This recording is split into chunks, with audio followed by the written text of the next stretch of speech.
the surgical fruit in American comics. This video is purely for entertainment and does not infringe on copyrights or laws. The rights to the novel and image belong to the original author. We do not claim ownership. Don't like waiting and want to listen to this fanfic in full now? Subscribe to our Patreon, where you'll find the best fanfics. Chapter 76 Thor's Hammer, Part 2. Such physical prowess, truly worthy of an Asgardian. Shen Fei couldn't help but sigh inwardly as he watched S.H.I.E.L.D. and the other three's movements. The stonemason's physical prowess was already exceptional compared to human, but there was still a qualitative gap compared to S.H.I.E.L.D. and the others. Just based on their current speed, Shen Fei wouldn't dare claim his own physical prowess surpassed theirs. Asgard truly was a place where bloodline reigned supreme. The gap between commoners, nobles, and royalty wasn't just about power and wealth, but more importantly, strength. For people like Sif, standard earthly weapons were invulnerable. As for those like Thor and Loki, their physical prowess made them virtually immune to most weapons, not just bombs, but even lasers.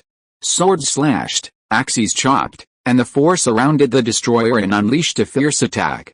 While Sif and the others were incredibly powerful, each strike sending up a shower of sparks, the destroyer was a purely armored robot. The four's barrage of attacks, aside from a few sparks, caused no damage.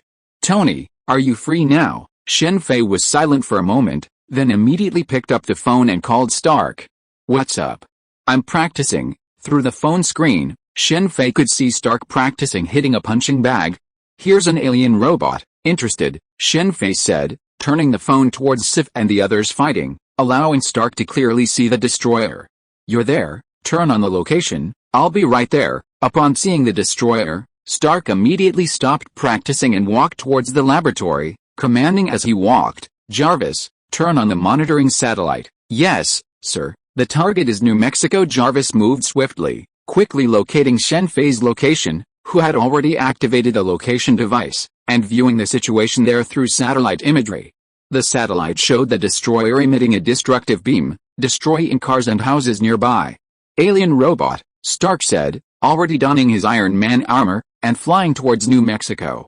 "What a nuisance." Watching Sif and the other four being swept away, and Thor charging at the fallen Sif, Shen Fei signaled Callison and Melinda to stand back before advancing with his wand.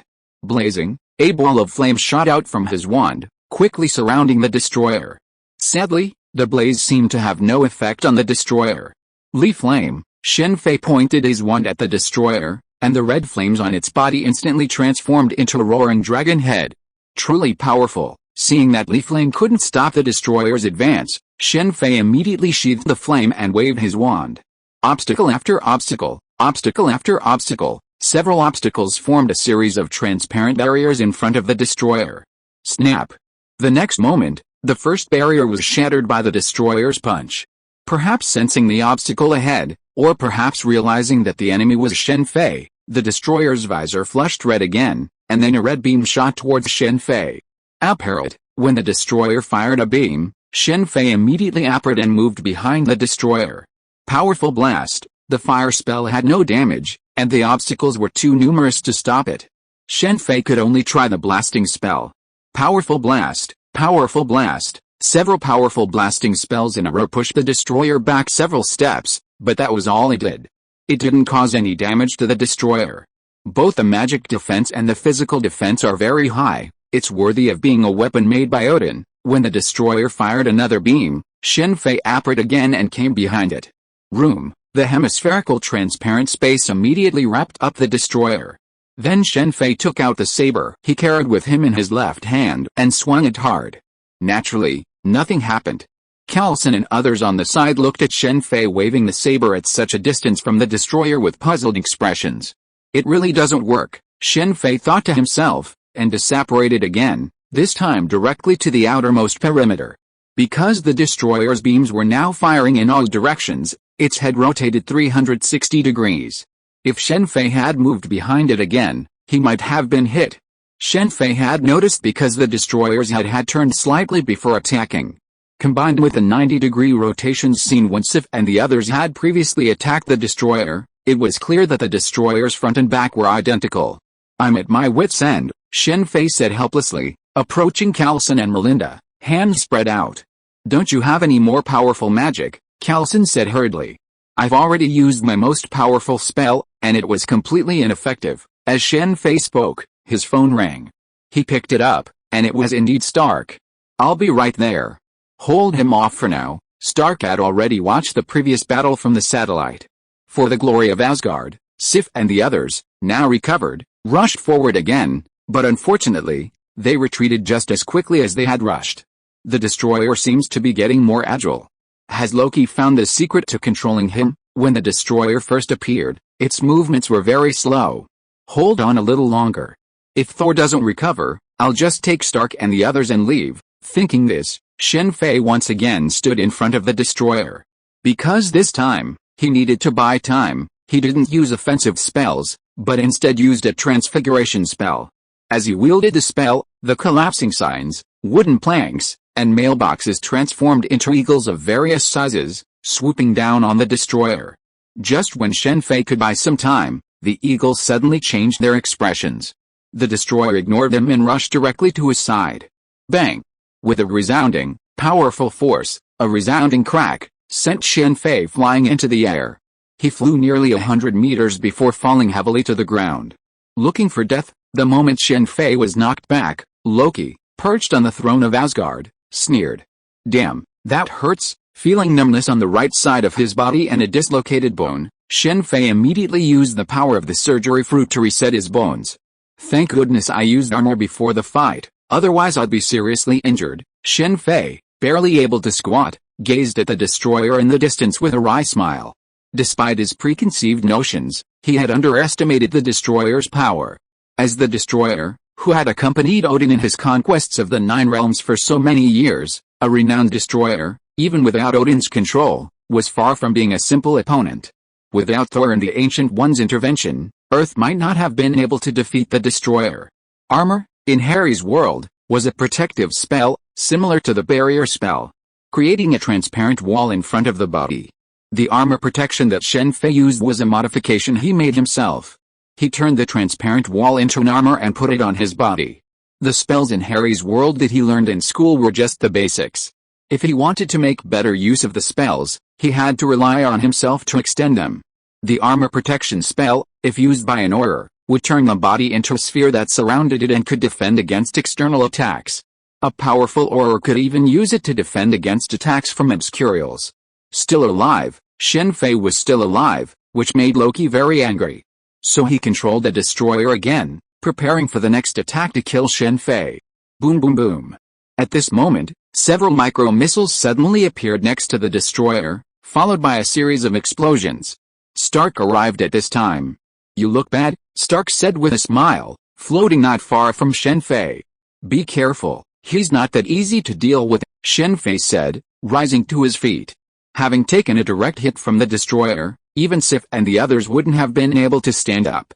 But Shen Fei's body possessed remarkable resilience, and with the combined effects of the Operation Fruit, his injuries had almost healed.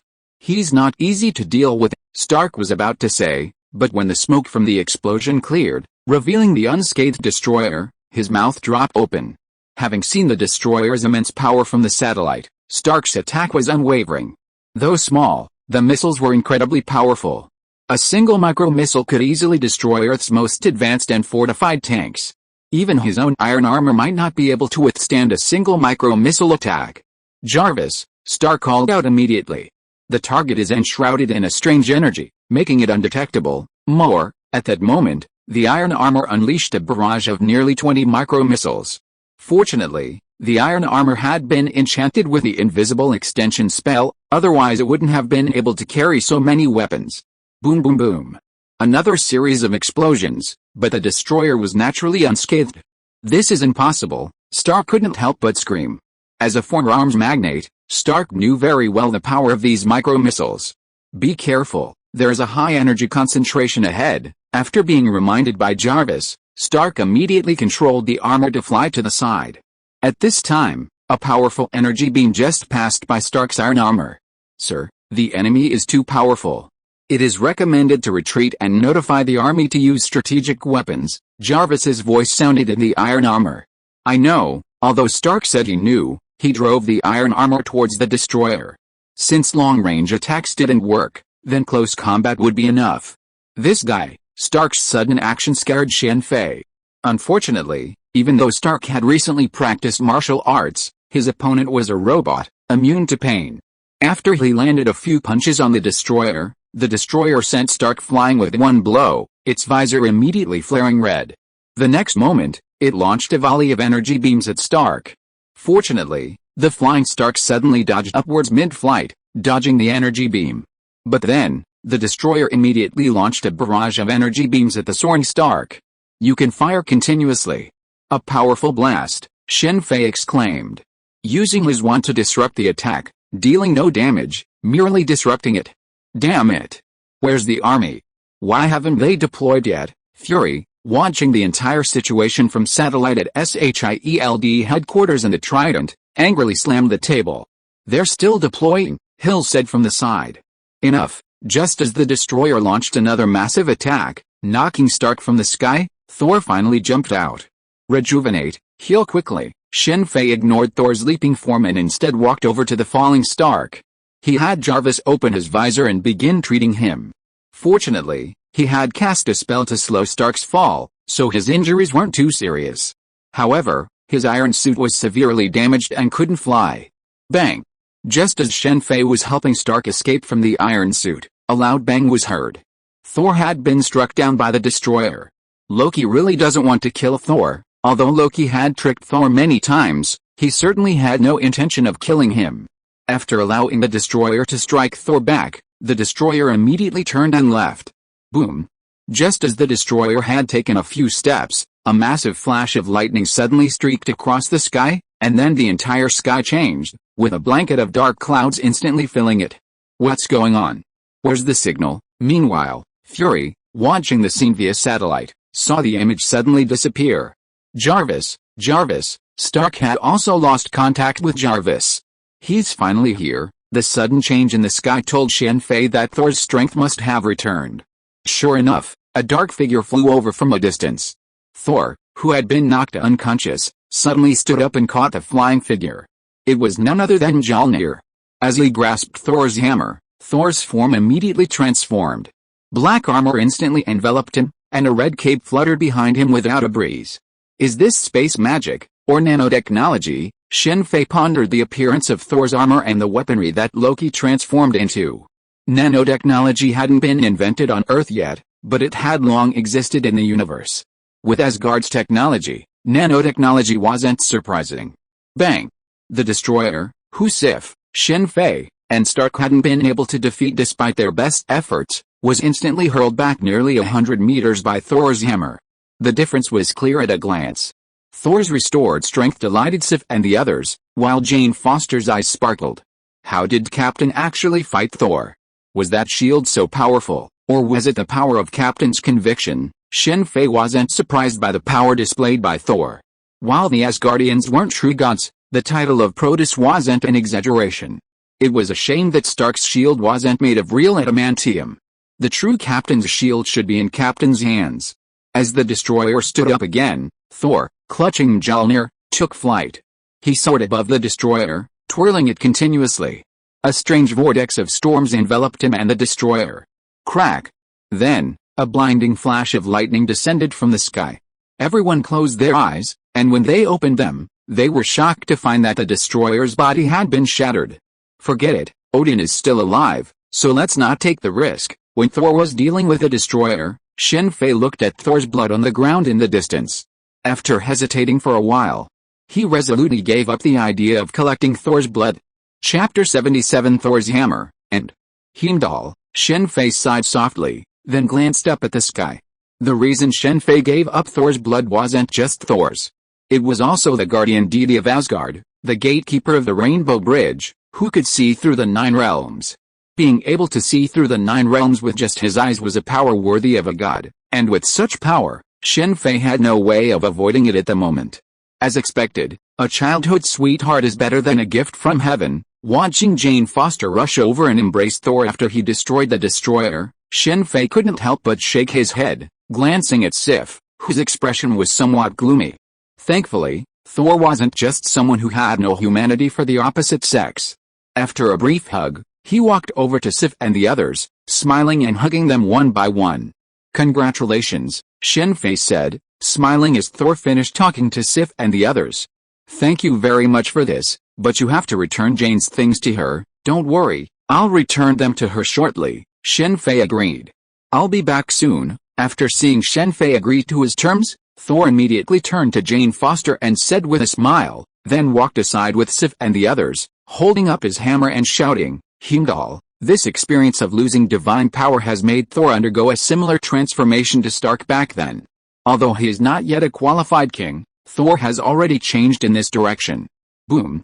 The next moment Thor raised his hammer, a colorful beam of light fell from the sky, and the next moment Thor and the others disappeared, leaving behind a strange pattern. I don't know what the principle of the Rainbow Bridge is. After carefully photographing the pattern left by the Rainbow Bridge with his mobile phone, Shen Fei walked to the side of the destroyed destroyer. This destruction is quite complete. All the runes are destroyed. Is it because they are too excited about the restoration of divine power? While no one was paying attention, Shen Fei secretly hid a piece of the destroyer's fragment. Okay, it's over.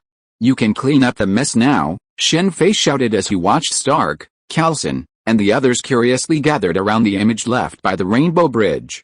He had originally been somewhat interested in the destroyer. If it could be restored, it would be a powerful weapon.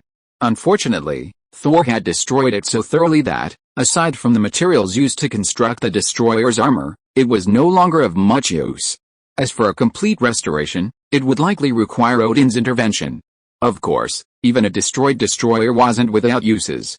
For example, S.H.I.E.L.D had developed a powerful firearm by studying the damaged destroyer. While this use was useful to S.H.I.E.L.D, it wasn't of much use to Shen Fei. There was no need to fight S.H.I.E.L.D for the destroyer's ownership. It's still too weak. With Shen Fei's current strength, aside from the Ancient One, no one on Earth could rival him, not even Caecilius. But compared to Thor, the gap was still enormous. In terms of superhero teams, Shen Fei was now just a second-tier fighter, like Stark. Thor, on the other hand, was the frontline combat force. After hearing Shen Fei's words, Coulson immediately contacted S.H.I.E.L.D to come and deal with the aftermath. Meanwhile, Melinda received a call from Fury. Furthermore, Thor's restored power had caused a communications blackout in the surrounding area, but now it had finally been restored. This was also why Shen Fei dared to hide a fragment of the destroyer. Perhaps it was because he saw Shen Fei standing next to the destroyer that Stark immediately ran over. The destroyer was so powerful, Stark was naturally intrigued. Alright, there will be plenty of opportunities to study it later. We have nothing to do here anymore. Time to go back. The rest was S.H.I.E.L.D's business. How they dealt with the aftermath was beyond Shen Fei's control. Send him to my lab. Stark, true to his nature, immediately ordered the S.H.I.E.L.D agents. Unfortunately, Coulson didn't agree to Stark's request, instead sending him to talk to Fury. Take us back. Stark had flown in the Iron Man suit. Now that it was destroyed, he could only return in S.H.I.E.L.D's Quinjet. After speaking with Fury, Melinda quickly left New Mexico with Shen Fei and Stark.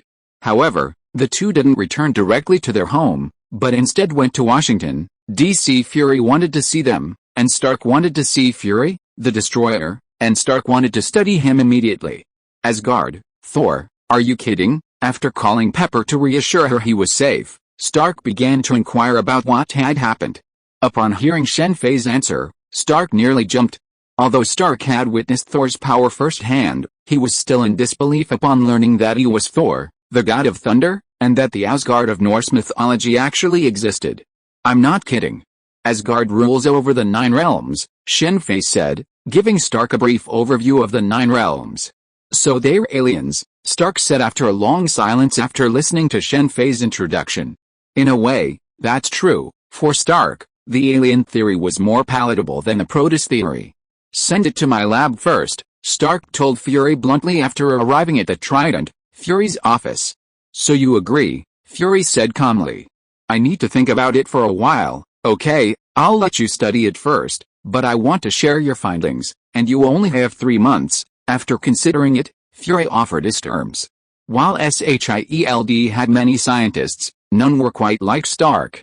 Okay, Stark hesitated for a moment before immediately agreeing to Fury's terms. After all, Fury was the director of S.H.I.E.L.D. He could make demands, but they couldn't be too extreme. As for the research results being too simple, if he didn't reveal them, no one would know what he had discovered with the destroyer. At most, he could just deal with the less important ones. Besides, the so-called unimportant results were only for Stark. For others, they might be very important. Scientific research never relies on numbers to achieve success.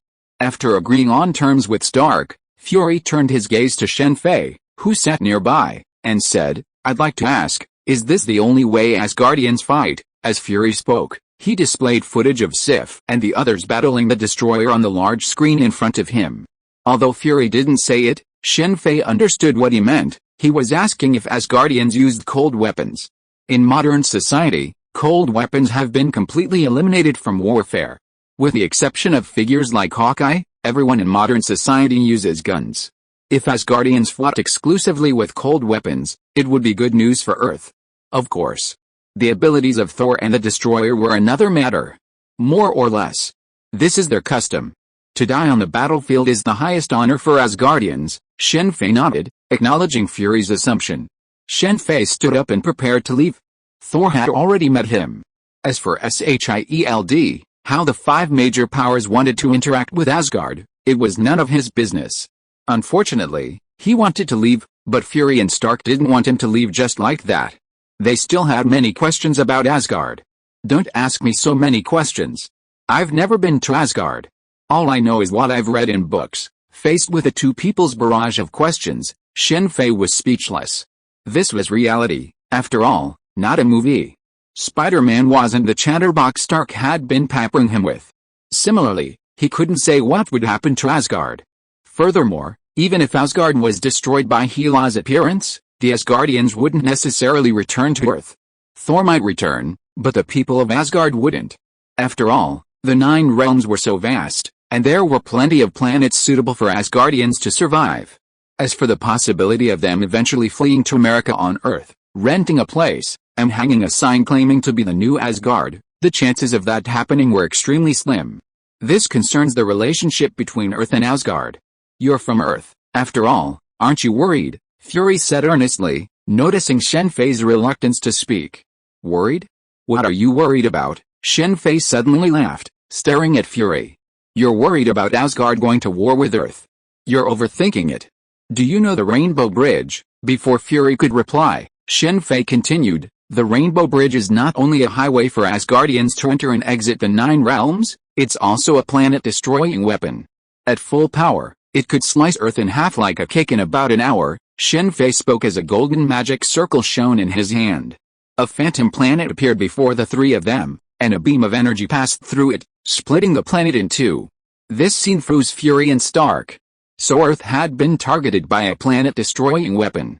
Don't worry. Under normal circumstances, Asgard wouldn't use the Rainbow Bridge to do this. And it's not just Earth, the people of the other 7 realms are in this situation, too. So there's nothing to worry about, because worrying is pointless. With that, Shen Fei ignored the silent Stark and Fury and simply opened the door and left. Dr.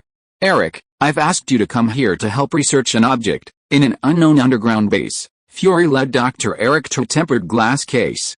Inside, a cube emitting a strange blue glow lay, the Tesseract, the Space Stone. Eric, who was supposed to be in New Mexico with Jane Foster awaiting Thor's arrival, had somehow been summoned here by Fu Rong. Dr. Eric gazed at the Tesseract in the tempered glass case, his expression filled with excitement. However, neither Fury nor Eric noticed that while they were examining the Tesseract, someone else was also observing it, Loki. Chapter 78 Zhao Halen. Bang, bang, bang. In the village gym, Shen Fei, having returned, began his daily exercise routine, focusing on physical training. Although he'd learned magic, he wasn't lagging behind in physical fitness. After all, the power of the Operation Fruit depended entirely on physical strength. Unlike learning magic, which relies on talent, physical strength came down to constant practice. There were no shortcuts. Shen Fei made no secret of this, openly building a gym inside his villa. Almost every wealthy villa had one. As for utilization, Stark knew it. Before the changes, his villa's gym was largely unused, save for Pepper. Shen Fei now used almost all of his own 3D printed exercise equipment. His physique was so advanced that ordinary equipment wouldn't have provided any training. He could easily send a punch flying like the captain, like a regular punching bag. Kamar-Taj's magic harnessed the power of the soul to heal the body, and of course, strengthen it. In a way, it made sense for Kamar-Taj to use magic to attack. Shen Fei, aside from the initial shock of Thor's power, now felt nothing. After all, Thor was the god of thunder, the son of Odin. It would be strange if he wasn't powerful. This kind of innate advantage couldn't be helped. S.H.I.E.L.D, did they act quickly? Shen Fei couldn't help but laugh as he watched the news report on the New Mexico incident. A terrorist attack, that was the final word.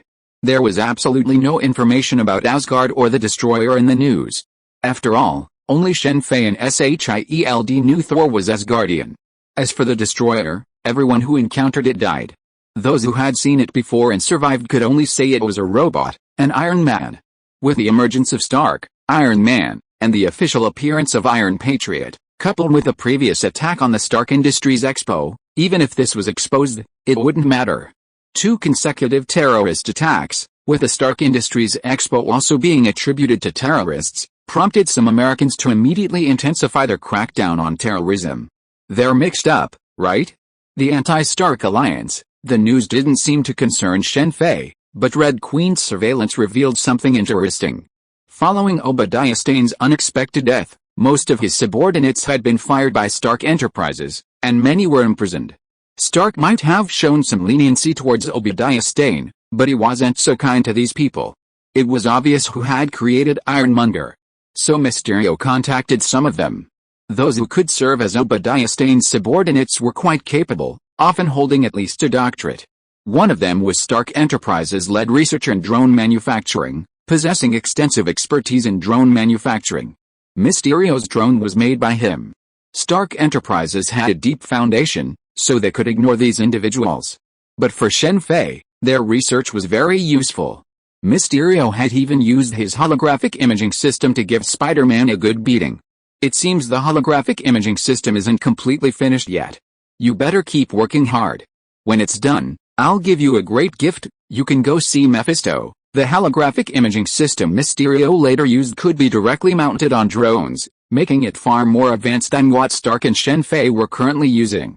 However, if this technology were misused, it would be extremely dangerous. As a good person, Shen Fei decided to nip the danger in the bud and keep the technology in his own hands to prevent it from being abused. Norman wasn't caught, and he's the president of Austin Corporation. Did Spider-Man give in later, or did he escape? After briefly checking Norman's news, Shen Fei didn't pay much attention. Hello, Dr. Zhao Halen. At the Empire Hotel in New York, Shen Fei met Dr. Zhao Halen, who would later develop nanotechnology. Knowing Zhao Halen could develop this technology, Shen Fei naturally wouldn't miss it. Once nanotechnology emerged, the market would be enormous. Nanomedicine alone, among other things, would be enough to solve most current ailments, such as amputated limbs and kidney stones. If we add nanokers, nanoplanes, and so on, the value is immeasurable. You're the chairman of FIFRE Group, Zhao Halen said, surprised to see Shen Fei. Yes, our group has obtained medical qualifications and is setting up a laboratory in this area. If Dr. Zhao agrees, you will be fully responsible for the laboratory. Zhao Halen was still well known at the time, otherwise Shen Fei wouldn't have been able to convince her with the offer of full responsibility for the laboratory's research and the added bonus of sufficient funding. Anyone else would certainly not have made such a generous offer, but for Zhao Halen, if it meant bringing nanotechnology to market sooner, what was the cost of a few extra bucks? Shen Fei wasn't a native Westerner, after all, and he was just an ordinary person. He didn't enjoy life, and unlike Stark, he didn't need to buy large amounts of materials. He had plenty of cash in the bank. Why choose me? Zhao Halen looked at Shen Fei with confusion. Her research focused on nanotechnology, but she wasn't an authority in the field. There were far more powerful figures in the field, and she was still just an ordinary researcher. Nanotechnology research has long been underway, but because of the lack of visible results, the financial investment hasn't been significant. After all, for most capitalists, research without visible benefits is often relegated to the back burner. I've read your paper, it's quite insightful. In this area, you're more dynamic than those so-called authorities. Just sign and the lab will be yours. I have a good relationship with Stark, and I've been able to get some hard-to-get equipment through him, Shen Fei said with a smile, pointing to the document. Such a good offer, I can't refuse, Zhao Halen said, signing the document. I'd like to see the lab first. You're in such a hurry, let's eat first, we can eat any time.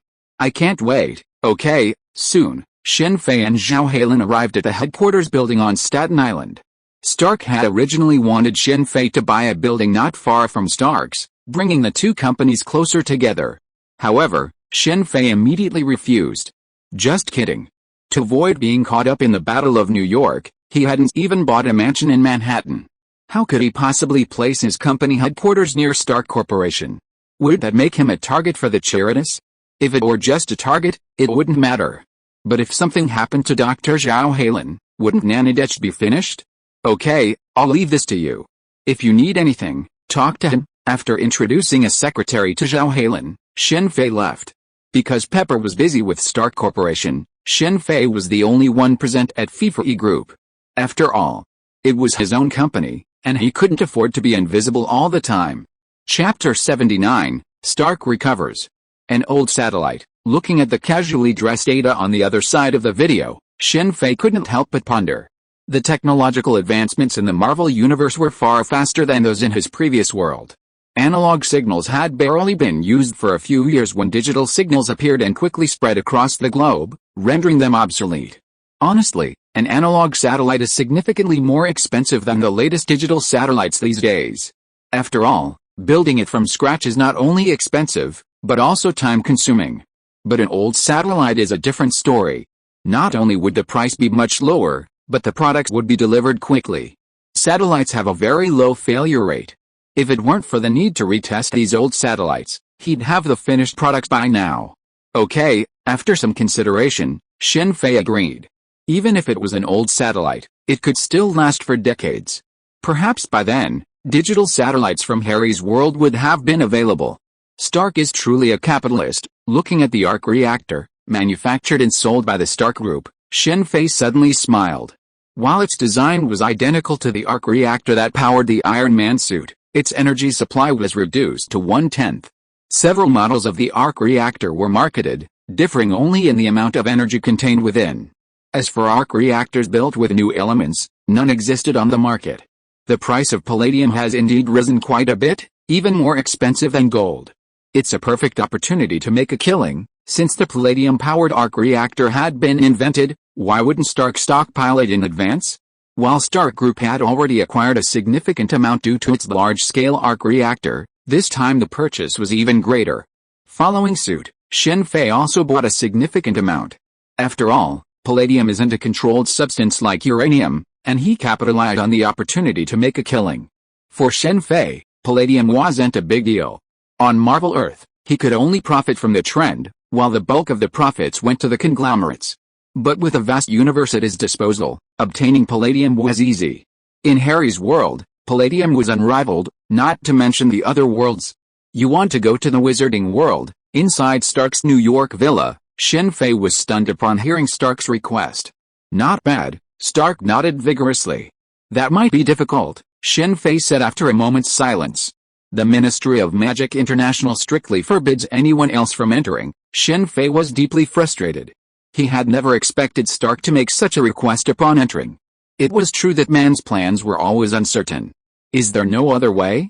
Maybe you could take me there secretly, or I could go there as an ambassador from Earth, Stark offered. It seemed he was genuinely interested in visiting the Wizarding World. I'll need to report this before I can tell you the results, but I don't think it's likely. The Wizarding World is very exclusive, especially those from Earth. What era are we in? Isolating ourselves from the outside world isn't a good idea. Shen Fei's words left Stark looking disappointed, but there was nothing he could do. Shen Fei had previously exaggerated Harry's world. If Stark went there and found it was completely different from what he had described, wouldn't that be a slap in the face? No matter what, Stark absolutely cannot be taken to Harry's world. That would be too embarrassing. It seems we have to find a way to reach the second dimension. That way, if he makes a request, we can take him there.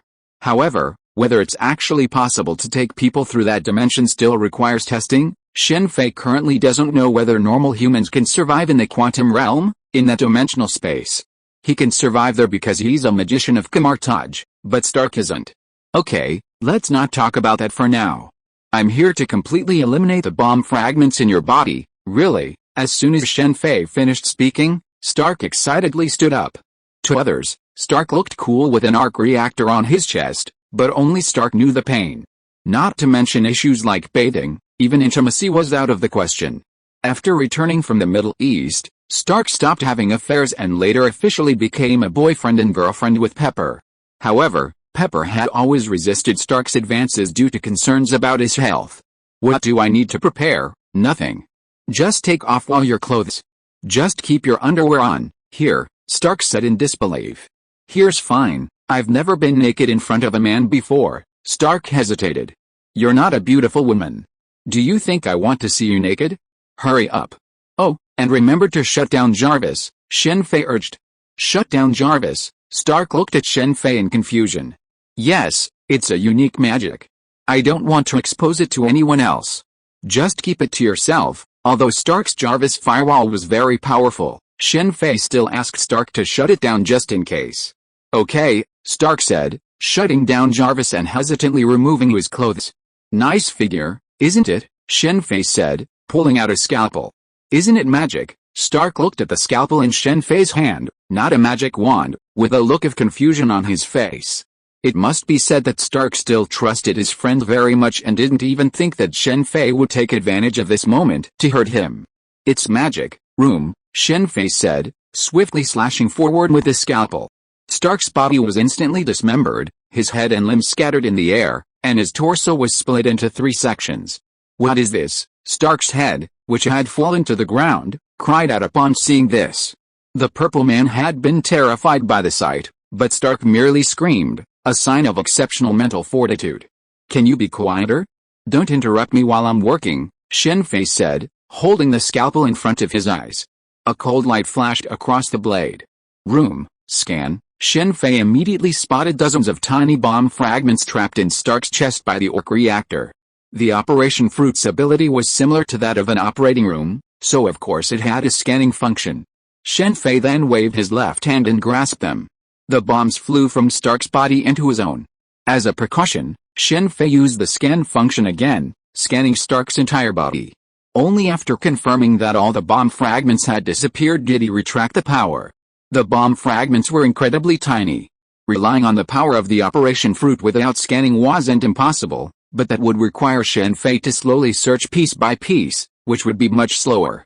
"We can leave this behind." Shen Fei then removed Stark's arc reactor, cut out the healed wounds around it, and applied a generous amount of white mulberry to allow the chest cavity to heal. After all this, Shen Fei collapsed on the sofa to rest. Although his ability wasn't used for long, it had consumed a considerable amount of energy. No wonder Luo always looks like he's short on mana. "This ability is really, I was wondering what was going on," Stark's head cried out. "That's it.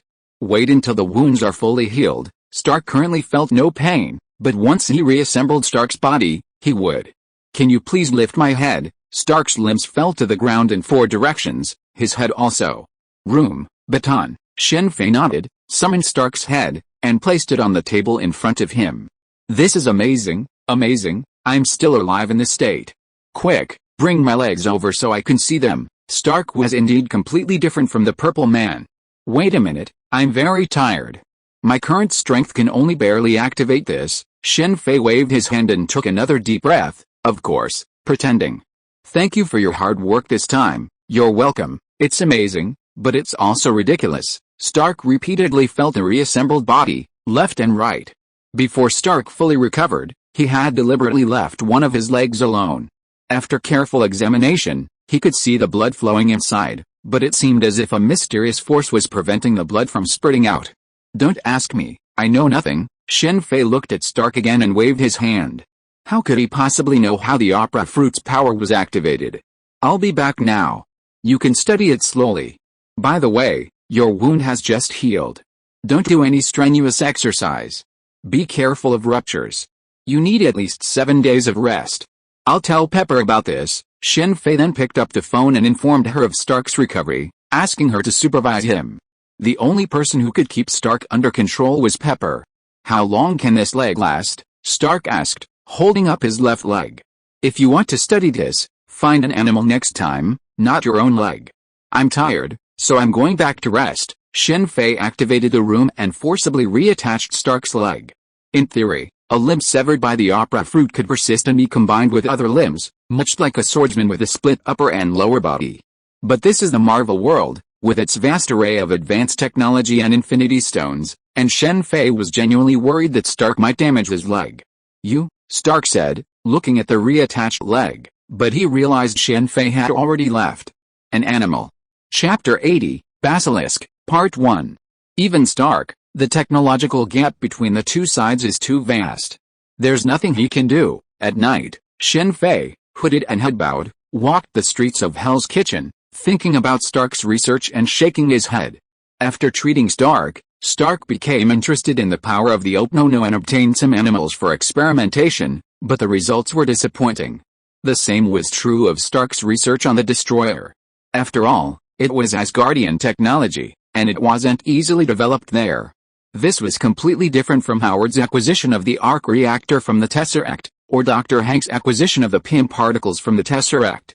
While Howard and Hank's success was certainly due to their talents, the real key was the Tesseract, the Infinity Stone.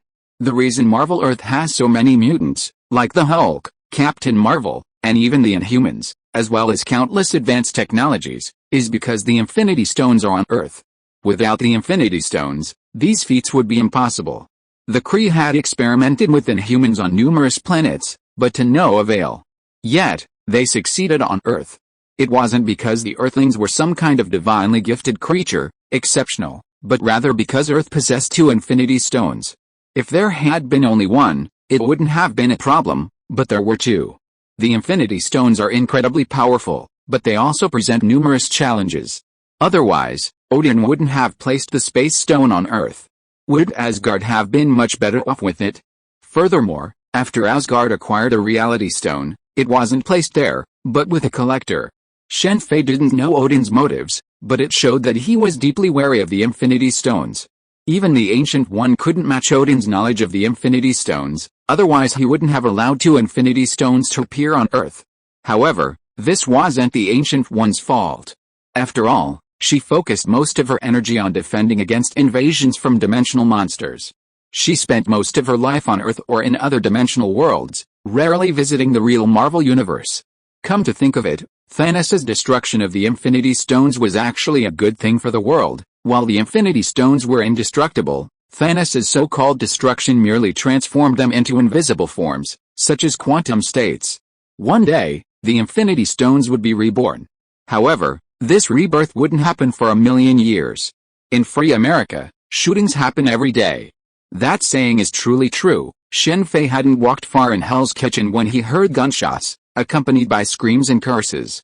America's nights are dangerous, save for a few bustling areas. Especially considering Shen Fei was walking down Hell's Kitchen, which was relatively normal during the day, but at night, it was like a completely different place. Stop, Shen Fei thought as he saw four arrogant, sloppy-faced young black men with various tattoos on their exposed bodies. They were armed with weapons, 2 daggers and 2 baseball bats. Upon hearing this, Shen Fei immediately turned and ran, and the 4 men immediately gave chase, cursing. Panicked, Shen Fei ran straight into an alley, a situation that made the 4 men burst into laughter, knowing it was a dead end. So it's the yellow monkey. The 4 surrounded Shen Fei at the end of the alley. And their laughter only grew louder as they watched him remove his hood. But the next moment, the one who had spoken suddenly screamed, startling the other 3.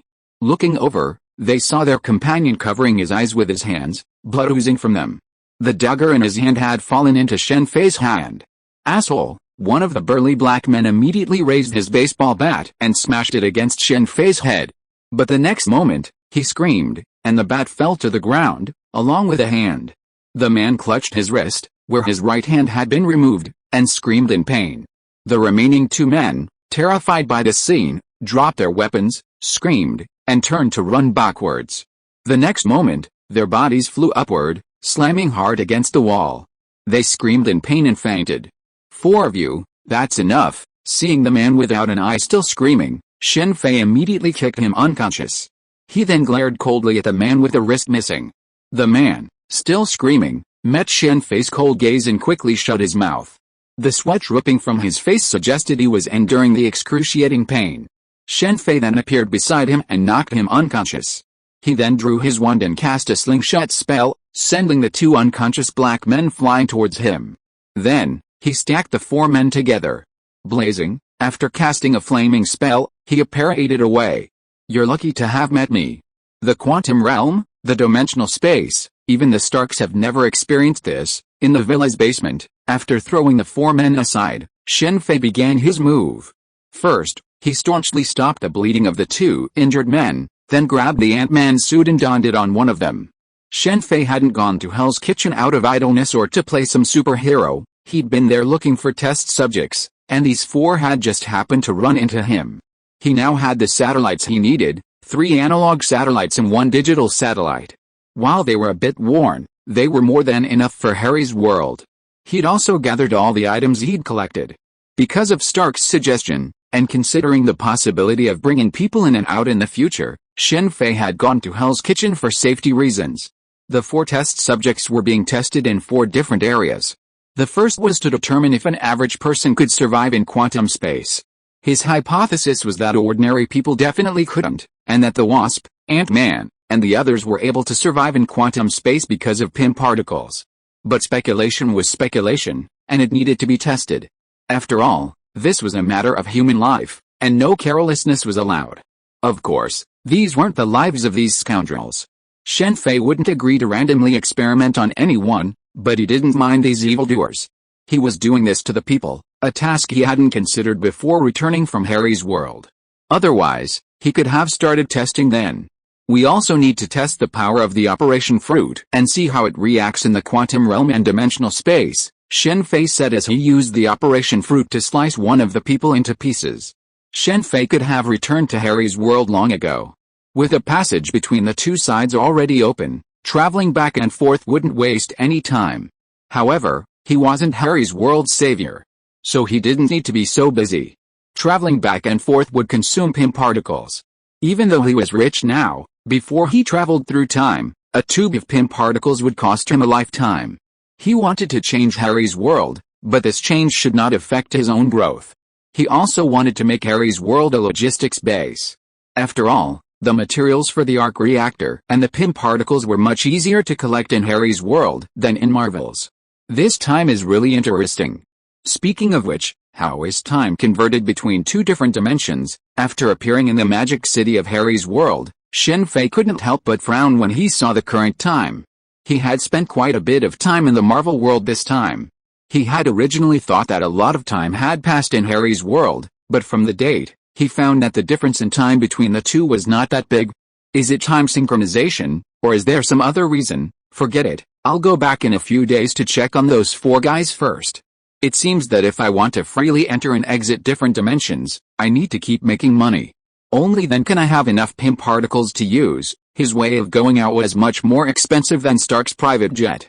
Chapter 81, Basilisk, Part 2. As expected, the Ant-Man suit and Pym particles are needed. Shen Fei breathed a sigh of relief at the last survivor. Current experiments had proven that it was possible to transport people back and forth, but of course, further testing was needed to formally confirm this.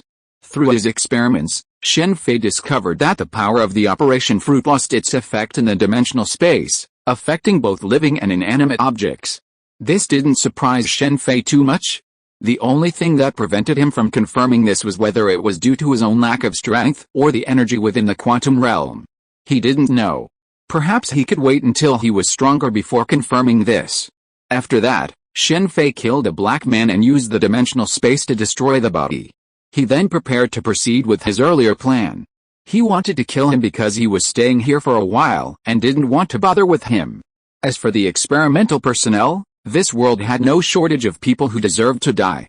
Alice, the magic world's suppression of technology is so severe. We don't even have international phone calls these days. Shen Fei had originally intended to notify Grindelwald, but when he realized there were no international calls, he decided against it. While he could easily use teleportation magic to open the door to London, there was no need.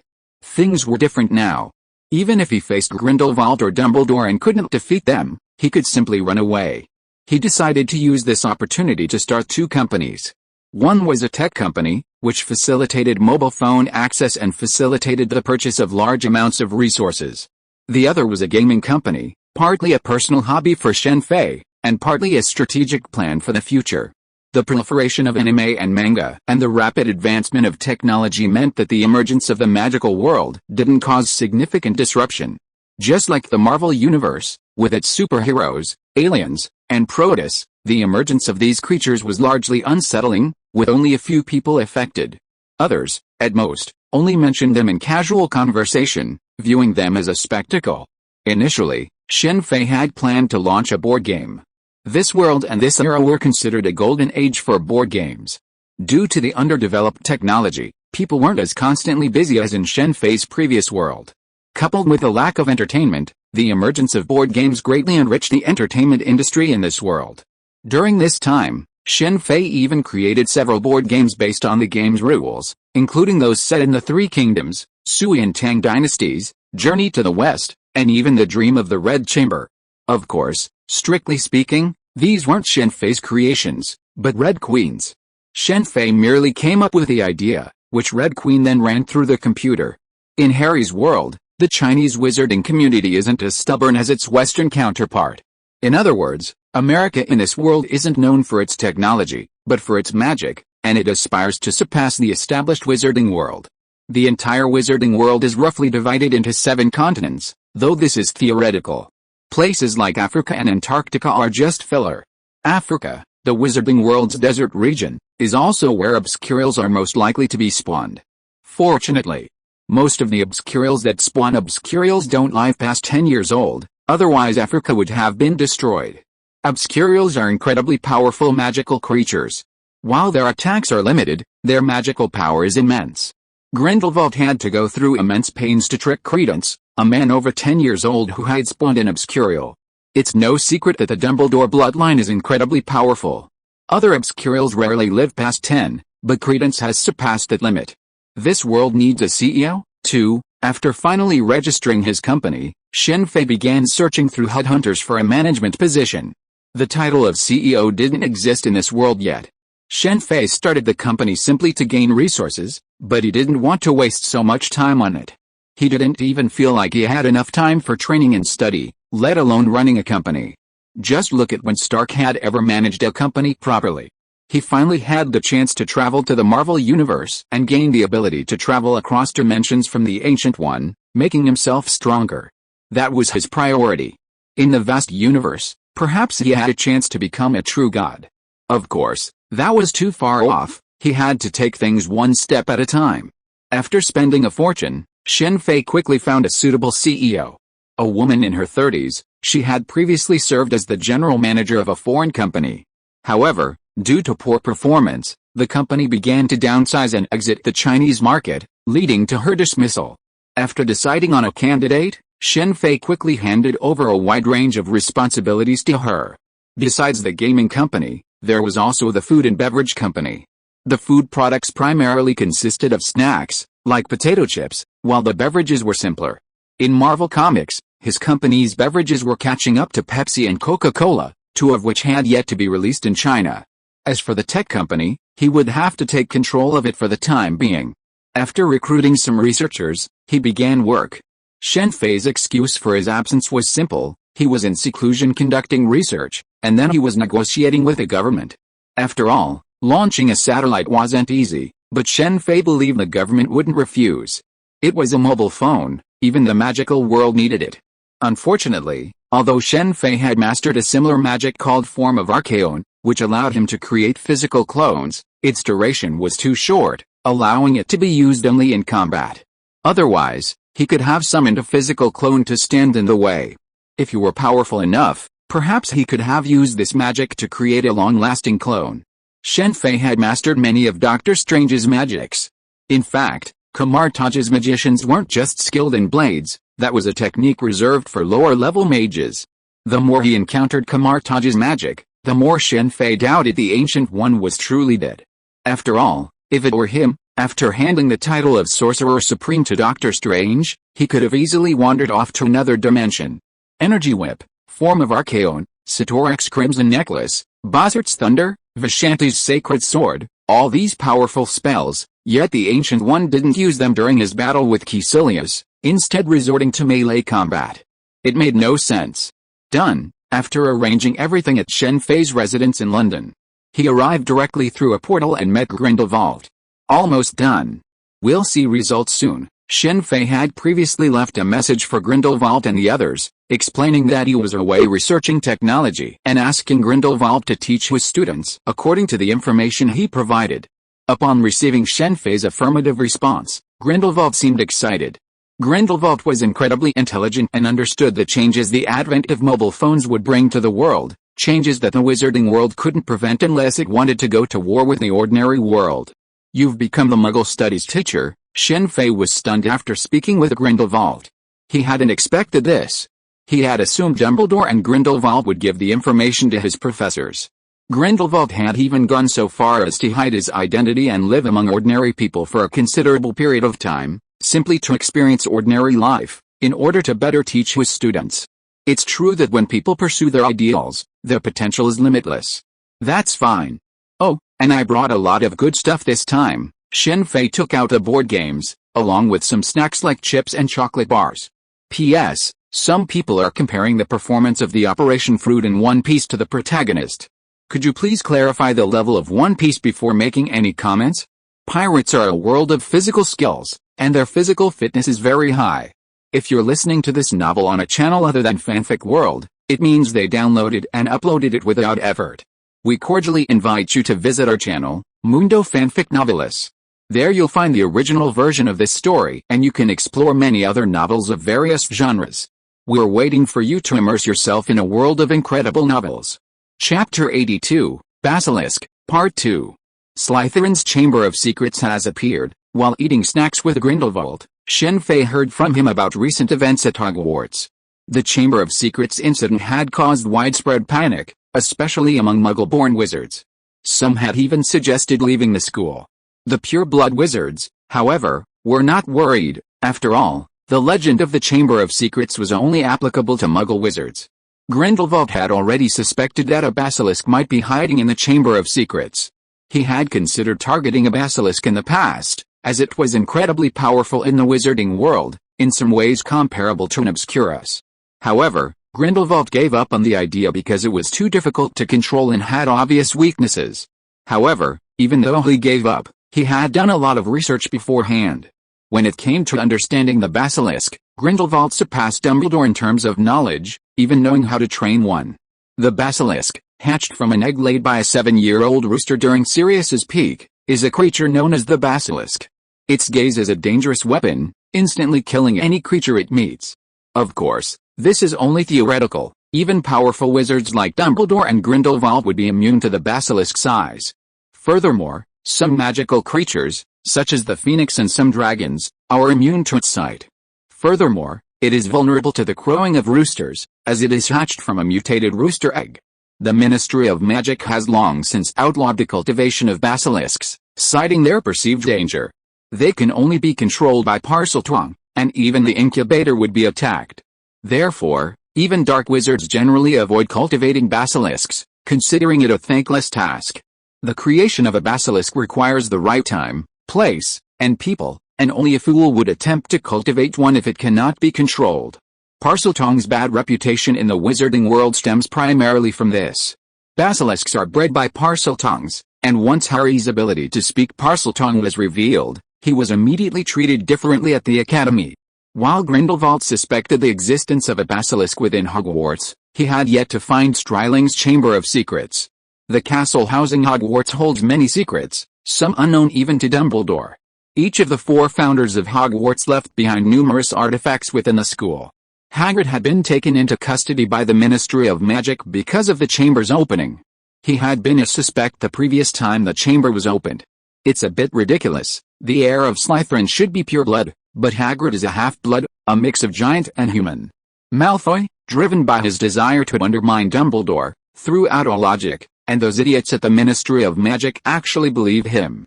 I'll go back with you. Shen Fei then returned to Hogwarts with Grindelwald. They didn't travel by train, but instead paraded directly to the outskirts of Hogwarts, as apparition was prohibited inside. Grindelwald had wanted to operate with Shen Fei, but Shen Fei declined. He then apparated to Hogwarts on his own, much to Grindelwald's surprise. The distance traveled by apparition is proportional to the amount of magicka consumed. Hundreds of miles, a distance most Aurors couldn't apparate in one go, was easily accomplished by Shen Fei. Shen Fei's reappearance at Hogwarts wasn't much of a concern, as most were preoccupied with the Chamber of Secrets. For the first time, Harry experienced isolation. Even Gryffindor students were shunning him. The change from previously being welcomed to isolation weighed heavily on Harry, so he decided to find Slytherin's heir of the chamber and the basilisk. Looks like now is not the time for board games. Because of the appearance of the Chamber of Secrets in Hagrid's abduction, Dumbledore is not at the academy. This time, Dumbledore was not dismissed for this incident. Previously, Dumbledore did not want to get too involved in the Ministry of Magic's affairs, but now it was different. With Dumbledore's qualifications, if he wanted to get involved, there would be things to do with Malfoy and Fudge, not to mention Grindelwald's help. Let's solve the Chamber of Secrets incident first. The next day after returning to the academy, Shen Fei went straight to Grindelwald. Do you know where the Chamber of Secrets is? Grindelwald looked at Shen Fei in surprise. He had been at the entrance to the Chamber of Secrets the whole time. After all, only when the academy was stable could people study well. How could they study when everyone was in a panic? It's simple. If you look closely at the number of ghosts in the school, you can guess it. Shen Fei pointed to Moaning Myrtle on the list and continued, she was a student at the school 50 years ago, right around the time the Chamber of Secrets was last opened. And she was a muggle. If I'm not mistaken, she must have been the one who died when the Chamber of Secrets was opened. Just ask her. Knowing the truth, he analyzed it backwards. It had to be said that Shen Fei himself believed this analysis. If a detective like Sherlock Holmes were investigating, they would surely have discovered this problem quickly. These people in the wizarding world, including Dumbledore, were somewhat rigid in their thinking. Not bad, Grindelwald said, and Shen Fei went to the second-floor bathroom, abandoned because of Moaning Myrtle's presence. This was also the site of the troll attack. Shen Fei and Grindelwald were both teachers at the school. Unlike Harry, Hermione, and the other two, they quickly recalled the circumstances of her death. It was a complete accident. Bullying existed even at Hogwarts, just as Harry's father, James, and the other three bullied Snape. Bullied by a classmate, Myrtle had run here crying, only to unexpectedly see a large eye and then die. She also seemed to hear the voices of a male student. Such obvious clues hadn't been found during the investigation, leaving Shen Fei speechless. After transforming into a ghost, Myrtle had been harassing the girl who bullied her, causing quite a stir. It wasn't until the Ministry of Magic intervened that the case was finally resolved. It seems there's no clue to the Chamber of Secrets, Grindelwald asked Shen Fei after a moment's silence. Myrtle's words only confirmed the existence of the basilisk. That's why I said that people in the magical world are so accustomed to the convenience of magic that they've forgotten to use their brains. As Shen Fei spoke, he also mentally reminded himself that he'd become a bit too reliant on the portability of magic. Even in his own home, he wouldn't even walk, instead resorting to apparition. Because apparition doesn't require a wand, it's a very convenient magic. From her words, I know whoever opened the Chamber of Secrets didn't intend to harm her. This means this place might be connected to the Chamber of Secrets. Let's look around. Shen Fei began to search the area, and sure enough, he soon found a snake pattern underneath. Seeing such a clear pattern, Shen Fei sighed again in frustration. If an ordinary person were to break into this Chamber of Secrets, even a regular police officer would probably find it. No ingenuity was needed. Searching the crime scene was a proper procedure, something that didn't seem to exist in the magical world. Found it, Shen Fei said, calling Grindelwald over. Pointing at the snake pattern, he shook his head and said, such an obvious thing, yet no one looked for it back then. If the wizarding world continues to stagnate like this, its future is truly bleak. Meanwhile, Shen Fei was thinking that perhaps he should write a Sherlock Holmes novel, and also read more detective books, TV shows, and movies, like those about criminal psychology and crime scene investigation. Grindelwald's face darkened. Previously, he might not have cared, but as a Muggle studies teacher, and after gaining a deeper understanding of ordinary people's lives, Grindelwald had discovered a significant difference between ordinary people and the wizarding world. Even ordinary students were the same. Ordinary schools offer a much wider range of subjects than Cube School. If these students attended ordinary schools, with the exception of a few, they would be at the bottom of the heap. Chapter 83, Basilisk, and it seems only Parseltongue can open the Chamber of Secrets, Grindelwald said after observing the snake-shaped symbol for a while. Actually, there's another way. Destroy this bathroom, Shen Fei interjected. The key to the Chamber of Secrets location lies in secrecy. Without it, there are countless ways to enter. That's not necessary right now, Grindelwald said, sending a message to summon Snape, Professor McGonagall, and the others. Grindelwald certainly wouldn't use his original identity at Hogwarts. If his identity were exposed, it would pose a far greater threat than Voldemort's resurrection. Voldemort's influence was limited to Europe, while Grindelwald was world-renowned. Aside from Newt and Dumbledore, he feared no one.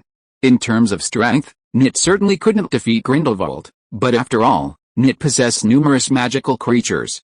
Grindelwald was currently assuming the identity of a member of a renowned pure-blood family, over 100 years old. Due to various methods of life extension, the wizarding world has a significant number of people under the age of 200. The number of people over 200 years old has plummeted in the transcendental world. Only Nick Flamel and his wife have lived as long as they did, as the method for creating the Philosopher's Stone is a top secret. Voldemort, in fact, is quite pitiful. He created the Horcruxes to prolong his life, but as a result, his lifespan was shorter than that of other normal wizards, and he spent most of his time barely surviving. Grindelwald's identity is significant, signifying that pure-blood families are beginning to care about Muggle life. Technically, Grindelwald's identity isn't fake, even if the Ministry of Magic investigates, as it was obtained from his followers. Unlike Voldemort, who used fear to induce submission and his followers immediately betrayed him upon his death, none of Grindelwald's followers betrayed him. This is his allure. Soon, Professor McGonagall, Snape, and their trusted defense against the dark arts teacher, Gilderoy, arrived with Harry, Hermione, and Ron. Seeing them, Weeping Myrtle immediately drifted over. This bathroom was familiar to Harry and Ron, as they were often used by others, making it familiar to them. Have you found the Chamber of Secrets? Since most of the people involved were Gryffindor students, Professor McGonagall was deeply concerned about the Chamber of Secrets. Of the 4 Hogwarts houses, Slytherin and Gryffindor were sworn enemies in philosophy. We've found it, but it requires Parseltongue to open it. Harry, come here, Grindelwald waved to Harry Potter, who was standing at the back. Harry immediately approached, but he wasn't alone. Hermione and Ron followed. Use Parseltongue with this, hoping to open the Chamber of Secrets. Grindelwald explained the snake pattern to Harry and immediately told him to prepare to open it. Should we notify Headmaster Dumbledore first? McGonagall immediately stopped Harry. Grindelwald wasn't the only one who could predict the basilisk. Professor McGonagall and the others had as well. That's why she wanted to stop it. After all, the basilisk was very powerful. Snape and Gilderoy nodded in agreement. Under normal circumstances, Gilderoy might have spoken out loudly, then tried to delay or escape. But with Grindelwald, even if his identity wasn't revealed, Gilderoy didn't dare act too recklessly. Grindelwald's aura was formidable.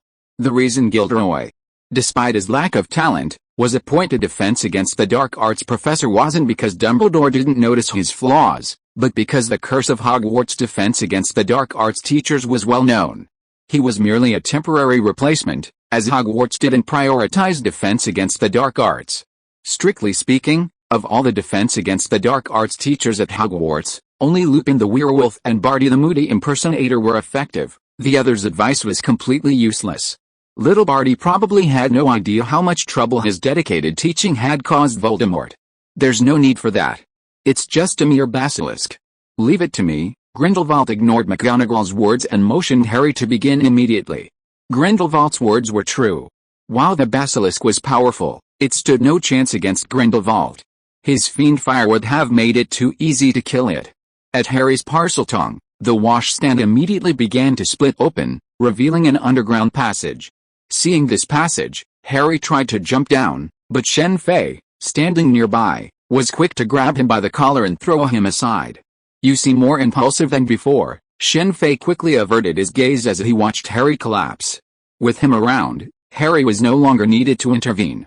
Shen Fei understood Harry's actions. He wanted to prove himself. Dumbledore needed Harry to be the savior. Otherwise, with his personality, he would have more lives than he needed. A creature like the basilisk hadn't dared to rush in with Ron without a care in the world. It was a good thing Gilderoy had betrayed him at that moment, otherwise Ron would have been dead on sight. If Dumbledore hadn't prepared Harry's plan, having the Phoenix blind the basilisk from the start, and then giving him the Sword of Gryffindor, Harry wouldn't have been able to kill it. "What are you doing?" Professor McGonagall was furious. Harry and his three companions were always in trouble, and this was just childish mischief, but this was too much. Faced with Professor McGonagall's fury, Harry opened his mouth to say something, but nothing came out. Hermione and Ron rushed over and pulled Harry over. "I'll go down and take a look," Shen Fei said, nodding to Grindelwald beside him, without paying attention to Harry's thoughts. "Stay here, we'll be done soon," Grindelwald said, and he jumped down. "Go back to the common room immediately and stop messing around," Professor McGonagall said to Hermione, glancing at the somewhat disheartened Harry. "It seems we need Parseltongue here." Shen Fei and Grindelwald quickly reached a doorway in front of the Chamber of Secrets, etched with a serpentine pattern. This chamber, more of a vast underground chamber than a chamber, stood over 10 meters high and dozens of meters wide, its length currently unknown. Within the chamber lay numerous skeletons and a massive snake shedder. The shedder indicated the basilisk's longevity. The longer a basilisk lived, the stronger it became. However, neither of them paid much attention. To Grindelwald, no matter how long it lived, it was still just another basilisk. "Should we send him down?" Grindelwald asked. "No need. Let him be a student in peace." Shen Fei suspected Dumbledore had deliberately leaked Harry Potter's prophecy of a savior, but the savior plan was no longer necessary. "So, you do it, or me," Grindelwald, unconcerned with Harry, didn't insist. "Let me try the power of technology," Shen Fei said, pulling out a bag, taking out C4 explosives, and sticking them on the door. Boom! With a loud bang, the serpentine gate was completely shattered. Not only was the gate shattered, but the entire underground space was shaken. "I put too much? I thought there was some defensive magic on the door, but it's gone." The smoke from the bomb was quickly dispelled by Grindelwald's magic. "Wear these just in case." As they passed through the shattered gate, Shen Fei took out 2 pairs of dark glasses and gave one to Grindelwald. The basilisk was indeed powerful, but it was also weak. The lethal effect of its size was greatly reduced when passing through obstacles, and at most it could only petrify people. Hermione was lucky not to be petrified this time because of Shen Fei's early intervention. "Are you going to use weapons to deal with the basilisk?" Grindelwald asked, taking the glasses and putting them on. "Not bad," Shen Fei nodded. "Many magical creatures in the wizarding world are killed by ordinary people, especially dragons. Their massive size makes them easily visible. While dragons have an advantage in one-on-one situations against human fighters, they're no match for them in a one-on-many situation. Furthermore, the dragons of this world, while still dragons, lack the might of mythical legends." "Who are you?" They continued deeper, soon arriving at a location with a single central path, flanked by pools and numerous giant snake statues. As they advanced through the central path, they spotted a young figure in a Hogwarts uniform. "Who are you?" Grindelwald didn't care about the man's spirit form. Ghosts abound in the wizarding world. "If I'm not mistaken, he's Voldemort, or more accurately, Tom Marvolo Riddle, an idiot," Shen Fei said, picking up the diary that had been discarded on the road. "What did you say?" "Let go." "That's mine." Young Tom, enraged by Shen Fei's words, immediately shouted at Shen Fei's actions. A half-blood pretending to be pure blood, claiming to purge the wizarding world. How disgusting. Shen Fei was disappointed to find the diary still blank, but he didn't immediately burn it with fiend fire. If he did, Tom's soul would vanish, and he wouldn't be able to release the basilisk. "You're courting death." Tom's own bloodline was his Achilles heel. Upon hearing Shen Fei's words, he immediately began speaking Parseltongue, ready to hand over the basilisk. "Is it there?" Seeing a massive snake-like statue in front of him begin to vibrate, Shen Fei acted immediately, pulling 4 anti-tank mines from his bag and throwing them in front of the statue. As the mines were in place, the massive basilisk, its fangs bared, swam out, followed by a series of booming explosions. The devastating explosions instantly destroyed the surrounding massive statues and caused the mountain wall to crumble, sending a torrent of rubble raining down from above. Soik, Shen Fei, carrying a loaded bazooka, watched the basilisk's head shatter into pieces after the smoke cleared from the explosion. His eyes widened. "Looks like there's no chance to fire," Shen Fei said as he removed the warhead from the bazooka. The basilisk hadn't even emerged from its cave. "What did you do?" Tom was filled with disbelief at the scene before him. He had never imagined that the basilisk he had placed such high hopes on would be killed by those small iron boxes. "Nothing was done, Lord Voldemort. Times have changed. Purebloods and half-bloods are outdated. Now the world is controlled by ordinary people, those muggles. How could it be possible? You've been dead for a long time. You have no idea what has changed in the world. Hogwarts is now the only remaining magic school. The other magic schools have been completely destroyed by the muggles you mentioned. The Ministry of Magic has also disappeared. The muggles are now hunting down wizards worldwide. This is their last stronghold. I can't believe that at this time, there are still people who are obsessed with purebloods and half-bloods. Don't worry, there's no need to argue. It won't be long before both purebloods and half-bloods will disappear from this world." "You're lying." "I'm not lying. To prevent these remaining wizards from being frightened, we concealed the news from the outside world, making them believe that wizards are still powerful and allowing them to enjoy the last days of their childhood." "Oh, and your other Horcruxes were found and destroyed by ordinary people." "That's impossible." Shen Fei's words made Tom go a little crazy.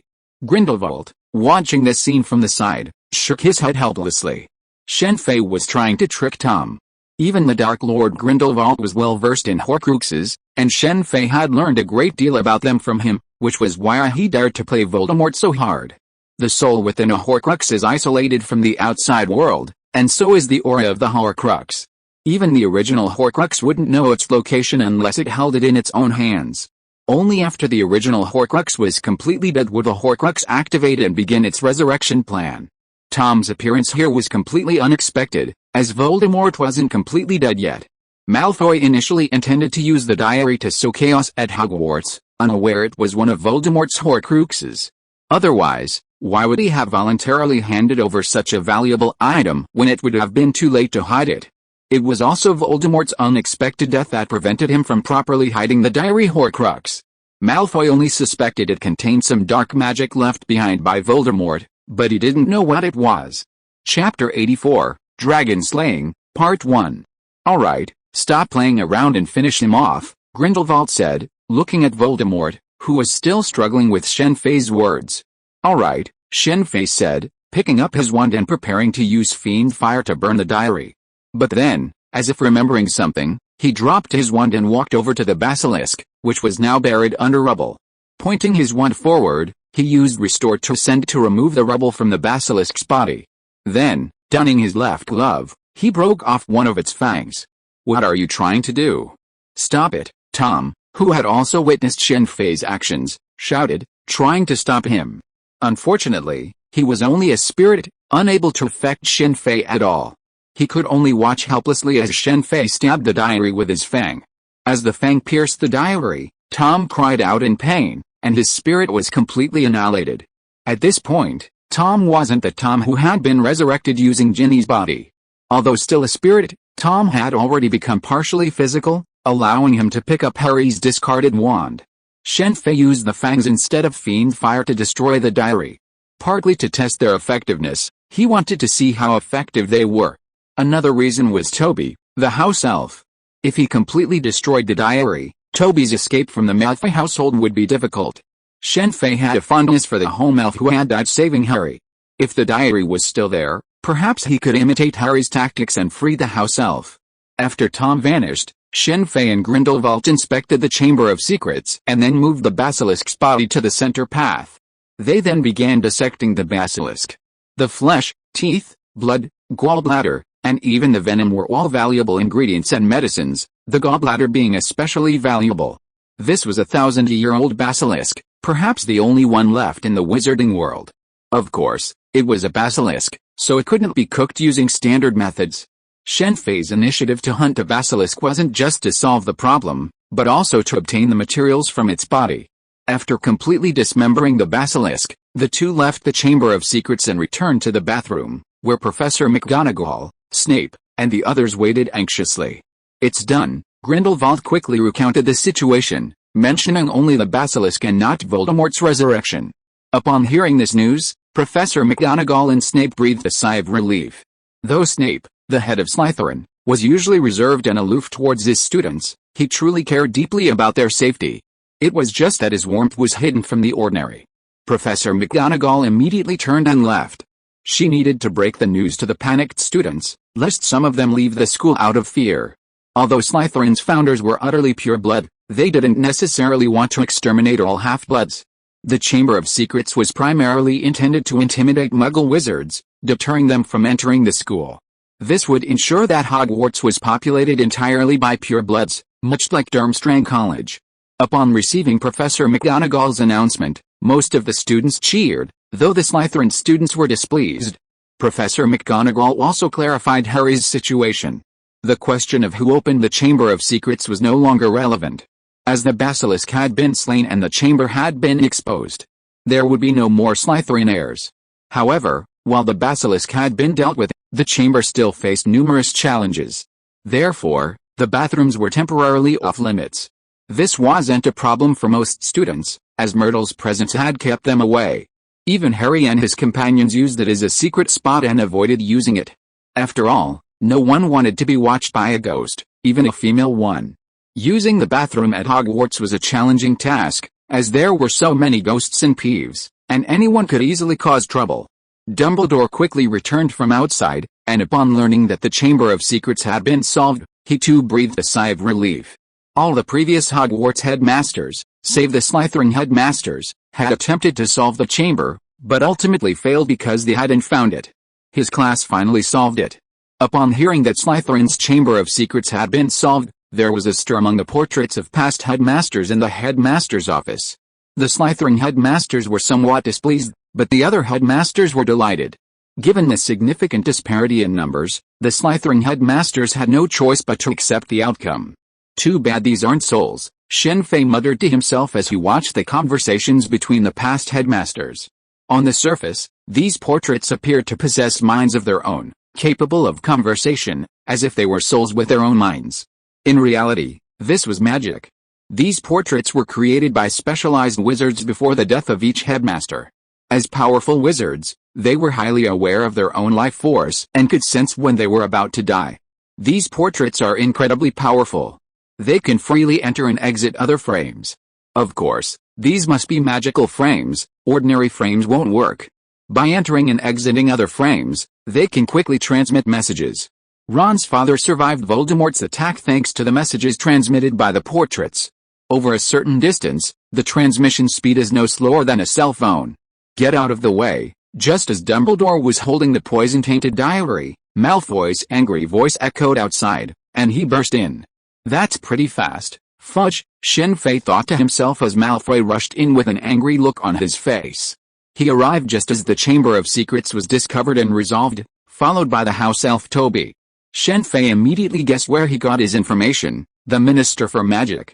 Initially, this minister had shown great respect for Dumbledore, but as time went on, Fudge's respect for Dumbledore grew, and he made it his mission to suppress him. Everything was driven by a lust for power. Fudge leaned on Malfoy, hoping to leverage the influence of Malfoy's pure-blood family to bolster his own prestige and pave the way for re-election. In Fudge's view, Dumbledore was his biggest rival for re-election. Even though Dumbledore had no interest in the Minister of Magic, Fudge simply didn't believe him and went to great lengths to discredit him. A nation's Ministry of Magic holds immense power, comparable to that of a president or king in the ordinary world. Looking at other ministers of magic, each one holding sway, and then looking at his own, who depended on Dumbledore for everything, it was natural for him to feel unbalanced. However, this time, Shen Fei was wrong. Malfoy had received this information not from Fudge, but from Dumbledore, who had previously served at the ministry. This time, Fudge hadn't wrongly accused Dumbledore. Dumbledore genuinely intended to run for the next Minister of Magic, a position from which he could best reform the nation's magical community. This was all planned by Shen Fei and his team. Although Dumbledore disliked being Minister of Magic, he agreed for the sake of the wizarding world.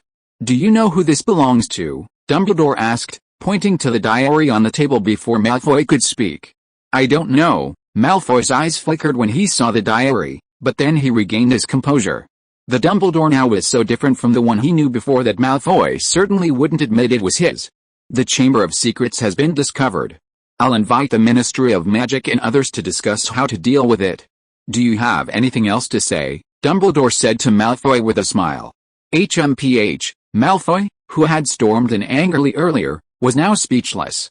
So they always pick on the honest. Seeing Malfoy's twisted expression, Shen Fei shook his head inwardly. Before, Dumbledore had been kind and indifferent, and he blamed everything on him. But after Dumbledore became so assertive, he immediately stopped talking. In reality, dealing with Malfoy was quite simple. As soon as Grindelwald's Dark Lord status was revealed, Malfoy would have immediately thrown off his master, crying and clinging to him. After all, the two Dark Lords were vastly different in status. This is what's called bullying the weak and fearing the strong. Bullying the weak and fearing the strong is a tradition in the wizarding world. During Voldemort's heyday, aside from Dumbledore's Order of the Phoenix, which stood on the front lines against Voldemort and his Death Eaters, the Ministry of Magic simply didn't dare intervene. The situation was similar to what happened after Voldemort's resurrection and his rule over the Ministry.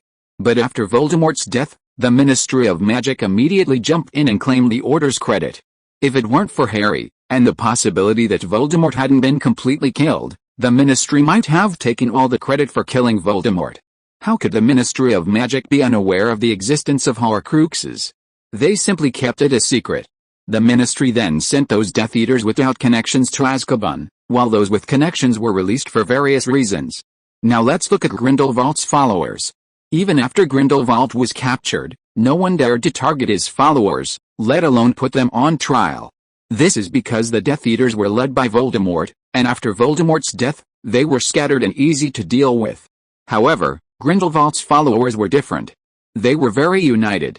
If you dared to touch one of them, the others would come together to cause trouble for you. Under such circumstances, the wizarding world certainly didn't dare to take action. Chapter 85, Dragon Slaying, Part 2. Malfoy glared at Dumbledore and immediately turned to leave. Seeing Dobby the home elf blocking his path, he struck him hard with his cane before storming out the door. Mr. Malfoy, Shen Fei caught up with the diary after Malfoy left the room. This must be something you forgot, Shen Fei said, handing it over. It's not mine, Malfoy said, but he still took the diary and handed it to Dobby the home elf beside him. He then glared at Shen Fei before turning and leaving. Malfoy was deeply displeased with Shen Fei, the so-called Muggle Studies teacher. Originally, teachers in this class were merely figureheads, but things were changing significantly in the English wizarding world.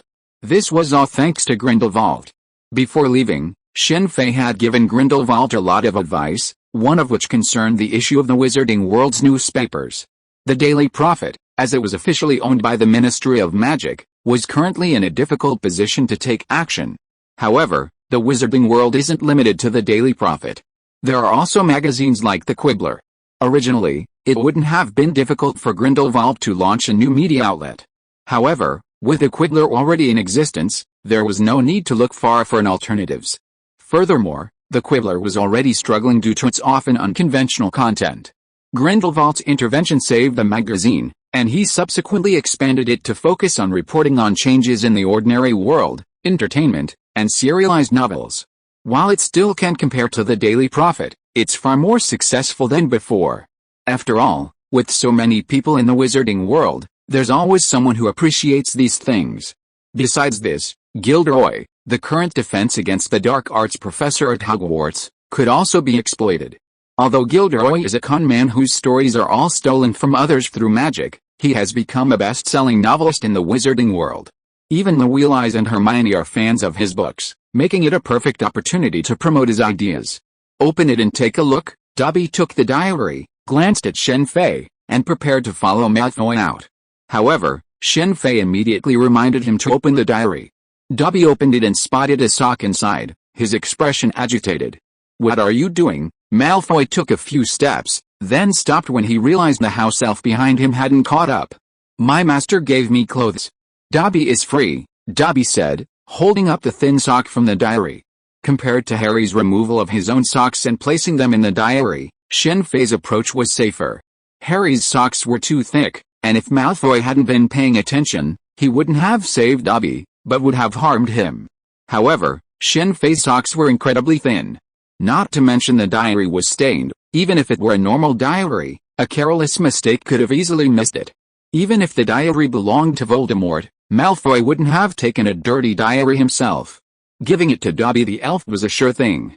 "You've cost me a servant." Malfoy's face immediately changed upon seeing the sock in Dobby's hand, and he pulled out his magic wand. House elves are very expensive in the wizarding world. Except for pure-blood nobles, ordinary wizarding families can't afford them. Didn't you see that the Wheel-Eyes don't have house elves? House elves play a huge role. Due to their natural talents, most house elves possess considerable magical powers and can use apparition at will. This is why the Ministry of Magic has stipulated that house elves cannot possess wands, otherwise ordinary wizards might not be able to defeat them. Hogwarts has hundreds of house elves, primarily employed in the kitchens, the Hogwarts medicine garden, the vegetable garden, and the cultivated fields. Thanks to these house elves, Hogwarts students can have their meals delivered to them as soon as they order. Furthermore, Hogwarts doesn't have to worry about food, as the elves are responsible for growing the crops. This is why almost every magical academy has a large number of house elves. The purchase of a house elf must be registered with the Ministry of Magic, which has a dedicated training facility for house elves. Back then, the wizarding world's humans fought arduous battles to defeat these powerful elves and take them as slaves. Even so, not all elves are slaves. For example, the elves at Gringotts enjoy equal status with humans, with all rights except wands. Today, while some have called for a change in attitude toward house elves, perhaps even granting them the same rights as humans, due to their low status, someone, including Hermione, espouses this view. Few have taken notice. What a joke. Relinquishing control over these elves would mean repeating the same mistakes. Some, like Hermione, only saw the pity of the house elves, but not their strength. The current state of house elves is the result of generations of domestication. There aren't many records of the wizarding war over house elves, perhaps because it happened so long ago. However, it's known that house elves existed when Hogwarts was founded. Expelliarmus, just as Malfoy pointed his wand at Shen Fei and slowly approached, Grindelwald, appearing out of nowhere, suddenly knocked the wand out of Malfoy's hand. Grindelwald's control over his magic was remarkable. This strike only knocked the wand away, leaving Malfoy unharmed. If it were any other wizard, Malfoy would have been knocked back. The so-called Expelliarmus is actually just a magical shockwave, similar to knocking you unconscious. In theory, if you have enough strength in your hand, you can hold the weapon. Of course, this is only theoretical, as Expelliarmus not only creates a shockwave, but also a vibration. You guys, Malfoy picked up his magic wand and glared at Shen Fei and Grindelwald hatefully, then left without looking back. Under such circumstances, it was impossible for him to let Dobby go back, even if he reported him to the Ministry of Magic. Chapter 86, Dragon Slaying, Part 2. Dobby is free. Dobby, thank you. After Malfoy left, the house elf looked at Shen Fei with gratitude. Dobby was very different from the other house elves. Generally, house elves were master-centered, a fact of lifelong training from the Ministry of Magic. But Dobby was different. He loved heroic stories and admired heroes. That's why, upon learning that Malfoy intended to overpay Harry Potter, he warned Harry Potter and even prevented him from attending school. Although Harry Potter had always lived with his uncle, his legend had always been etched in the wizarding world. The young man with the lightning bolt symbol on his forehead was the savior of the wizarding world, and it was at his hands that Voldemort met his end. While the powerful Voldemort's death at the hands of a mere newborn might seem absurd, it was not unheard of in the wizarding world. Harry Potter's mother was truly remarkable, or more accurately, her maternal love was truly profound. To save Harry, she cast an ancient protective spell at the cost of her own life, only to have Voldemort die under his own Avada Kedavra curse. Having arrived in Harry's world, Shen Fei couldn't help but notice the protective spell. Unfortunately, it seemed to have been discovered by Harry's parents while they were exploring the ruins. With their deaths, the spell was lost to the world. It was a real shame, as it was a very powerful spell. Well, you're free now. You can leave. If you have nowhere else to go find Harry Potter and ask him to hire you, Shen Fei said, taking the diary from Dobby's hand. Malfoy had left earlier, completely forgetting about it. Harry Potter, Dobby got it. Dobby thanked Shen Fei again and left. Shen Fei smiled slightly as he watched Dobby's back. It's not like house elves haven't been freed, but the vast majority of them quickly found their next master. Freedom wasn't considered a good thing in the wizarding world, where the unanimous view of house elves was essentially that of slaves, unpaid. No one would hire a house elf who wanted a salary. After Dobby's freedom, finding work proved difficult. He demanded a salary, A ridiculous proposition in the wizarding world, and virtually no one hired him. Ultimately, Dumbledore took pity on him and allowed him to stay at Hogwarts, even with a salary. Among the house elves, Dobby was an outlier, and even within the wizarding world, because to the other house elves, his desire for freedom was ludicrous. Shen Fei, however, considered Dobby a pioneer of the house elves. Unfortunately, his human nature meant he couldn't side with the house elves. He could sympathize with them and help them, but he couldn't liberate them. Dobby's subsequent job search proved difficult, so Shen Fei didn't mind helping him out once. Dobby had sacrificed his life to save Harry, so having Harry hire him wasn't a big deal. The fee was a drop in the bucket for someone with a substantial inheritance from his parents. Dobby's personality and perspective determined he wouldn't volunteer to become someone else's house elf. Instead, his salary demands were modest. Even a copper nut would be fine, provided he had food and shelter. Right now, Dobby simply wanted freedom, and the desire to lead his race in this pursuit. When technology and culture flourish, the issue of house elves might become a major issue. Shen Fei shook his head helplessly, imagining a future where humans gathered in the streets, holding signs demanding the liberation of house elves. This wasn't just a random guess, it was a very real possibility. Many in the magical world sympathized with house elves, especially if the magical world and the ordinary world merged. In his previous life, Shen Fei had lived in a prosperous and stable country, so he had never seen any demonstrations. But in this world, in America, he had seen plenty, many of them organized by animal protection organizations. In America, it was common to see people breaking into farms and research facilities and releasing animals. Even chicken farms were sued for inhumane and cruel slaughter. On the other hand, some murderers and serial killers, regardless of their methods, were never called cruel, and instead, received widespread sympathy. Shen Fei completely failed to understand this concept. The Chamber of Secrets and the Basilisk incident were quickly resolved after the Ministry of Magic arrived. At Shen Fei's suggestion, the chamber wasn't completely sealed off. Instead, the washstand was removed and a staircase leading underground was built.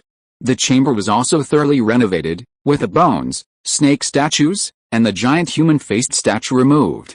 Despite Snape's objections, as they were left behind by the founder of Slytherin, they were completely demolished despite being outnumbered. Finally, the Chamber of Secrets was transformed into an entertainment room, equipped with billiards, chess, pool, and other indoor sports.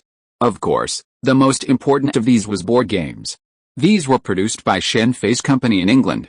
As in the Magic City of the East, board games were incredibly popular upon their release, given the scarcity of entertainment options in this world.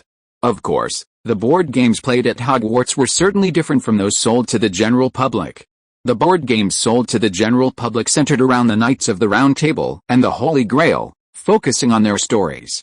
The Hogwarts-themed board games, however, focused on the wizarding world. Designing a board game was too simple for Shen Fei these days. He simply fed in information about the wizarding world and had Red Queen integrate it with the Marvel Universe, and the game would be ready in no time. With Grindelwald's approval, Grindelwald was allowed to appear in the board game as the Dark Lord, along with Voldemort. However, perhaps due to Voldemort's immense fame, Voldemort-themed board games were rarely played, while Grindelwald's became famous. After all, the name was once incredibly famous, but now few, outside of the older generation, know it. Of course, the best-selling board games were those based on fantastic beasts and where to find them, offering both gameplay and knowledge of magical beasts and how to deal with them. This board game has received widespread acclaim, even being featured in the Daily Prophet. This wasn't due to Dumbledore and Grindelwald's efforts, but rather to Newt, the author of Fantastic Beasts and Where to Find Them. He's now elderly, but that's just on the surface. Given Newt's abilities, he's likely to live a long time. He truly loves fantastic beasts, and it's no wonder the game has become so popular, not just at Hogwarts but also at other wizarding schools. The Quiddler's aggressive promotion has paid off. With Grindelwald's support, the Quiddler is now second only to the Daily Prophet in terms of magazine popularity. I didn't expect this to be so delicious. The Hidden Room, now open only on weekends, attracts a large number of students, many of them seniors. Since its opening, even the number of people visiting Hogsmeade has decreased significantly. After all, the Quiddler's entertainment and proximity far outweigh the competition. Hogsmeade seems to have introduced a concept of a recreation room, but even then, it's still no match for the recreation room, as it's stocked with snacks from the ordinary world brought by Shen Fei. Before Harry's arrival, there were no delicious snacks in his world. But things are different now. Gradually, many Hogwarts students have embraced ordinary snacks and drinks. Even Slytherin students, lured by the games and snacks, have fallen for them, including Draco, a Malfoy. Initially, many Slytherin students wrote home to complain, but unfortunately, many received only howlers in response. These games and snacks also solved a major problem for the Ministry of Magic: employment. While the wizarding world overall isn't very large, the industry is also small. This is why most wizards find so many successful jobs after graduation. It's like the civil service exam, too many people are vying for a position. While starvation is theoretically impossible for a wizard, survival and enjoyment are two different things. Some pure-blood families, while ostensibly indifferent, secretly send members into the profession. Aside from those like Malfoy who are obsessed with appearances, money is more important to some. Ron wins again. This guy is amazing. To liven things up, Shen Fei occasionally organizes board game tournaments. The prizes are substantial for the students, including galleons, potions, and flying brooms. Ron always wins the top 2 spots, earning him numerous prizes and arguably overshadowing Harry Potter among the students. This is because Ron has another competitor, the talented Hermione, while Harry Potter hasn't made much of a name for himself in the game. Ron's popularity has strained Harry's relationship with him. After all, Shen Fei's involvement has meant Harry can no longer hold the spotlight. It's true that the wizarding world is different from the ordinary world. Ordinary board games are just that, board games, but in the wizarding world, things are completely different. The old wizard chess game could move on its own, and so could a board game, with its characters still moving. In time, perhaps even holographic systems could be operated through magic. To manage the recreation room, Shen Fei hired Ron's brothers, the Weasley twins, and some students from less privileged backgrounds. These twins, one of whom died in a later battle, were quite capable and kept the recreation room in perfect order. With Shen Fei around, he certainly wouldn't allow them to die in the later battles. Shen Fei wanted to open a business with them. The twins were quite talented at entertainment. Dumbledore is still not as good as Grindelwald. The wizarding world in England was slowly changing, but only within England. Dumbledore held many titles, but his primary influence remained in England. He also had some influence in Europe, but not as much as Grindelwald.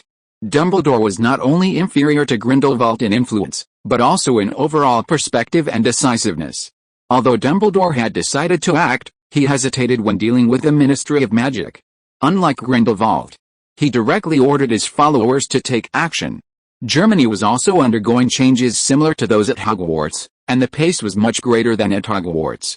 This was unavoidable, considering it was Grindelwald's headquarters. Even though the people there found Grindelwald's orders strange, they carried them out without hesitation. Fortunately, I didn't rely entirely on Dumbledore. Beyond the wizarding world, the ordinary world was also quietly changing. While progress was relatively slow in England and Germany, it was extremely rapid in Magic City. This was due to the emergence of technologies that should have been developed long ago, such as electric cars and color televisions, but were suppressed by the wizarding world. At the same time, new styles of clothing and underwear were also slowly emerging, leading the way. Of course, the most important thing was the emergence of mobile phones. Shen Fei chose Magic City as his starting point. Besides being of the same race, he also knew that even with a change of time and space, China's infrastructure was still world-class, unmatched by any other country. If mobile phones appeared in the Western world, even within the wizarding world, it would be difficult to achieve widespread adoption quickly, as capital wouldn't allow it. Similarly, the nature of capital remained unchanged in that time and space. Of course, Shen Fei didn't personally participate in these tasks, instead outsourcing them to his subordinates. Currently at Hogwarts, like Grindelwald, he also taught Muggle studies. However, Shen Fei delegated most of the teaching to Grindelwald while he studied flying car technology with Hagrid. While Hagrid might not appear to be very bright, he possessed a remarkable aptitude for mechanics. In the ordinary world, Hagrid might have become a genius in mechanical modification. His flying motorcycle was something he had slowly modified himself. Shen Fei was eager to learn about flying car technology. Perhaps, when he established a car company in this world, he would introduce flying car technology. Flying cars are something many car companies in the Marvel Universe aspire to achieve, but so far, only Coulson's lore is the only one capable of such a feat. The anti-gravity system is in the hands of Stark, and not everyone can access it. Even if S.H.I.E.L.D possesses the technology, it can only be used internally, not profitably. Chapter 87 Dragon Slaying, and I think it wouldn't be a problem for me to become a cartoonist now. Looking at the Iron Man Stark on his sketchpad, Shen Fei's lips curled up slightly, a hint of a smile. He had plenty of free time at Hogwarts these days. Besides learning to build a speeder bike from Hagrid, he also attended potions and herbology. Although Dumbledore and Grindelwald both wanted him to take over Muggle studies entirely, he declined, believing it was too much of a waste of his time. Both training and learning took time, not to mention that, in addition to his knowledge of biochemistry and medicine, he also had to find time to study physics. Under these circumstances, why would he waste his time teaching Hogwarts students? Of course, Shen Fei wouldn't use such an excuse with Dumbledore and Grindelwald. Instead, he explained that his goal was to develop science for ordinary people. Hogwarts had changed significantly. While electricity hadn't yet arrived, the teaching methods of professors like McGonagall and Snape had evolved to some extent. Snape's potions class, in particular, saw significant improvement after the introduction of the scientific instruments and methods provided by Shen Fei, significantly reducing material waste. Unlike herbology, which can be industrialized, potions cannot be industrialized. Modern technology is impressive, but some things are irreplaceable. Potions require a specific input of magical energy, something modern science cannot achieve. Don't shrink the world, even Marvel's technology can't do that. What Shen Fei was able to change was the introduction of modern weighing tools like measuring cups and test tubes, freeing students from the hassle of weighing ingredients. Of course, this applies to students. For Snape, the potions master, the situation is different. Shen Fei provided him with several microscopes of varying precision. Perhaps in the future, this potions master could use these to further develop potions. In Harry's world, potions can be considered a form of alchemy. It's not just potions, but also the construction of flying cars and broomsticks.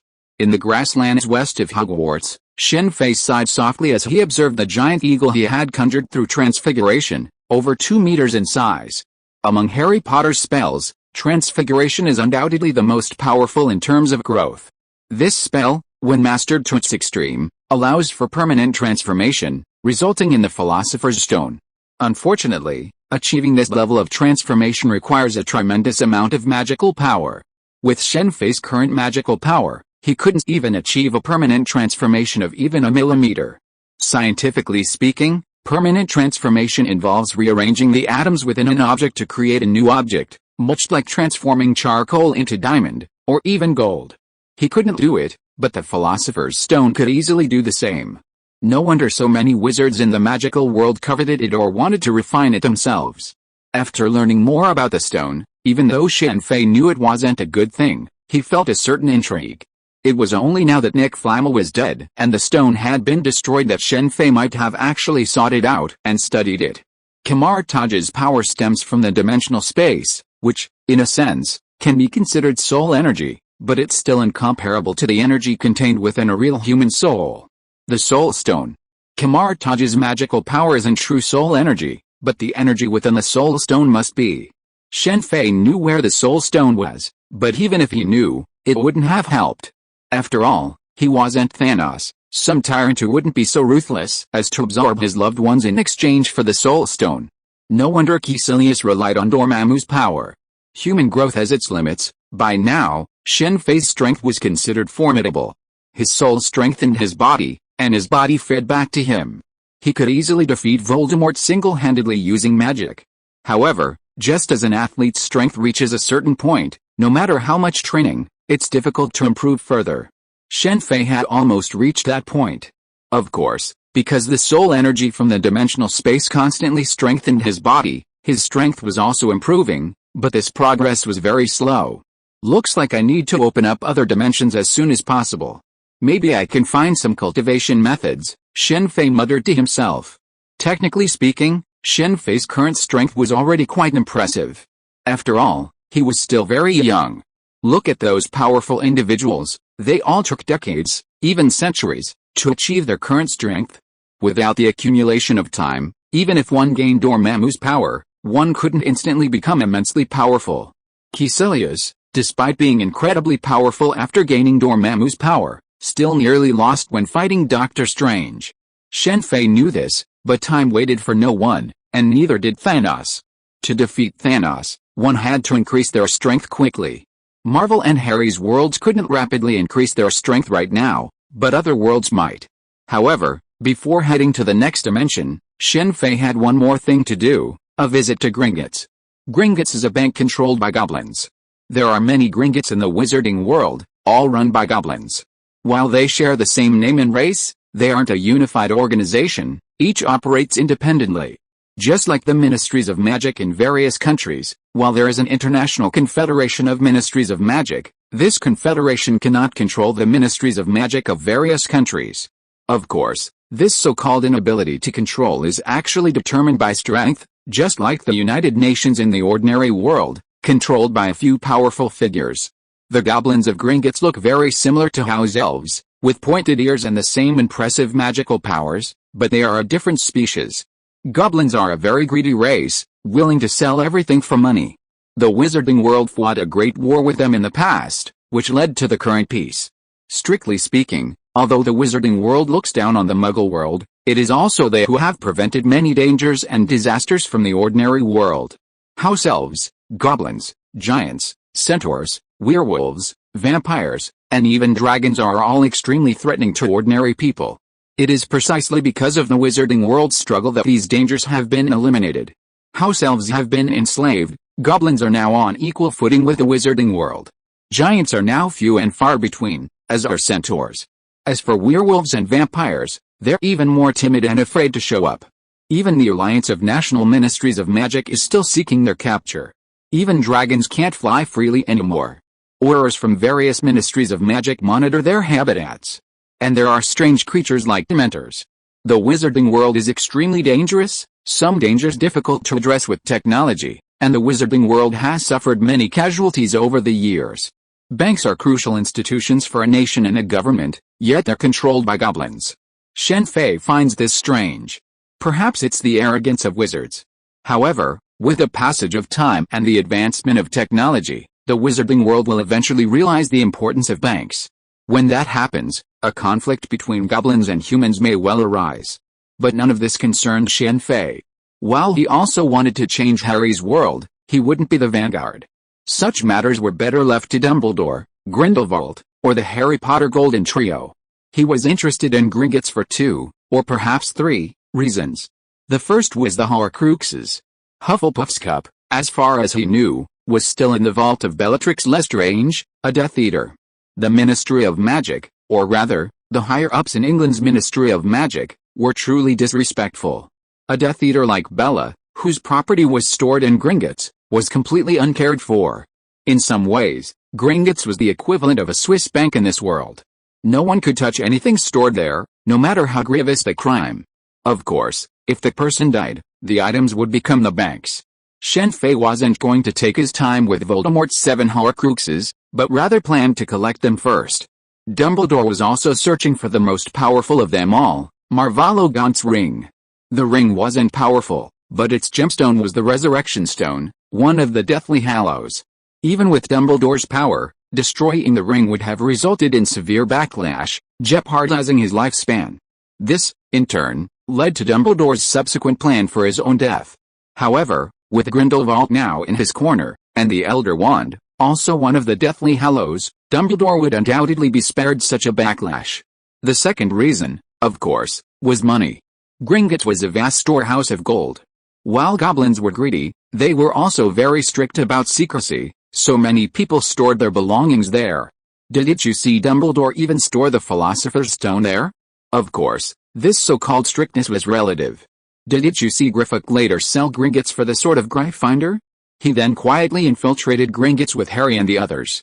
For goblins, if they don't ask, it's simply because the price you offer isn't high enough. As long as the value is high enough, they'll sell anyone out. This sell anyone out isn't just a rhetoric, it's the truth. Without sufficient value, even their lives would be at stake, they won't help. They're a classic race that prioritizes money over life. Gringotts is a massive white building located in the posh area of Diagon Alley. Goblin guards the entrance. Inside, a vast hall is lined with nearly 100 goblins serving guests. While the goblins provide excellent service to the wealthy, their attitude towards the poor is completely different. You're still using an abacus? Don't you know calculators have been invented? Computers won't be long. Shen Fei walked into Gringotts in the mirrored space, looking at the busy goblins on both sides and shaking his head helplessly. Gringotts is known as the second safest place in the English wizarding world. The safest place, of course, is Hogwarts, though Shen Fei couldn't see how safe Hogwarts was. Third was the Ministry of Magic, and this was where many in the ministry resented Dumbledore. His fame overshadowed everyone else. Just as you know the world's highest mountain, but how many know the second highest? Shen Fei didn't know that. Gringotts' defensive magic was powerful. Apparition was completely useless inside, and deep within were spells that negated any magic, including potions. Using this world's spellbook, infiltrating would be impossible unless one possessed the invisibility cloak, one of the Deathly Hallows, like Harry Potter, and had an insider to guide them. But for Shen Fei, these were no match. His mirror dimension defied these defenses. The power of Kamar-Taj, drawn from the dimensional space, could be considered a form of primordial energy, a power no man could match. Without Harry Potter's magic, in a world where talent was the key, Shen Fei would have never mastered the magic there. The defensive spells that negated spells within Gringotts had no effect on the mirror dimension. Shen Fei easily entered the depths of Gringotts, where he saw the treasures of many people. All curses end. Shen Fei quickly discerned the defensive spell deep within Gringotts. All curses end was an extremely powerful spell. While it had no offensive effect, it could negate enemy spells. Only powerful aurors could master it. Back in Paris, France, Grindelwald had used a powerful fire curse, intending to destroy the city in one fell swoop and start a war. However, thanks to the fire curse cast by Nick Flamel and Newt, the already powerful fire curse was finally neutralized. All curses end. Within Bella's vault, Shen Fei quickly found the Hufflepuff cup. Remembering that it had been cast with a duplication charm, Shen Fei immediately cast a dispel charm. The duplication charm could create multiple identical copies of an item through magical power. Of course, the copies were never real, they were merely imitations, created by the magic power. Once the magic power was exhausted, they would vanish. Besides the Hufflepuff cup, Shen Fei swept away all of Bella's wealth, not just his own, but also that of the other Death Eaters. He learned the list of these Death Eaters from Griffock. Of course, Shen Fei wouldn't negotiate with a greedy goblin like Harry Potter had done. Instead, he cast the Imperious Curse and learned the truth about Gringotts. After taking a large amount of wealth, Shen Fei went straight to the depths of Gringotts and encountered a Ukrainian belly dragon, the dragon chained there to guard Gringotts' treasures. This was his third purpose, to slay the dragon. Dragons in the wizarding world are generally monitored by aurors from various ministries of magic. Slaying a dragon rashly would have a huge impact, but the dragon of Gringotts was no problem. Chapter 88, A New World, Part 1. The world of Harry Potter boasts many different dragon species, including the Eastern Fireball, the Swedish Short Snout, the Peruvian Venom Fang, and so on. Despite these diverse species, they are collectively referred to as fire dragons. Among them, the Ukrainian belly dragon is the largest of all dragons, and also the most formidable, otherwise it wouldn't be used by goblins to guard Gringotts. The Ukrainian belly dragon is the most formidable of all dragons. In a solo fight, perhaps only Dumbledore or Grindelwald, with the Elder Wand, could defeat it in the wizarding world, and of course, Voldemort could be a possibility. And now, of course, there's Shen Fei. Dragons are incredibly valuable. Their blood, flesh, hearts, tendons, scales, horns, and bones are all highly valuable. Dragon liver, while cheap to Shen Fei, is incredibly expensive in this world, otherwise, no dark magician would dare to slay a dragon. Although each Ministry of Magic has aurors monitoring dragon gathering places, the world is vast, especially the oceans. Who knows if a few dragons might emerge from an island. Furthermore, even if there's surveillance, dark magic doesn't care. After all, they're dark wizards. Dark wizards slay dragons primarily for their materials, particularly for wands. The Ministry of Magic has strict regulations regarding wands, making it extremely difficult for dark wizards to obtain them through legitimate channels. For a wizard, the difference between having a wand and not having one is worlds apart. The magical world isn't without wandless magic, and there's also silent magic. Normal magic is accompanied by a sound, loud or soft, and the sound of Avada Kedavra, one of the 3 unforgivable curses, is incredibly harsh. Sometimes, magicians need to perform silent tasks, which is where silent magic comes in. This is similar to fitting a silencer on a pistol, but the difficulty is vastly different. Fitting a silencer on a pistol only requires the necessary equipment, but silent magic requires arduous practice. Even among aurors, only a select few can master silent magic. Wandless magic is even more challenging, far more difficult than silent magic.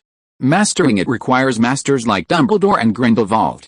Furthermore, wandless magic is so weak that few in the wizarding world specialize in it. A wand acts as a lever in a magician's hand. Just like a normal person can easily pick up a bottle of water with one hand, but struggles to do so with a full case of water. With a wand, however, it's a different story. One can easily pick up a full case of water, or even 2 or even 3. Wandless magic, at most, was just enough to lift 2 or 3 bottles of water. Dumbledore and Grindelwald were considered the pinnacle of the magical world, but without their wands, they wouldn't even be able to defeat a regular Auror. Of course, they couldn't defeat them, but if they wanted to escape, few could stop them. In the original novel, even without a wand, Dumbledore, if he didn't want to die, would have escaped in a flash. This is a dragon. Shen Fei quietly appeared beside the chained Ukrainian belly dragon.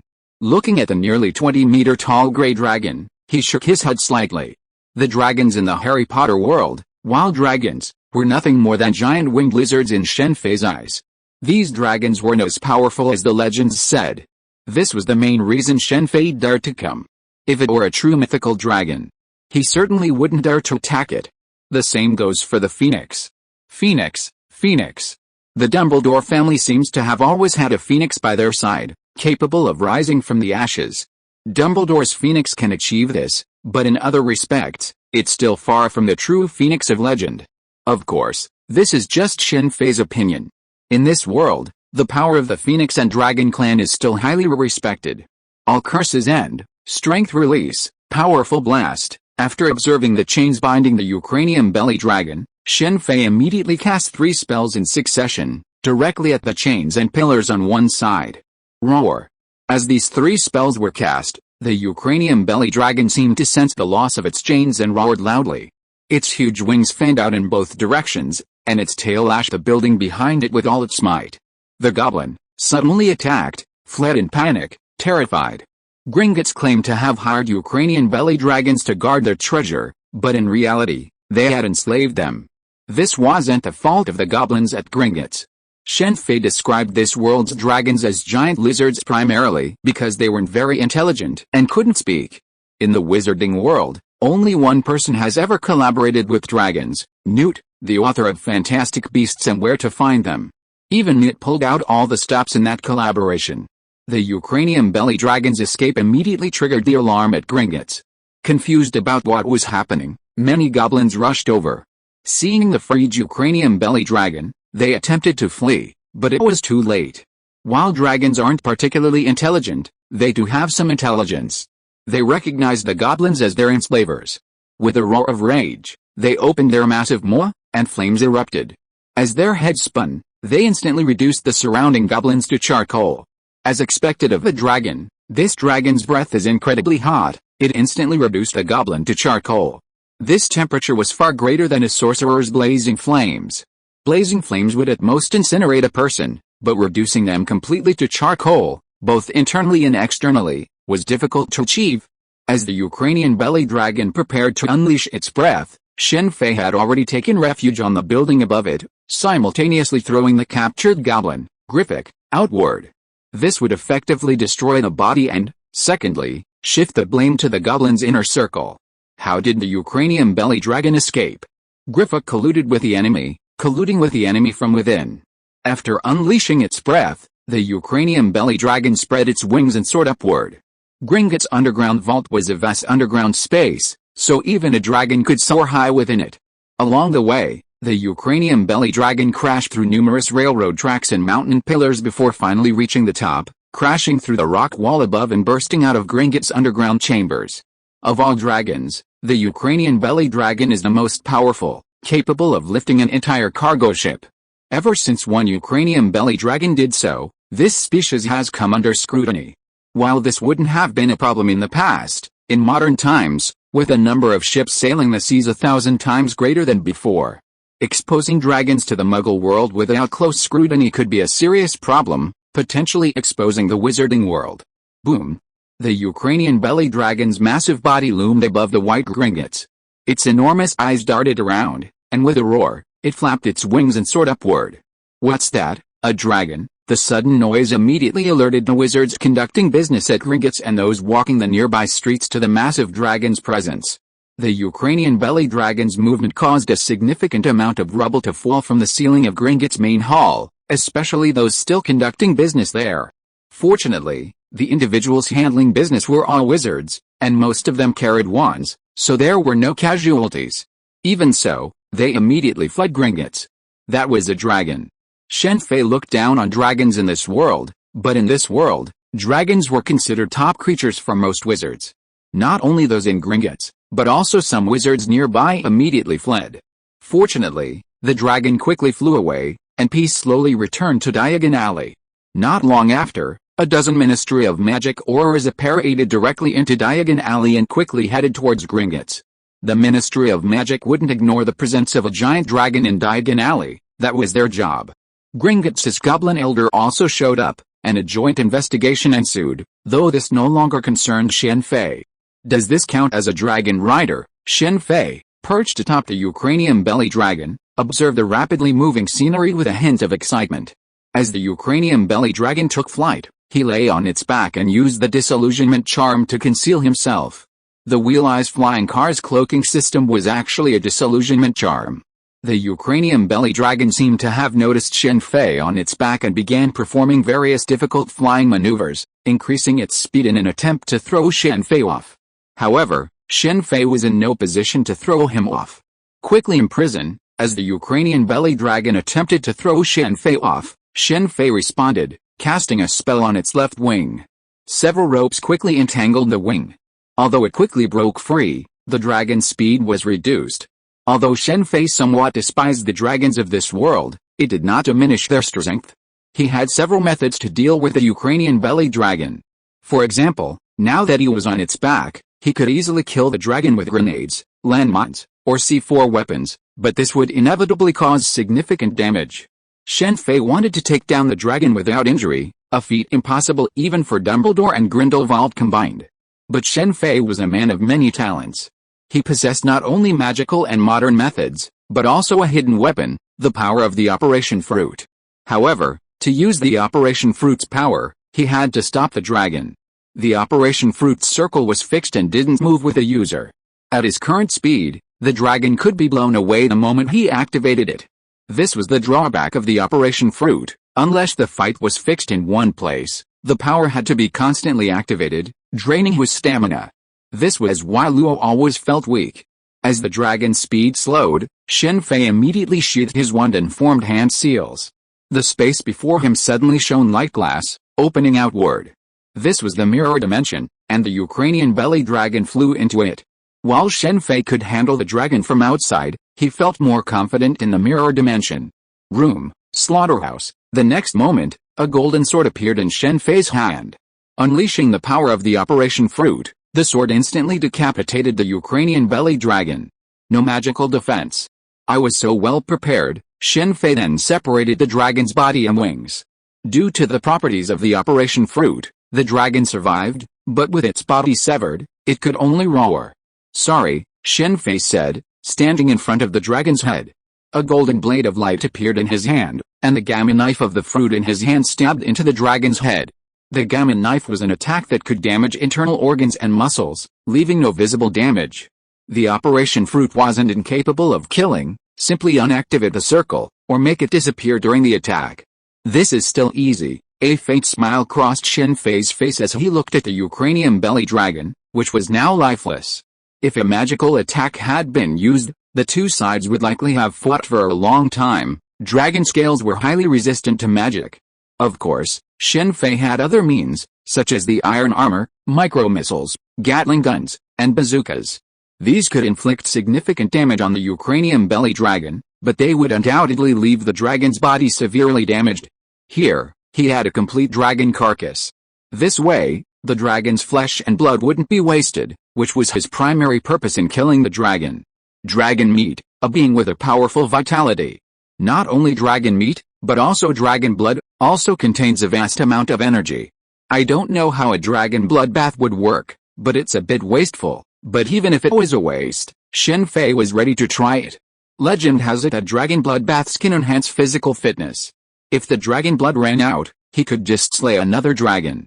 With his mirror dimension and the power of the Operation Fruit, poaching would be easy, even against the Ministry of Magic's surveillance of dragons. Not to mention, he had also obtained a complete dragon skeleton.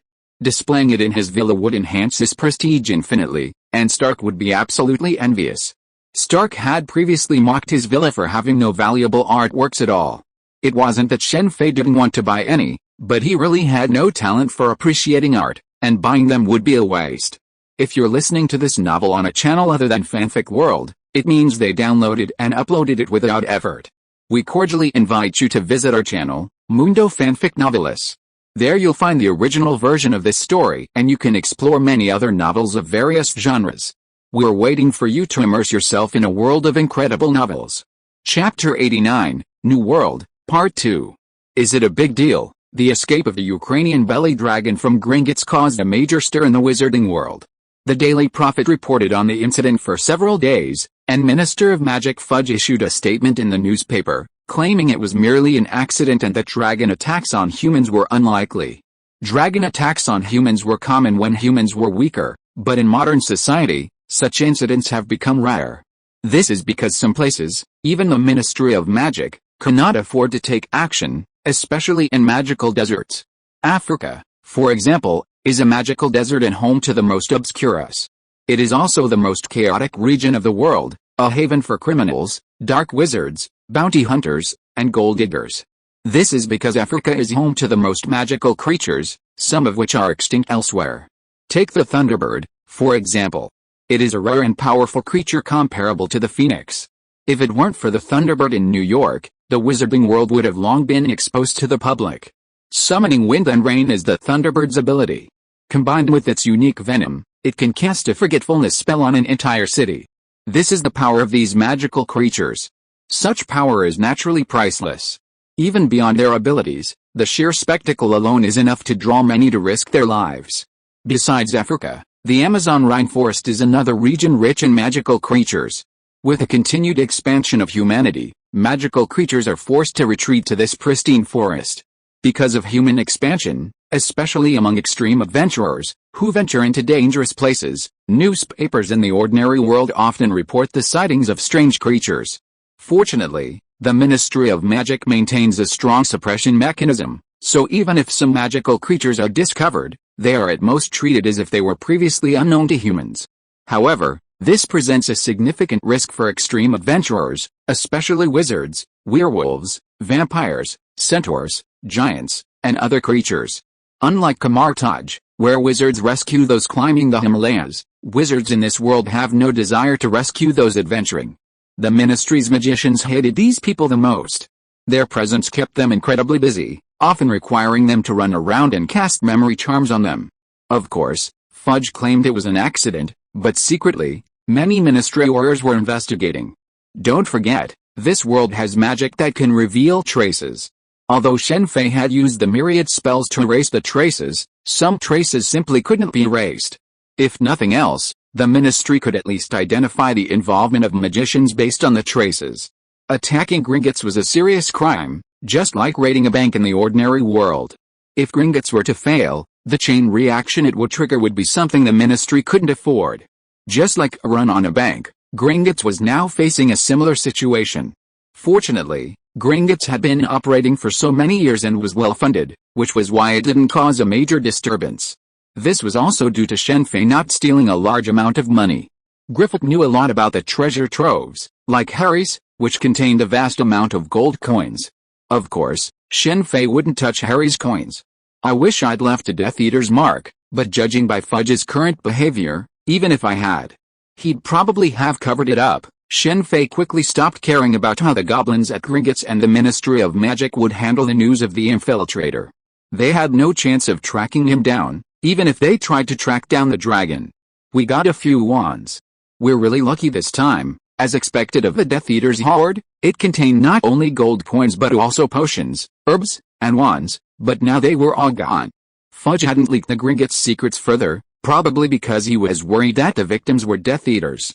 If that happened, the Death Eaters, who had finally quieted down, would start a rebellion, something Fudge absolutely wouldn't allow. If the Death Eaters started a rebellion, his chances of re-election as Minister of Magic would be jeopardized. It's truly dragon blood. While it's not as potent as the legends say, it's pretty good for now. Shen Fei sighed as he lay in a bathtub filled with dragon blood.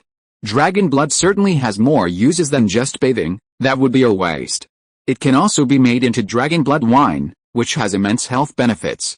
A normal person, after drinking dragon blood wine for a few days, would likely be forever free of illness. No wonder the magical world, whether it's magic or herbal medicine, is primarily focused on healing injuries, with few treating illnesses. This must be related. If the magical and mundane worlds could coexist harmoniously, the future of this world would be incredibly bright, at least far better than the Marvel Universe. The Marvel Universe is far too chaotic, with its constant emergence of advanced technology, various superpowers, and even aliens. It's nothing compared to the tranquility of Harry Potter. It looks like Gryffindor won't win the House Cup this semester. After saying hello to Dumbledore and Grindelwald, Shen Fei prepared to return to the Magic City. Upon seeing the golden triangle, this thought occurred to him. In the original novels, every time Gryffindor dominated Slytherin, it was Dumbledore's deliberate act. How many points you deduct, I'll give you at the end of the semester. Back then, Harry had certainly done a lot, so Dumbledore's bonuses weren't questioned. But that's no longer the case. Ron has finally made his mark in the golden triangle, thanks to his talent for board games. He was once the least impressive member of the group, but now he's finally made a comeback. However, the upshot of this turnaround is that Ron seems to have found a girlfriend. Whether he and Hermione will be together in the future is uncertain, even Shen Fei can't guarantee. The same goes for Harry, and Ginny's situation is precarious. Shen Fei has no business playing matchmaker, it all depends on their own destiny. Big cell phones, mobile phones have arrived in Shanghai. These first ones aren't the petite ones of later generations, but the massive ones Shen Fei has only seen in movies. Essential for showmanship, they can even be used as bricks when necessary, and they're incredibly expensive. Even so, many people in Magic City already own mobile phones. Rich people are always wealthy, no matter where they live. After all, they're much more convenient than telephones. With Shen Fei's involvement, the market for pagers might be over. Don't underestimate pagers. They might look low-tech, but that's because they're not made with high-tech products. Look at Fury's pager, its signal can reach the stars and summon Captain Marvel. Harry's China doesn't have many base stations because they have satellites. Shen Fei has bought several satellites. Who needs base stations when you have satellites? After briefing the CEO on his situation, Shen Fei went to pack up his supplies and prepare to return to the Marvel world. These supplies meant various food, medicinal herbs, even elements, and, of course, a few people looking for death. That's millions of dollars, all-round trip. With this thought in mind, Shen Fei appeared in his villa in the Marvel Universe. Strictly speaking, the millions Shen Fei mentioned was an exaggeration. If something like PIM particles were sold to others, the price would certainly be high, perhaps even higher. But for personal use, the price plummeted. Did you see Dr. Pickham using PIM particles at home every day? If they were really that expensive, where would he get the money? With Shen Fei's current wealth in both worlds, he could easily travel in and out daily, just like Stark used private jets. The reason Shen Fei was still hesitant was a matter of habit.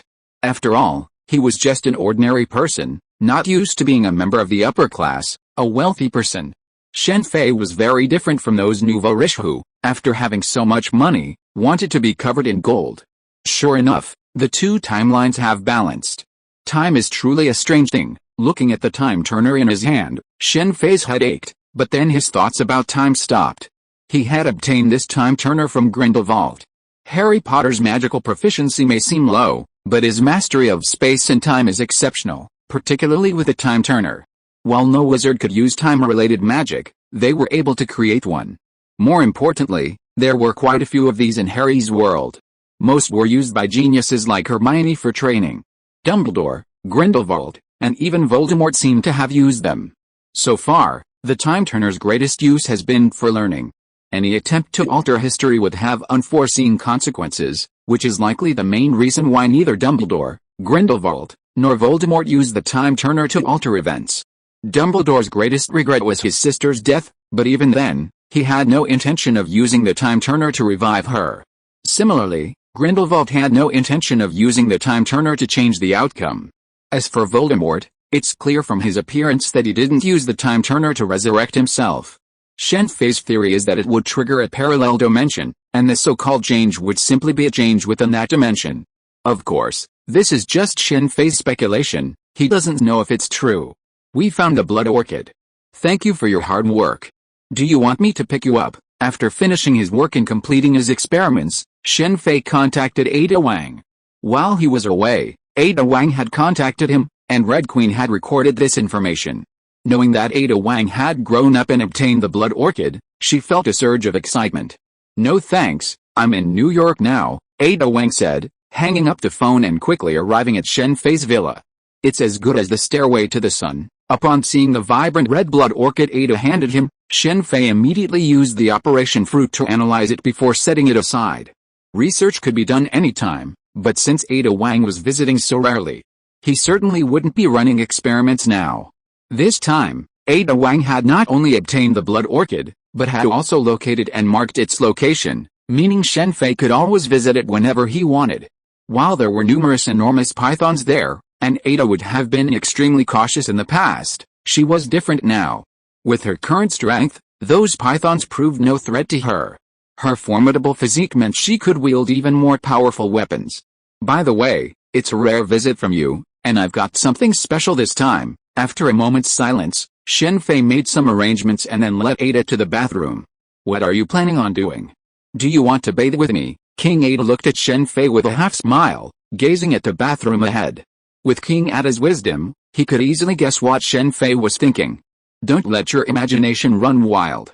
I brought you here for a serious matter. Shen Fei blushed slightly. He certainly had intentions for Ada, but after all, he was once just an ordinary man, without a girlfriend.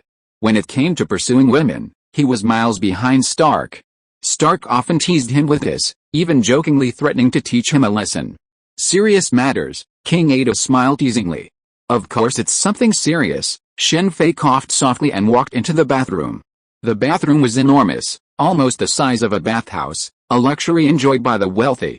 After Shen Fei entered, Ada Wang also walked in. This is dragon blood. Shen Fei walked directly to the small bathtub at the side. He had a lot of dragon blood, but it would be a waste to use it in the large tub. Dragon blood. Ada Wang looked at the red blood in the bathtub in surprise. At first, she looked at Shen Fei with a strange look, but after hearing that it was dragon blood and its effects, her expression changed, and she became touched.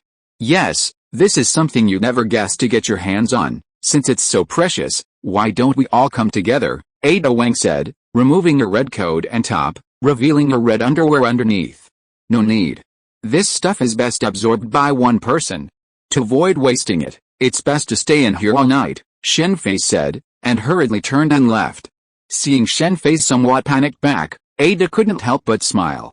I wasted this rare opportunity. After walking out of the bathroom, Shen Fei felt a little regretful, but it was definitely impossible for him to go back. He could only sigh in disappointment and leave. Chapter 90, A New World, Part 2. Blood Orchid, a blood-stained orchid. While King Ada was bathing in dragon blood, Shen Fei began studying the blood orchid. Though King Ada had only brought a single blood orchid, at least 20 lives had been lost in the pristine jungle for its sake. The blood orchid lived up to its name, in a way.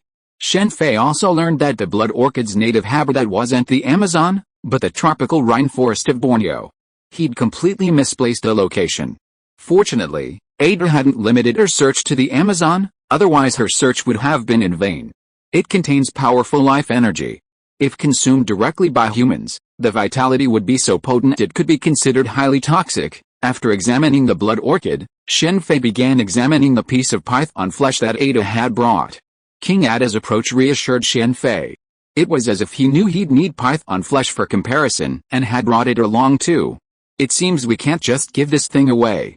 I thought it only had the effect of eternal youth, but I was wrong. The blood orchid's powerful vitality isn't just about eternal youth, it's about increasing lifespan. Those giant pythons relied on it to break through their lifespan limits. This thing is much more useful than the stairway to the sun. I should go to its source someday and see if it can be transplanted. Compared to the stairway to the sun, the blood orchid has far fewer side effects. Even if a human accidentally ingests it, it's likely to be a matter of life or death, not major damage. This thing doesn't seem to be that harmful to animals. Are you interested in animals? I wonder what would happen if a phoenix ate it. Perhaps we can trade this for a few drops of blood and tears from Dumbledore's fox. While the phoenix in Harry's world doesn't possess the legendary power, its tears are a rare healing and detoxifying ingredient. This is a dragon. The next day, just as Shen Fei was putting the dragon bones away in the storage room, Ada, dressed in a red dress, approached with a glass of red wine. Shen Fei's skeleton was arguably the most perfect dragon skeleton ever made, without a single scratch. He had completely removed the flesh and blood with the power of the surgery fruit, completely eliminating any waste. Not bad. How do you feel? Very good. Your physical fitness has improved a lot, Ada said with a smile. That's good. Let's eat first. The food was, of course, Harry Potter-inspired ingredients, with dragon meat being the main course. Marvel's food was far inferior to Harry Potter's. While Marvel had top-tier ingredients, Harry's world also had them. Such a large villa, and you don't even employ a chef. Ada looked curious, as Shen Fei prepared all the food himself. I'm not used to it. There were two main reasons for not hiring a chef. Shen Fei's habits hadn't changed, and there were too many secrets here that shouldn't be revealed. By the way, since you're an agent, I've prepared some things for you. After dinner, Shen Fei took Ada to the basement and opened the weapons vault. Shen Fei had fully utilized every aspect of the Ukrainian belly dragon, including a dragon skin belt, dragon skin gloves, dragon skin wrist guards, and even dragon scales. Dragonhide gloves were actually quite affordable in Harry's world. Almost every student had a pair, primarily for potions and herbology classes. However, perhaps due to the craftsmanship, the Dragonhide gloves in Harry's world were somewhat unsightly, unlike Shen Fei's own creations. This is a magazine with space magic, holding 100 rounds. A pistol with 100 rounds is already quite high, and while Shen Fei could have added more, there was no need. Although Shen Fei had given Ada some equipment last time, this time he wanted something more comprehensive. You've done so much for me, is it worth it? Ada said with a smile, approaching Shen Fei. Of course it's worth it, Shen Fei said immediately after a moment's pause. Really? Then what are you waiting for? Ada said, leaning forward, her arms around Shen Fei's neck. She leaned close to Shen Fei's second generation and whispered. The aroma made Shen Fei immediately put aside his weapons. He picked up Ada and apparated into the bedroom. Harmony follows. Let's go. Ada stayed with Shen Fei for 3 days, 3 days of refreshing relief for him. His relationship with Ada had finally made a breakthrough, leaving Shen Fei feeling somewhat reluctant to leave. No wonder some say the land of pleasure is a graveyard for heroes. But Shen Fei finally remembered that he still had important matters to attend to. That was to find Peggy Carter. Whether it was the age difference or something else, Captain hadn't seen Carter since waking up, and Carter herself didn't know about Captain's resurrection. Captain was quite remarkable, having previously dated Carter and then, later, Sharon Carter, Carter's niece, Agent 13. This showed that Captain, a righteous man, was actually a man. It was only Carter who later passed away. Otherwise, Captain would have been in trouble. Just like when Captain kissed a beautiful woman and was seen by Carter, Carter fired several shots at the shield-raising woman, startling Captain and Howard. Speaking of which, if Carter were to regain his youth, Captain's life would be tough, and Stark's would probably be even tougher. Stark feared nothing but Carter, who would grow old and remain in England with little news. Otherwise, Stark's life of reveling in the nightlife would be difficult. A great man hides in the city. In the Marvel Universe's England, Shen Fei and Ada arrived directly through a portal to a seemingly ordinary apartment. Carter lived in one of the rooms. As the founder of S.H.I.E.L.D, Carter could have lived a better life in her later years, but she ultimately chose this place. Captain's New York apartment seemed similar. S.H.I.E.L.D had originally arranged a nice place for him, but he moved out to better understand the world. Although Captain didn't earn much now, his pension was high. The U.S. military, even if it had to save, couldn't possibly skimp on his pension. Shen Fei and his companions, having apparated into Carter's room, called out. Shen Fei, now able to use the power of the opera fruit, confirmed the situation within the room and then apparated himself inside. While the opera fruit also allowed for spatial displacement, it was a spatial displacement technique, useful in combat but a bit cumbersome in normal situations. Luckily, apparition made up for this issue. The room was simple, devoid of any luxurious decorations. After surveying the room, Shen Fei immediately kicked over a chair. The sound of the chair falling alerted the occupants. A moment later, a beautiful blonde emerged from the inner room, gun in hand. The next moment, Ida appeared beside her and knocked her unconscious. She's here, and she didn't tell Carter about the captain's resurgence. Shen Fei, of course, recognized this blonde. She was Carter's niece, Agent 13. I'll leave this place to you, Shen Fei said, heading inside. Carter's place wasn't particularly well protected, but few dared disturb her. The average person wouldn't know Carter's residence, and those who did know wouldn't come. Carter's security here was lax, but if anything happened to him, S.H.I.E.L.D would undoubtedly mobilize its entire force. Therefore, even Hydra, which held a deep grudge against Carter, hadn't sought revenge on him, including Whitehall, or rather, Werner Reinhardt, whom Carter had personally captured. Alexander had become S.H.I.E.L.D's highest leader, and none of its secrets were secrets to him. In this situation, there was no need to risk exposure by provoking Carter. As for revenge, that was the business of the previous generation of Hydra and had nothing to do with Alexander. "Hello, Ms. Peggy Carter," Shen Fei said as he entered the innermost room. He looked at the elderly Peggy Carter lying on the bed, hooked to an IV, and gave a solemn salute. "How's Sharon?" Carter asked immediately after examining Shen Fei with his hazy eyes. "She's fine.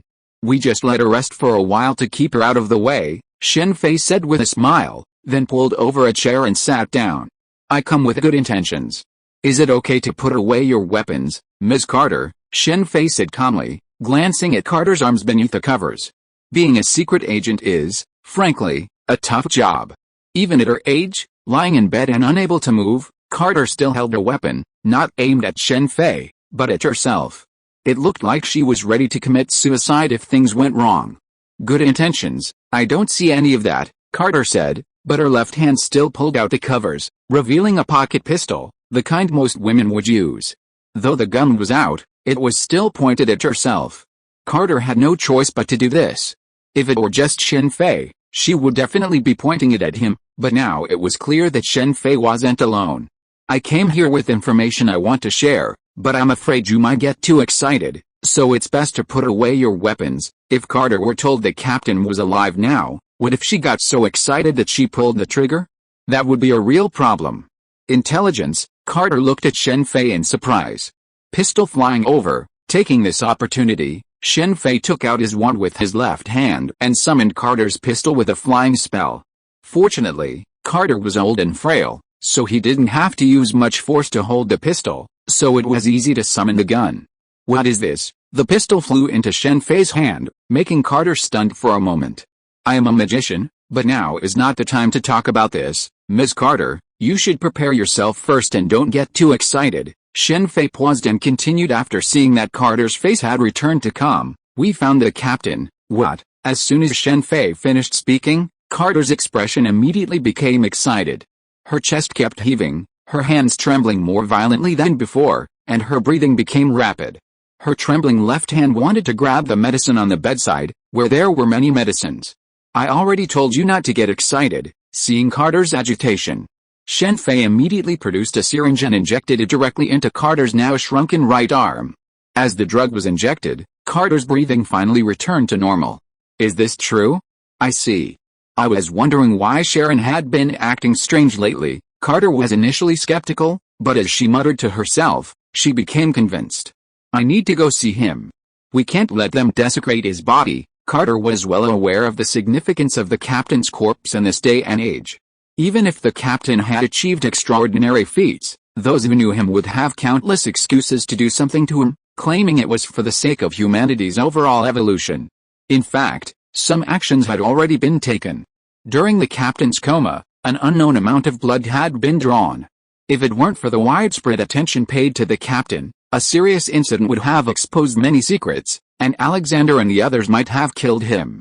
Perhaps due to the effects of Shen Fei's injection, Carter suddenly sat up and removed the IV drip from her right arm. Ms. Carter, don't get excited. The captain isn't dead. He was simply frozen. He's now thawed. Because he was frozen, his age and body haven't aged. He's still a young man, Shen Fei said, pulling out a photo. It showed the captain at the dock at Shen Fei's villa. Carter froze at the sight of the young captain in the photo. The captain in the photo looked much the same as she remembered him, the only difference being his clothes. But Carter herself was aging and could die at any moment. Going to see the captain under these circumstances wasn't a good idea. Carter understood why the captain hadn't come to see her even after waking up, and why S.H.I.E.L.D had kept the news from her. The passage of time had brought them into the same world, but the distance between them hadn't been shortened. Carter was a remarkably strong person. Anyone else would have burst into tears. Ms. Carter, you and the captain's deeds have inspired generations. I grew up listening to your stories. Although time has been cruel to you, it's not insurmountable, Shen Fei said, pulling out a test tube filled with red liquid. This is the enhanced serum I developed. It can bring back youth. Chapter 91, A New World, Part 2. Shen Fei's words made Carter's eyes light up, but she quickly regained her composure. She stared at Shen Fei and asked, "What do you want?" As one of the founders of S.H.I.E.L.D, Carter knew that free lunches don't come easy.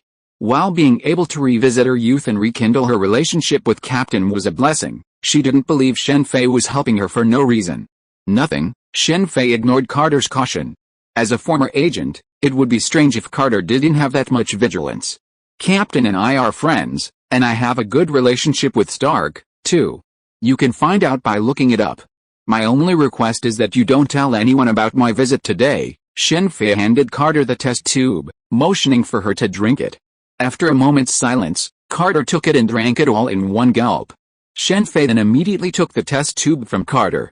In about a week, you'll be back to your youthful appearance. How you explain it to the others is up to you. I just hope it doesn't involve me. With that, Shen Fei walked out of the room, walked over to Ada, grabbed her arm, and apparated away, returning to New York through a portal. As they left, Carter got out of bed and walked outside. Seeing only Sharon collapsed outside, his eyes flickered slightly. I thought you'd make some demands. Inside the villa, Ada sat on the sofa, a hint of curiosity in her eyes. Didn't I say before? I just don't want this couple to miss out, Shen Fei said helplessly. He truly had no other motives for Carter. Although she was one of the founders of S.H.I.E.L.D, she knew less about the current state of the organization than he did. It was a rare opportunity to come to this world. If he didn't have abilities, he wouldn't have to worry about it. But since he had abilities and it wouldn't endanger him, why not do something? Just like what he had done in Harry's world, how the wizarding and ordinary worlds would interact in the future was something he could only imagine. But it could definitely change someone's fate. Take, for example, the death of one of the twins, and the subsequent sacrifice of Lupin and his wife in the battle against Voldemort. Harry Potter's fate was similarly altered. He no longer had to fight Voldemort like in the original novel. While this would have cost him a great deal of fame, at least his loved ones wouldn't have been sacrificed. Let's go, it's time to check out the lab. Ada stayed with Shen Fei for about a week before leaving. Shen Fei didn't try to stop her. Everyone has their own life. After calming down, Shen Fei prepared to go back to work. With his current income, he could easily follow Stark's lead and not work at all. He could focus on research at home, fly around in his Iron Man suit, or go on a trip. However, Shen Fei didn't want to do that. It would be a waste of his surgery fruit. So, he set up his own lab focused on researching difficult diseases, primarily those that are currently incurable. It was a way to give back to society. Shen Fei had two reasons for visiting today. One was that an AIDS patient had been cured. Besides traveling back and forth between worlds and cultivating, Shen Fei also had some practical work to do. Brother Shen, arriving at the lab, a delightfully cute little girl, about 6 or 7 years old, threw herself into Shen Fei's arms. Beside the little girl were two elderly people, her grandparents, who had come to pick her up from the lab. Upon seeing Shen Fei, the two elderly people showered him with gratitude, their eyes moistening as they spoke. The little girl's AIDS was inherited from her parents, white-collar workers working abroad. Both of them had died from AIDS in an accident, leaving the little girl without care. Consequently, her grandparents from China came over. They had initially given up on the idea, but when Shen Fei was screening AIDS patients, they found them and, with a desperate attempt at survival, agreed to Shen Fei's lab plan. When selecting AIDS patients, Shen Fei chose only children, refusing to accept any adults. He had originally considered several families, but in the end, only the little girl's grandparents agreed. The reasons were simple. First, Shen Fei's age was too young, and even his doctorate didn't dispel their concerns. Second, Shen Fei was Chinese. It was a bit ridiculous, because the patients Shen Fei selected were all from Chinese families, and they rejected him for this very reason. The third reason was even simpler. Shen Fei promoted the idea of using traditional Chinese medicine to combat AIDS. Even with the current surge in the price of Chinese medicinal herbs internationally, thanks to the Umbrella Corporation, this hasn't dented people's preconceptions. Furthermore, those opposed to traditional Chinese medicine were primarily Chinese. Shen Fei naturally didn't care. He wasn't a saint, so why would he beg anyone to treat him? While the children were the most pitiful, there were many more people in this world who suffered. Even if he were a god, he couldn't save everyone. Besides, he wasn't a god himself, so he could only help as the situation dictated. You're welcome. It's not necessary, Shen Fei acknowledged the two elderly people's thanks. After chatting with the little girl for a while, he asked security to escort them and the girl to the airport. Shen Fei had already booked a flight back home for them. If any other laboratory could cure AIDS, even if it was only at the laboratory stage, they would surely publicize it extensively, hoping to attract attention and investment. But did Shen Fei need investment? Definitely not, and neither did he need fame. The power of the Operation Fruit possesses a tremendous advantage in researching and treating various diseases. AIDS is indeed very difficult to treat, but to the Operation Fruit, AIDS is just a virus. The goal is to kill it. In the United States, there are large laboratories dedicated to AIDS research. These labs aim to cure the disease and relieve suffering. Some certainly do, but the vast majority are driven solely by profit. With so many AIDS patients worldwide, the stakes are staggering. It wasn't that Shen Fei didn't want to release the AIDS drug, it was a life-saving drug, after all. The problem was that Shen Fei hadn't yet fully developed a universal AIDS treatment. The little girl's cure was his own work, and with so many AIDS patients, he couldn't possibly treat them all himself. There was a huge gap between laboratory results and industrialized results. If Shen Fei devoted himself to AIDS treatment, a universal drug would surely be invented soon, but he still needed to practice and learn. Speaking of AIDS, it's hard not to mention some truly disgusting individuals. They contracted AIDS, abandoned themselves to despair, and, seeking revenge against society, actively infected themselves. He had heard of numerous such cases, and such individuals deserved no death. It was precisely because of this widespread knowledge that Shen Fei chose AIDS as his first target. While this treatment plan is promising, it's unfortunately too expensive for the average person. Shen Fei's virus-to-virus strategy killed the little girl's AIDS. Cost-effectively, the average person couldn't afford it. If it were a money-making strategy, it wouldn't matter. After all, it was life-saving medicine, and you'd pay whatever the price was. But Shen Fei wasn't that type of person. In fact, several AIDS treatment options existed before Shen Fei began his research. Like his current one, these were laboratory products and not widely available. Only the super-rich could afford them. Stark has so many confidants, yet nothing has happened. The protections are well written. After revisiting the little girl's treatment plan, Shen Fei stored the information in Red Queen's database. All of Shen Fei's data was now under Red Queen's control. However, to avoid exposing Red Queen, she maintained control in secret, so even those with ulterior motives wouldn't be able to access the information. Your claws. After spending about an hour in the lab, a white-haired young man in his 30s walked in. His left arm was wrapped in a thick bandage. Shen Fei came to the lab for the second reason. Rebecca had contacted him. Ever since Rebecca reported his abilities to the higher-ups at S.H.I.E.L.D., Shen Fei and Rebecca had been in less contact. It wasn't that Shen Fei minded Rebecca's reports, but Rebecca seemed to have some secret projects that made it difficult for her to communicate with the outside world. After all, she was an expert at S.H.I.E.L.D. this time. Rebecca contacted him because of a patient they couldn't handle, so she thought of him. Rebecca didn't know Claus, but she knew Leon. Claus was injured while fighting alongside Leon. Originally, Shen Fei hadn't wanted to take on this patient because of his upcoming work. This patient was, or rather, had been, a member of the U.S. military. Shen Fei had no interest in associating with him. Due to his ethnicity, no matter what he did, he wouldn't be favored by the military. Why waste his time? However, after learning Clauser's name and Rebecca's examination of Clauser's injuries, Shen Fei became intrigued. He even postponed his next steps for this reason. The Veronica virus was the cause of Clauser's injuries. Shen Fei now possessed nearly all of the T-viruses, but the Veronica virus was precisely what he lacked. The Veronica virus was arguably the most successful of the T-virus series. Shen Fei had once planned to search for it.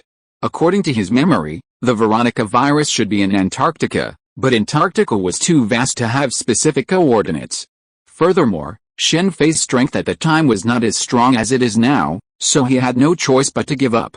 According to his memory, Chris and Claire destroyed the place, but he couldn't ask.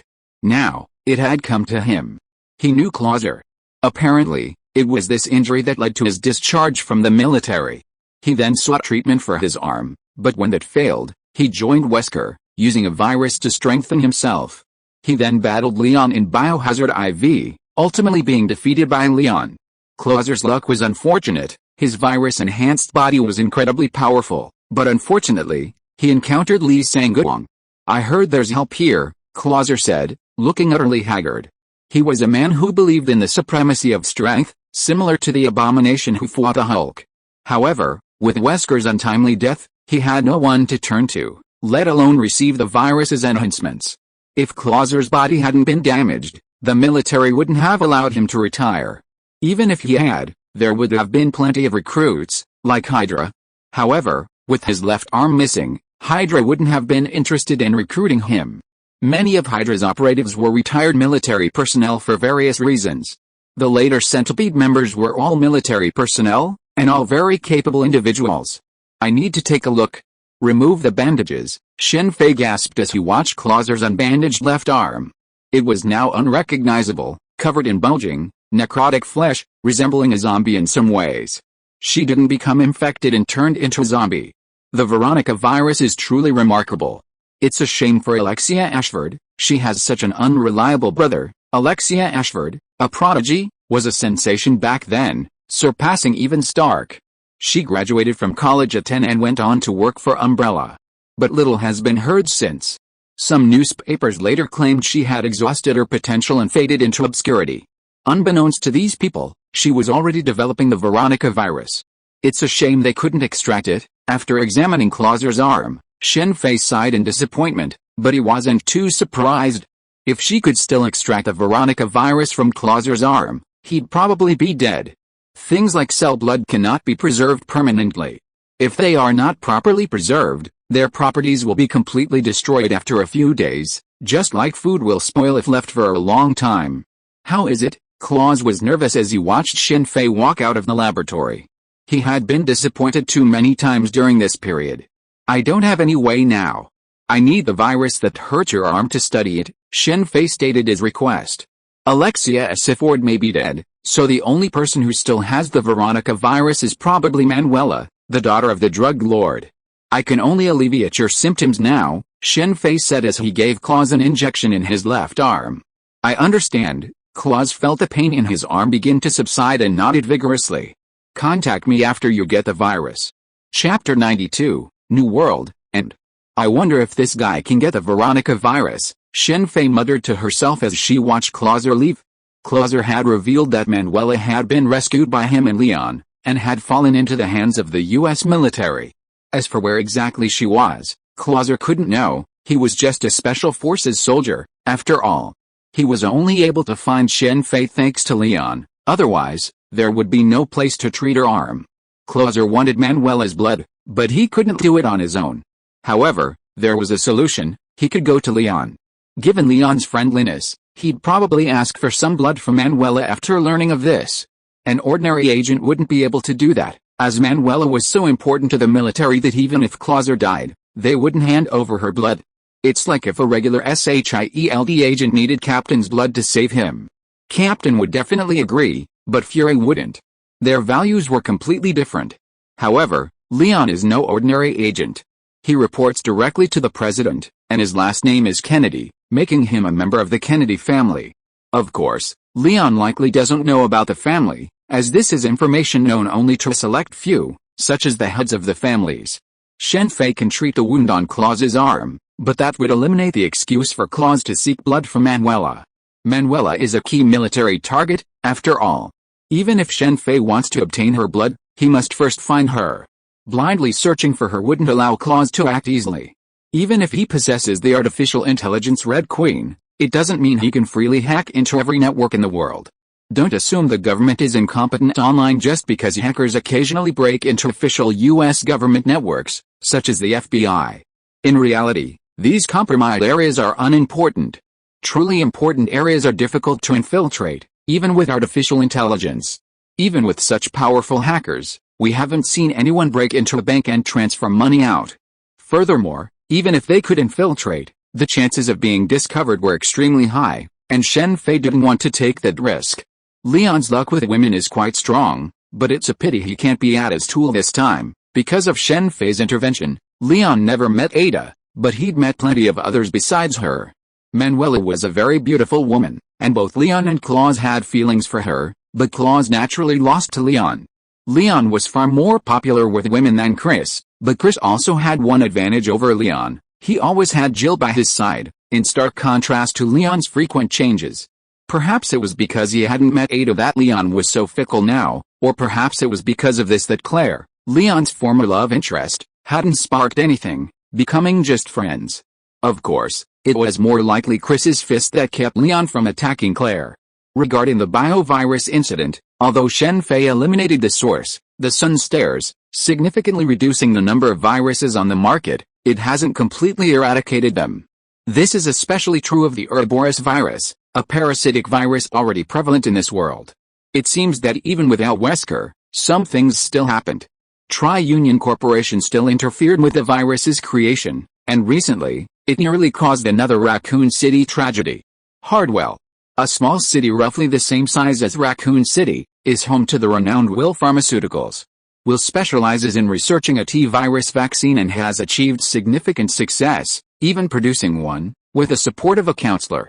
The company could have soared to success, but a sudden biovirus incident brought it to ruin. Specifically, it was S.H.I.E.L.D's chief researcher who brought it to ruin. This chief researcher, formerly a researcher for Umbrella Corporation and a subordinate of William Platinum, rose to the top of the company through sheer luck. During the biohazard outbreak in Raccoon City, he stole the T-virus, G-Virus, and related research materials and escaped. If Umbrella Corporation still existed, such actions would surely have led to its pursuit. However, Umbrella Corporation ran into trouble, so he deleted his online identity and created a false one, joining S.H.I.E.L.D. Pharmaceuticals. With the viruses and research data at his disposal, he quickly became a lead researcher. Originally, the successful development of the T-virus vaccine, while not solely theirs, would have been enough to bring them a huge reward. Unfortunately, this man was too greedy. He joined S.H.I.E.L.D. Pharmaceuticals hoping to use the company's labs to develop a T-virus vaccine and then sell it on the black market. How could a lead researcher for a company profit from the virus and vaccine alone? Especially for certain underground forces or terrorists, the virus and vaccine could fetch exorbitant prices. His plan was brilliant, and he maintained a low profile. If no one had interfered, it would have been successful. Unfortunately, man proposes, God disposes. A Raccoon City survivor, seeking revenge for the deaths of his wife and children there, launched a biohazard attack. Not everyone signed the initial confidentiality agreement, and some wanted to reveal the truth about Raccoon City. However, how could the government possibly disclose such a fact? Desperate, he planned a biohazard attack similar to the one in Raccoon City, even openly and even injecting himself with a G-virus. Unfortunately, while his plan was a good one, the outcome was far from ideal. Thanks to the establishment of a biohazard prevention organization, the biohazard crisis he launched was quickly extinguished, and his ultimate goal was not achieved. News and online reports simply labeled it a terrorist attack.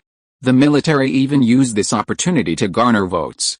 The government could acknowledge the existence of a biohazard attack, but it would never accept that the Raccoon City incident was caused by a biohazard. Having previously claimed it was a nuclear leak, now calling it a biohazard attack would be a self-defeating move, significantly undermining the government's credibility. Publicizing the Raccoon City issue would mean the so-called nuclear leak was actually a nuclear attack, potentially leading to a complete overhaul of the current government and military. The collapse of Will Pharmaceuticals ultimately benefited TriUnion. The biovirus outbreak has been rapid in recent years, and even Shen Fei and Wesker weren't involved. He'd heard a lot about it from Rebecca, Chris, and Jill. The massive zombie transformations of the past have decreased significantly, replaced by controllable tyrants and lickers. In the Republic of S.H.I.E.L.D, a war between lickers and tyrants erupted. After a prolonged standoff between the government and the revolutionary forces, both sides ultimately resorted to the biovirus. S.H.I.E.L.D is a very small country, similar to the Middle East, plagued by constant civil war and a government lacking credibility. This is precisely why it hasn't joined the United Nations. To join the UN, countries must be able to control their domestic political power. For such a small country, membership offers significant benefits, such as UN aid. According to the original plot, Hydra would have gone there to search for the parasite for Wesker, but that was in the past. Wesker was already dead, and Shen Fei didn't need her to find viruses or parasites, so she didn't go. Because S.H.I.E.L.D was too small and chaotic, the United Nations paid little attention, even if a similar biological virus was discovered within the country. For most countries, no one would do anything without benefit, but when there was benefit, it was a different story. Chris and the others did go, but due to power constraints, their actions were severely restricted. Ultimately, it wasn't the government or the Revolutionary Army that restored peace to S.H.I.E.L.D, but two leaders from the five major powers. Having already withdrawn from S.H.I.E.L.D, they quickly sent troops into S.H.I.E.L.D for the simple reason of discovering a bioterrorism attack, as per the UN's anti-bioterrorism regulations. Of course, this was merely a superficial reason. The real reason was that underground exploration in S.H.I.E.L.D had revealed abundant oil reserves. This discovery prompted the two major powers to launch an immediate attack, and ultimately, after decades of civil strife and countless casualties, S.H.I.E.L.D was completely restored to peace in just 3 days. Lickers and tyrants are completely vulnerable to the Army's saturation attack. This shows what the problem of Raccoon City is. It's ironic, but it's realistic. This is the power of a strong country. Before, there was civil unrest in S.H.I.E.L.D, and no one cared. But when oil was discovered, they needed a peaceful environment to safely extract the oil, so peace came. Although it's ironic, S.H.I.E.L.D is peaceful anyway, and children no longer have to worry about being inexplicably massacred. After learning about the situation in S.H.I.E.L.D, Shen Fei couldn't help but feel fortunate that he was born in a peaceful and powerful country in his previous life. If I heal Claus, maybe I can recruit him as my subordinate and have him work for me. New York might not need him, but other places do. Perhaps we should learn from Umbrella and build our own security team, or even recruit a mercenary group. Claus, forced out of service, was now deeply disappointed with the U.S. military. Given this situation, if he healed him and gave him a little boost, perhaps he could recruit him as his own. With Claus's strength as his priority, this should be a simple matter. Shen Fei might be powerful now, with a portal that allowed him to travel anywhere at any time, but he was only one person and couldn't split things up. Ada, while capable, wasn't his subordinate. Furthermore, there were some tasks Ada wasn't suited for, while Claus was perfectly suited. For example, for tasks like collecting blood orchids, Claus was actually more suitable than Ada. Another option was to seize a mine or open a factory in Africa. Opening a factory in such a chaotic place was impossible without immense strength. Otherwise, you might just build a factory one day and have it burned down the next. And, you. In an ordinary New York apartment, Agent 13, Sharon, opened the door and was stunned to see Peggy Carter, who seemed to have regained her youthful appearance, standing in the doorway. Sharon, you don't seem to have told me something. Carter pushed Sharon aside and walked straight into the apartment. Sharon seemed to react and hurriedly closed the door. Who's here? At that moment, the captain emerged from the room carrying a clothesline. Upon seeing Peggy Carter, he dropped the clothesline to the ground. Peggy, the captain's expression shifted like a colorful dyeing workshop. It seems you're adjusting well. Carter looked at the captain calmly walking to the side and sitting on a sofa. Of course, this was just a facade. In reality, Carter was extremely agitated, but she didn't want the captain to notice. "What's wrong with you?" The captain seemed to stutter, unable to speak. "What's wrong with me? You've been awake for so long, why didn't you come to see me?" Carter stared at the captain, her tone full of questioning. "I wanted to go see you, but," the captain said, then fell silent. "You two chat." Sharon, Agent 13, glanced at the two silent men, then immediately opened the door and left. As soon as she left, she picked up her phone and made a call. You made me wait so long." After Sharon left, Carter immediately dropped her feelings and threw herself into the captain's arms. "Sorry." Just as the captain was about to say something, Carter's mouth immediately blocked his. The kiss spanned nearly 70 years, so the two kissed for a long time. Fortunately, Carter had been strengthened now, otherwise she wouldn't have been able to hold her breath for so long. I wonder what kind of world this time will be. Meanwhile, Shen Fei was opening the barrier to the second dimension. After receiving a call from Clauser, who said it would take some time to obtain the blood, Shen Fei began his operation. Due to the failure of the first operation, Shen Fei had improved his Ant-Man suit and was more prepared. "I'm lucky this time. I actually appeared directly on the ground, because he fell from the sky last time." Shen Fei improved Ant-Man's suit into the Wasp's flying suit this time, but unfortunately he didn't use it. Bang, bang, bang. At this moment, Shen Fei heard a huge vibration coming from behind him. Shen Fei turned around and was stunned. No way, how could this be the world? Appearing behind Shen Fei was a giant who was 6 or 7 meters tall and had no clothes on his body. The bulging eyeballs and his appearance made Shen Fei immediately guess what world this was. Attack on Titan. Room, slaughterhouse. When the giant stretched out his hand to him, Shen Fei immediately took action. Chapter 93 Survey Corps, Part 1. Are you stupid? I can fly. Shen Fei couldn't help but smile and wave as he watched the numerous giants of varying heights, including several unusual species, gathered below, soaring tens of meters higher on flying skateboards. After he had used the Operation Fruit to dispatch one giant, many more appeared around him.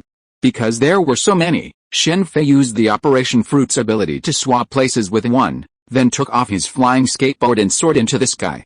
Thank goodness I was well prepared this time, otherwise I'd be in real trouble. Shen Fei had specifically prepared for this after his previous fall. While his current Ant-Man suit also had flight capabilities, it unfortunately only worked when he was shrunken. In its original form, it couldn't fly. He had considered merging the Ant-Man and Iron Man suits, but considering ease of movement, the Ant-Man suit proved difficult to modify. If only nanotechnology were invented, it would be great. Nano Ant-Man suits, nano Iron suits. Shen Fei, soaring through the air, didn't immediately depart. He used a flying skateboard powered by the arc reactor, allowing him to fly for extended periods. Last time I went to Harry's world, I made a huge mistake. This encounter with a giant reminded Shen Fei of his previous encounter with Dumbledore. In reality, he didn't need to argue with Dumbledore at that time. He could have easily escaped into the quantum realm. Even Dumbledore, no matter how powerful, couldn't possibly attack the quantum realm. This reminded Shen Fei of the novel he'd read. The protagonist had a small tower that melted into the void. Whenever they couldn't defeat their enemies, they hid inside. No matter how powerful the enemy was, they couldn't find the tower. According to scientific explanations, that tower must also have entered the quantum realm.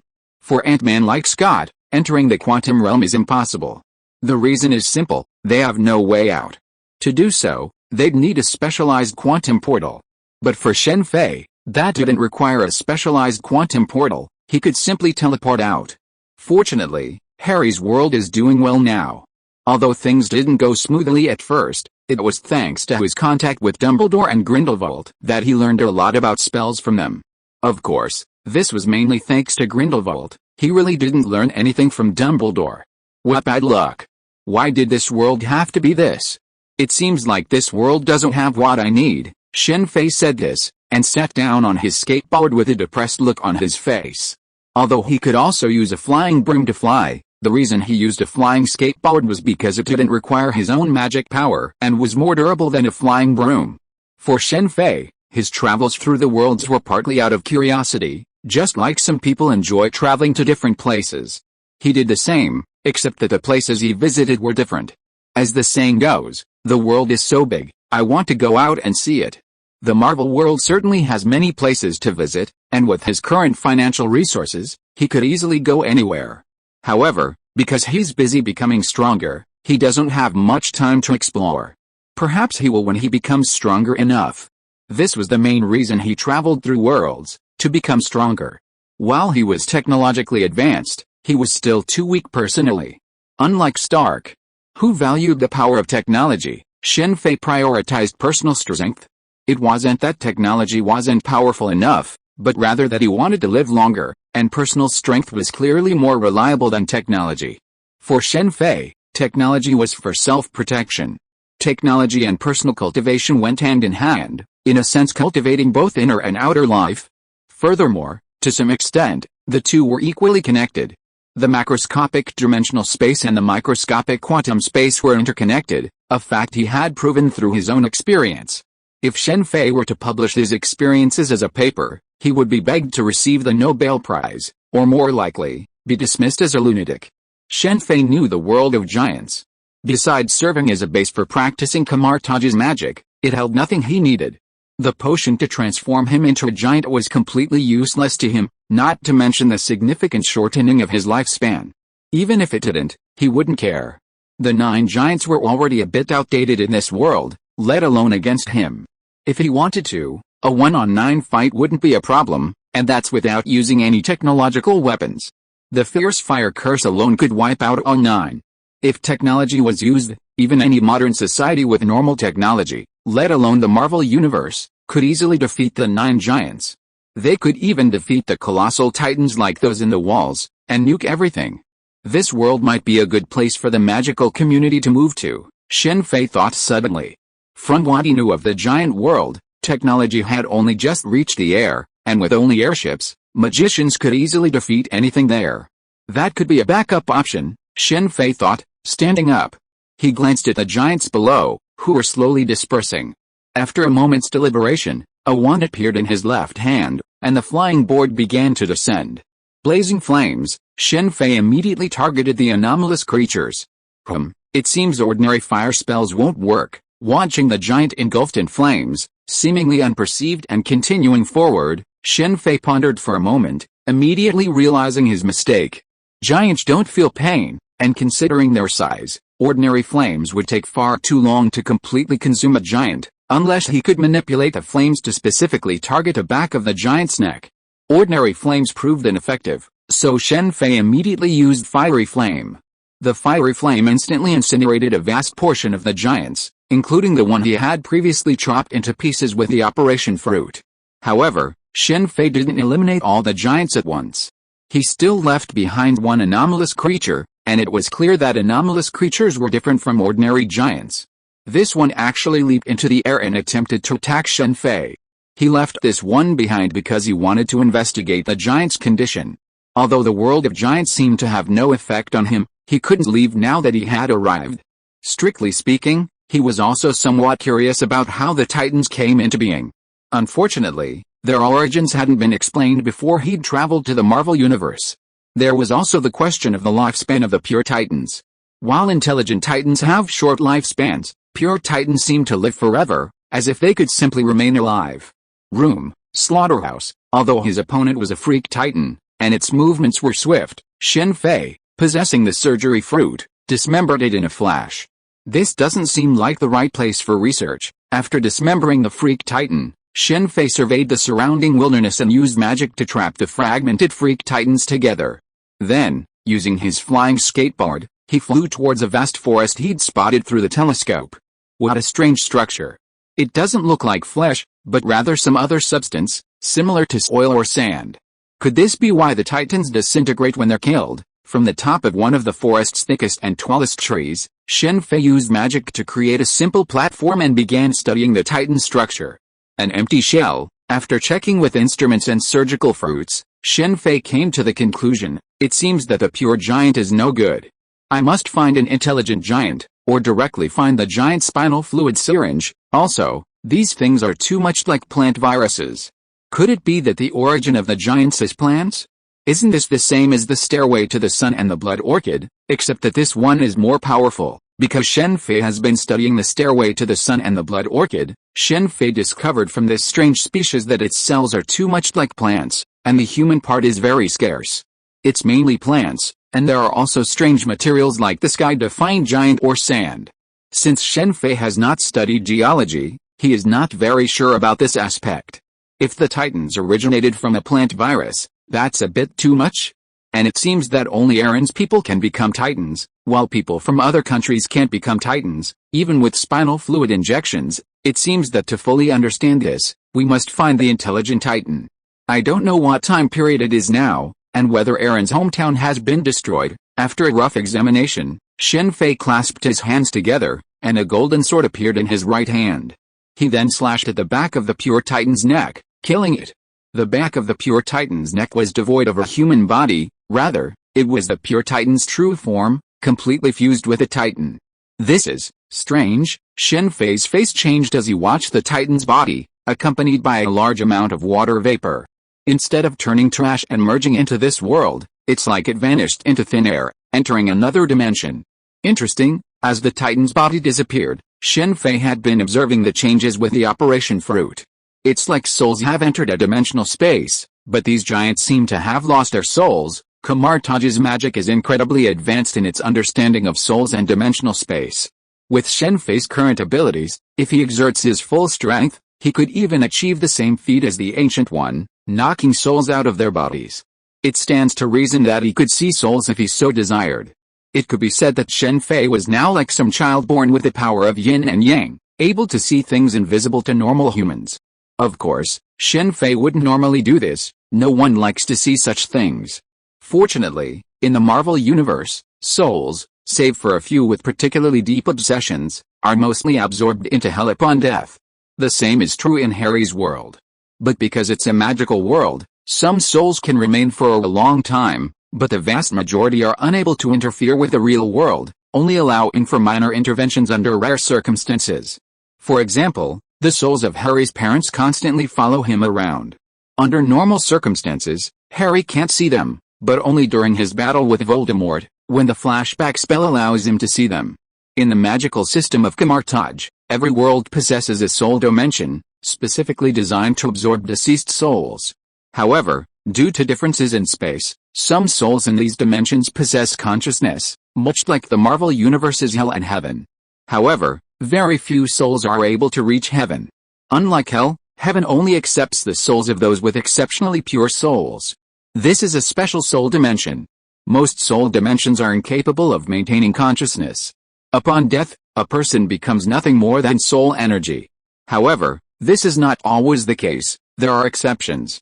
When a person with such soul consciousness reincarnates, they may occasionally retain memories unknown to them or unexperienced. This is due to the presence of consciousness within their souls, which, for ordinary people, could be considered a past life. Occasionally, someone is born with a wealth of memories, and in some ways, they could be called a time traveler or a reborn being. Of course, the vast majority do not possess consciousness, but are reborn in a state of confusion. The variability of humankind is likely due largely to the soul dimension, a fact not even Shen Fei, not even Ancient One, or even higher-level beings, possesses. This soul dimension is inaccessible. Whether the Ancient One can enter it or not is unknown to anyone except herself, but Shen Fei absolutely cannot enter it now. This is why Shen Fei can travel freely through space without fear of suddenly transporting himself to hell, heaven, or even the soul dimension. Even if he wanted to, he doesn't have the strength to do it.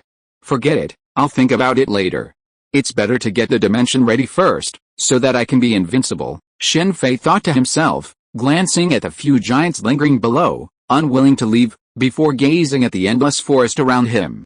The trees around him were at least 10 meters tall, and some were over a meter thick. Such trees are extremely rare in the Marvel and Harry worlds, with only 1 or 2 at most, but here they are very common. This world is suitable for the timber trade, but these trees are grown like this. Are they deliberately designed to fight against giants? The Survey Corps' ability to deal with them was largely due to the forests in the wilderness. If it were the trees of the ordinary world, even the Survey Corps, with all their might, would be no match for these giants. Which direction should we go first, inside the island or outside the island? Chapter 94 Survey Corps, Part 2. That's the city wall. This means this is the inside of the island, and this is the outside. Standing on his flying board, Shen Fei peered through a telescope at the distant terrain. It's too far away to see what's going on over there. Let's go over there and take a look. After some thought, Shen Fei used his flying board to fly towards the island. The flying board couldn't match the speed of the iron armor. While there were no satellites, the iron armor had its own built-in systems, so it could still be used if needed. It was just that without the support, its capabilities were greatly weakened. However, Shen Fei didn't use the iron armor, because using the iron armor against creatures like giants wouldn't be an advantage, it would be inferior to his own strength. This island is really huge. If there weren't giants, it would be a very nice place. The island where the giants were located was approximately 700,000 or 800,000 square kilometers. From his previous observations, the island had few mountainous areas, mostly plains and forests. Without the giants, it would clearly be a very nice place. It seems the island still holds vast resources beneath the surface. Overseas nations seek to capture the island, not just to seize the Titan's power, but primarily for the island's resources. With the advancement of technology, the Titan's limitations have long been exposed, and Marley believes its leaders aren't all idiots. It's all about the resources. Even if there weren't any Titans on the island, Marley wouldn't give up on conquering the island. If there were power comparable to theirs, they might try to negotiate, but with such a disparity in power, direct plunder is more convenient than trading. It's like the Marvel Universe's East Rasf. Peace has been restored, and a native of the country has been elected president, but anyone with a discerning eye knows he's just a puppet. The oil reserves discovered within the country have already been divided up. East Rasf's only benefit is providing workers for the planned oil plant, and they're cheap. While it's a bit humiliating, peace has finally arrived. At least the lowest income civilians no longer have to worry about being caught up in a sudden massacre. Irreconcilable contradictions. It seems the only way to end the conflict is through the extermination of one side. Shen Fei, perched atop a giant tree in a small forest of giant trees, used the power of the surgery fruit to carve up a freshly hunted elk and place it in the hot pot in front of him, shaking his head helplessly. He had just killed this elk. Although he had encountered many giants along the way, there was also a fair amount of wildlife: wolves, boars, bears, tigers, and even lions. This was an island rich in creatures. The giants only targeted humans, not wild animals, so the wildlife here was thriving. If it weren't for the giants, this place would be a hunting paradise, a sport reserved for the wealthy. Stark had once greatly enjoyed it, but his prey was different. While others hunted wild animals, Stark's prey was beautiful women. Not only wild animals, but also plants and medicinal herbs were everywhere. Shen Fei could have quickly reached the city wall, but after discovering these things, his journey slowed. He wasn't in a rush anyway. Along the way, Shen Fei unearthed nearly 10 ginsengs over 100 years old, and even some that were several hundred years old. Though he hadn't seen any that were 1,000 years old. It was these ginsengs that made Shen Fei realize he'd been wrong. This world wasn't so useless after all. These resources alone were more than enough for him to establish a presence here. Resources like oil and natural gas might be difficult to carry away, but medicinal herbs were something one could never have too many of, especially ginseng over 100 years old, which would be useful even to him. Before I traveled through time, it seemed like the Titans weren't over yet. I only saw Eren and his crew just slaughtering all the Titans on the island and heading to Marley across the way to fight. After finishing his venison hot pot, Shen Fei began to gather up his supplies. Because he hadn't yet unlocked this world's mirror dimension, Shen Fei currently used appliances powered by PIM particles, including a refrigerator he had modified himself, using the arc reactor as its power source, which he expected to last for hundreds of years. After acquiring the arc reactor, Shen Fei slowly converted all of his personal appliances to run on it. The worlds differed from one another, and while PIM particles were no problem, apparition and infinite reach spells were unusable across worlds. Only after he opened the mirror dimension could they be used. Other spells, which relied primarily on his own magical power, were no problem. It seems that if I only practiced apparition and infinite reach, given enough time, I could use them. Could this be considered another way to open the mirror dimension? While slowly opening the mirror dimension, Shen Fei would sometimes experiment with practicing apparition and infinite reach, only to come up with an unexpected discovery. What is this? Is it recognition by the world consciousness? Generally speaking, Most worlds lacked intelligence, except in a few dimensional spaces, such as Dormammu, who was considered the sole consciousness of the dark dimension. For these unintelligent world consciousnesses, outsiders don't matter. If you stay here long enough, you can be considered a member of the entire world. Even the most powerful can't destroy a world. Even Dormammu can only drag Earth into the dark dimension, not the entire Marvel Universe. It's already begun, Shen Fei said, shaking his head slightly as he landed on the city wall from his hoverboard and looked at the giants gathered in groups of 2 or 3. The dilapidated and collapsed buildings on the wall suggested the wall had been breached for some time, and the bloodstains around it were becoming blurred. Shen Fei had considered rushing over, perhaps helping Alan before the wall was breached, perhaps saving his mother's life, but he soon gave up. It wasn't for the plot, he wasn't some reincarnation, so the plot had nothing to do with him. He wasn't a savior. Marley's breach of the city wall killed many within, but Aaron's attack on Marley also inflicted heavy losses. If it were just the upper echelons, it wouldn't be a problem, but the conflict affected too many civilians. This was a war between 2 races, not his own, so he had no interest in participating. If I tear down these walls now and release the Titans inside, what will happen? It's a bit strange. All 3 walls were built using 50-meter Titans. Why are there so few of them now? The 3 walls were separated by about 100 kilometers. How many Titans would that require?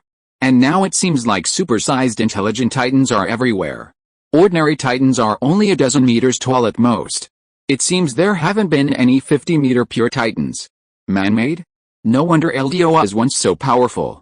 In an age of cold weapons, without supernatural powers, how could humans possibly be a match for such monsters? The idea of destroying the city walls and releasing these massive Titans was just a random thought on Shen Fei's part. He certainly wouldn't do such a thing.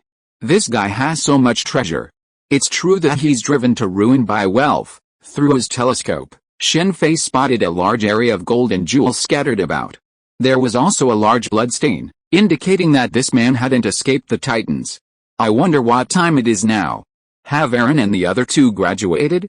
Harry's team is a trio, and so is this team here. Harry, Ron, and Hermione are the Golden Triangle. Aaron, Armin, and Mikasa could also be considered the Golden Triangle. I'm eating tiger meat today. If those animal protection organizations in the Marvel world find out, they'll probably devour me. In the world of Titans, not only trees grow tall, but animals too. Previously, the elk, and now the tiger. Because he didn't want to damage the tiger's skin, Shen Fei used the Opnono to kill the tiger. Shen Fei rarely used the Operation Fruit against humans, but he consistently used it against animals. He harvested a complete tiger skin, along with other parts. This was a forest of giant trees deep within Wall Maria. Because he hadn't yet figured out how to reach the island's second wall, Shen Fei didn't venture any deeper. Captain Irwin, we can't hold them back. In the distance, to the right of a small forest of giant trees, a group of humans wearing green cloaks and riding horses were surrounded by giants. Their cloaks were adorned with shields. They were the Survey Corps. The island's 3 major military groups, the Military Police, the Survey Corps, and the Garrison Corps, were invincible. Even after being brainwashed by the island's king, humanity's pursuit of freedom remained unchanged, no matter the world. While many might be content with the status quo, there were also those who refused to accept it, persevering no matter the cost. According to the island's royal family, the formation of the Survey Corps was forbidden, as they didn't want the civilians within the walls to discover the truth about the world. However, even a king with the power of the founding Titan, capable of altering memories, couldn't prevent this trend. The Survey Corps was formed as more and more people demanded to explore the outside world. Initially, the royal family within the walls captured and killed those who attempted to leave. But as the number of people increased, they couldn't stop them, so they had to allow them to go. To this end, the royal family even left a door in the wall, which was exactly what Shen Fei had initially been curious about. Since they didn't want anyone to escape, why not just seal the wall shut? Initially, the wall was indeed sealed shut, with the protection of the wall cult. However, as the number of people clamoring to escape grew, the royal family had no choice but to create a door. Without a door, people would open it. If anyone attacked the wall, the Titans within would be exposed. The king within the wall initially allowed the Survey Corps to be formed because he knew that ordinary people had no chance against the Titans. If the damage was too great, the people would realize that only the wall could protect them and would no longer consider leaving. The king was right. When the Survey Corps first set out, they were completely unaware of the Titans. They lacked the 3D scanner and were armed only with outdated rifles. Unaware of the Titans' patterns of movement, they suffered heavy casualties. Unfortunately, the king ignored the human heart. Despite the heavy casualties and the fear of death, the Survey Corps persevered, relying on repeated explorations and, at the cost of their lives, uncovering the Titans' weaknesses. Meanwhile, scientists within the walls began searching for better methods or weapons to combat the Titans, leading to the development of the 3D scanner. By the time the royal family could intervene, it was too late. Unless the royal family gathered everyone together and brainwashed them once again, that would be futile. For the royal family, brainwashing everyone was no easy task.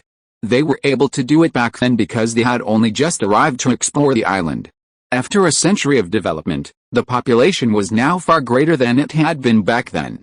Erwin, the commander of the Survey Corps, surveyed the situation around him, his hands unconsciously clenching, his nails digging into his flesh. A trickle of blood trickled from his palms, yet he acted as if he hadn't noticed.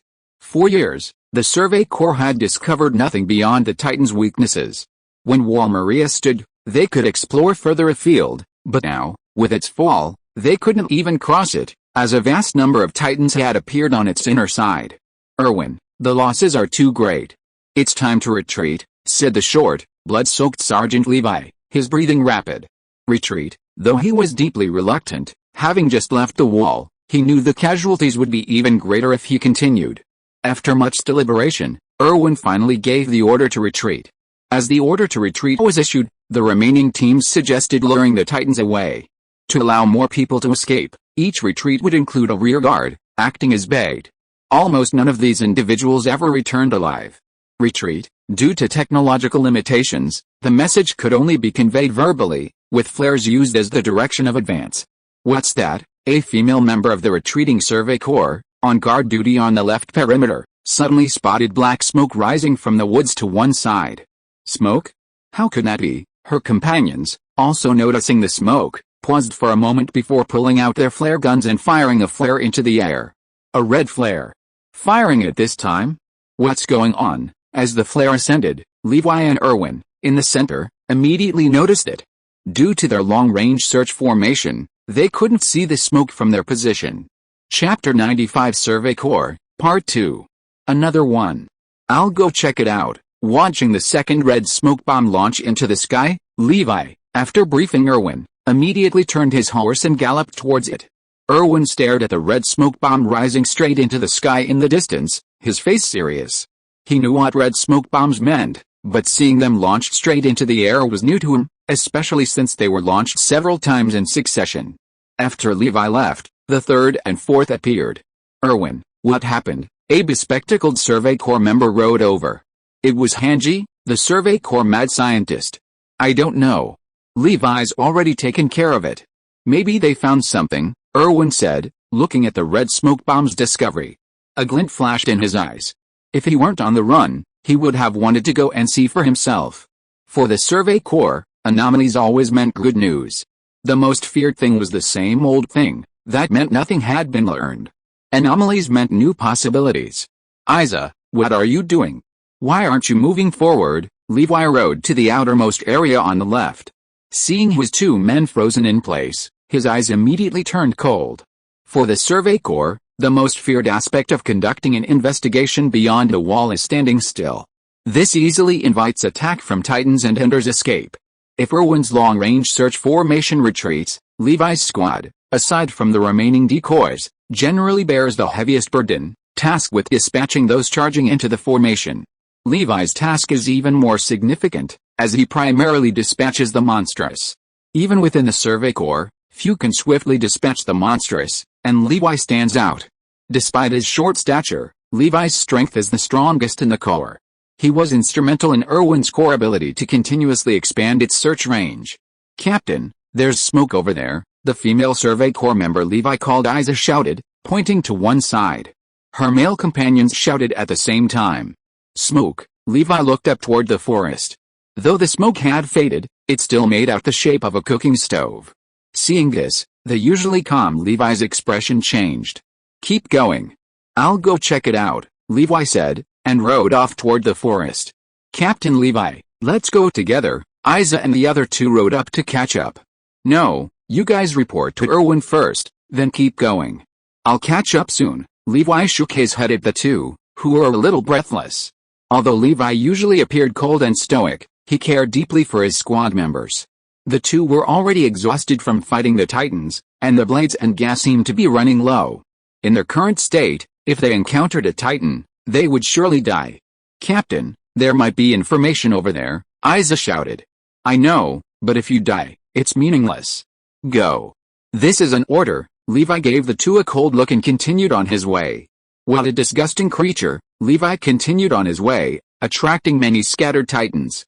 Watching the Titans charging from all sides, Levi muttered to himself, and his 3D mobile gear instantly activated, beginning to slash the Titans around him. Taking on multiple Titans alone, on a plane where the 3D mobile gear couldn't be used, Levi was the only one in the Survey Corps who could pull it off. It was precisely because of this formidable skill that Erwin had once valued Levi and wanted him to join the Survey Corps.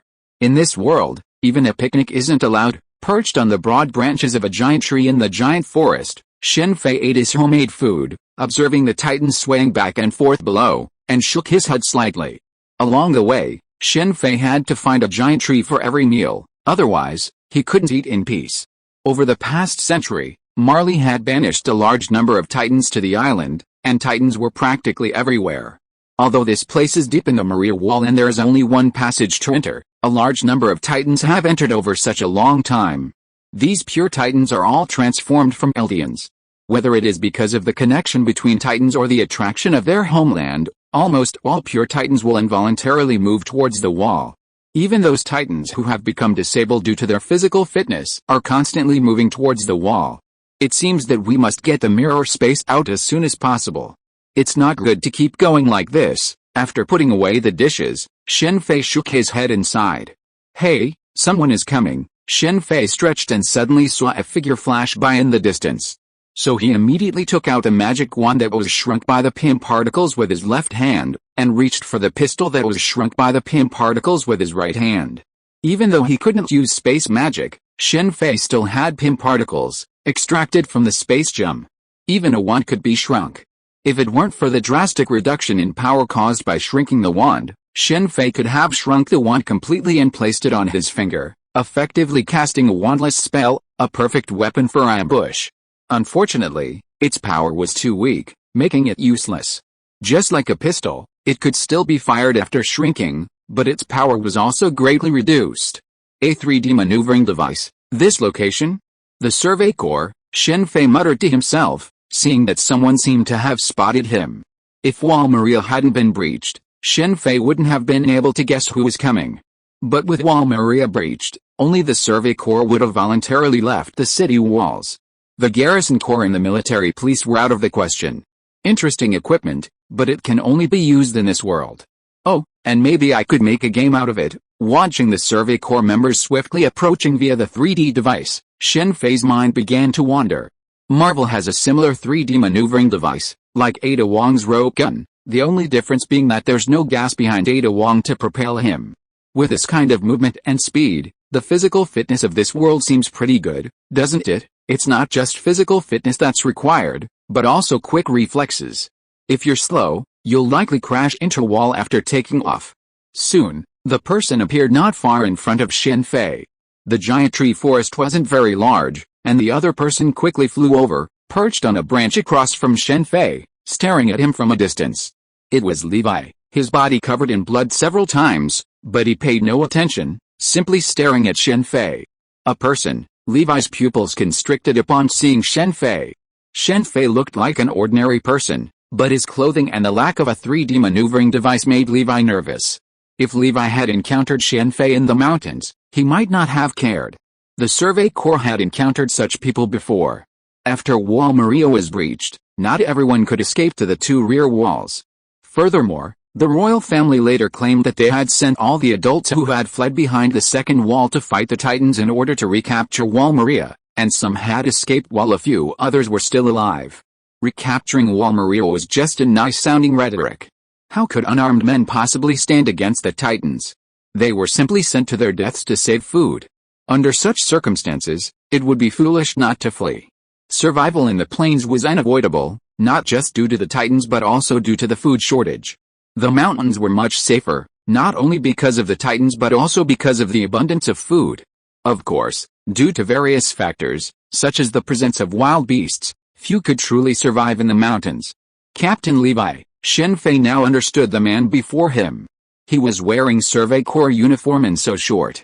There was only one captain in the Survey Corps, and the so-called captain was only 1.6 meters. "Who are you?" Levi asked after glancing at the Titans below. "I'm a traveler. I never imagined Paradise Island would become like this after all these years," Shen Fei said after some thought. The Survey Corps had been diligently investigating the origins of the Titans. Now that he had encountered them, he might as well tell them everything, saving them from having to face their own deaths. The war between races, both within and beyond the island, was a war Shen Fei had no intention of participating in, nor of killing. However, he deeply disliked some of the goings-on in Marley, and being able to help Marley was a welcome relief. Marley was a militaristic nation, and he had a strong impression of them for brainwashing the Eldians in the internment zone, sending their children to war, and the fate of Aaron's father's sister. In contrast, he had a favorable impression of some people on Paradise Island, except Aaron. Although he was the protagonist, Shen Fei had no fondness for him. His favorability primarily focused on Levi, the third master, and Sasha. Compared to the islanders later led by Aaron, Erwin was a far more suitable leader. "Paradise Island, do you know the origins of the Titans?" Levi repeated Shen Fei's words, then stared at him intently. "Yes, I also know who you are, the demonic descendants of the Eldians." Since he'd decided to give a spoiler, he had to reveal it thoroughly. This time, Levi didn't speak. After a moment's silence, he immediately began to slash the Titans below, while Shen Fei watched him quietly from the side. During his time in the Titan world, Shen Fei no longer needed to use the surgery fruit or magic to defeat Titans. The back of a Titan's neck was a weak point, and it didn't necessarily require a sword to slash it. Guns could also be used. For example, with his Desert Eagle, a few consecutive shots to the back of a Titan's neck could kill it. Guns of this era were useless against Titans because their power was too low. "Captain," just as Levi had slain the last Titan and was leaning against a branch to catch his breath, several figures arrived. They were all members of Levi's squad. "Who is he?" Several people looked at Shen Fei in shock. "He knows the information about the Titans and is taking it to Erwin." "What?" The group looked at Shen Fei in surprise, and then immediately surrounded him. "We're going to use force." Shen Fei glanced at the Survey Corps and did not resist. If he did, even Levi would not be his opponent. Strictly speaking, there is no one in this world who can match him. In fact, if he used all his strength, the deterrent power would not be inferior to nuclear weapons. He would not use technological weapons, but magic spells. Back then, Grindelwald almost used Fiery Flame to destroy the entire Paris. The result of his full-strength attack would not be worse than Grindelwald's. "Go back." Just as one of the male Survey Corps was about to come over and take Shen Fei away using the 3D maneuvering device, Shen Fei immediately stopped him. He did not resist because he also wanted to see Erwin and tell him what he knew. However, this did not mean that he liked being led by men. Women were almost the same. "Don't worry, I'll leave." Just as the men were wondering how Shen Fei would act, they were startled by his actions. While they had relied on a 3D mobility device to move quickly through the forest, Shen Fei relied solely on his limbs to leap from tree to tree. Once out of the forest, Shen Fei mounted a horse. The men had brought extra horses with him, and to protect Shen Fei, who knew the Titans, he was placed next to Levi. The rest of Levi's team stood guard, wary of any mishaps. "You know the Titans." In a remote camp, Shen Fei met Erwin. After learning what had happened from Levi's team, he immediately approached him with a look of excitement. For Erwin, knowing the truth about the Titans, the truth beyond the walls, was his lifelong desire. Even after countless casualties in the Survey Corps, he never gave up, ultimately dying on the cusp of a charge against the Ape Titan. "What exactly are Titans?" Hanji, standing nearby, seemed even more impatient than Erwin. If Levi hadn't stopped her, she would have rushed over immediately. "The Titans are actually humans just like you," The Eldians, Shen Fei said calmly. How is that possible? Shen Fei's words made the faces of several squad leaders of the Survey Corps around him change suddenly, including Irwin and Levi. Hanji's expression did not seem to change. Humans, how is that possible? Are you saying that I have always killed humans? The usually calm Levi was also angry at this moment. Calm down, Levi. Irwin, worthy of being the captain, quickly regained his composure. What evidence do you have? If you're listening to this novel on a channel other than Fanfic World, it means they downloaded and uploaded it without effort. We cordially invite you to visit our channel, Mundo Fanfic Novelis.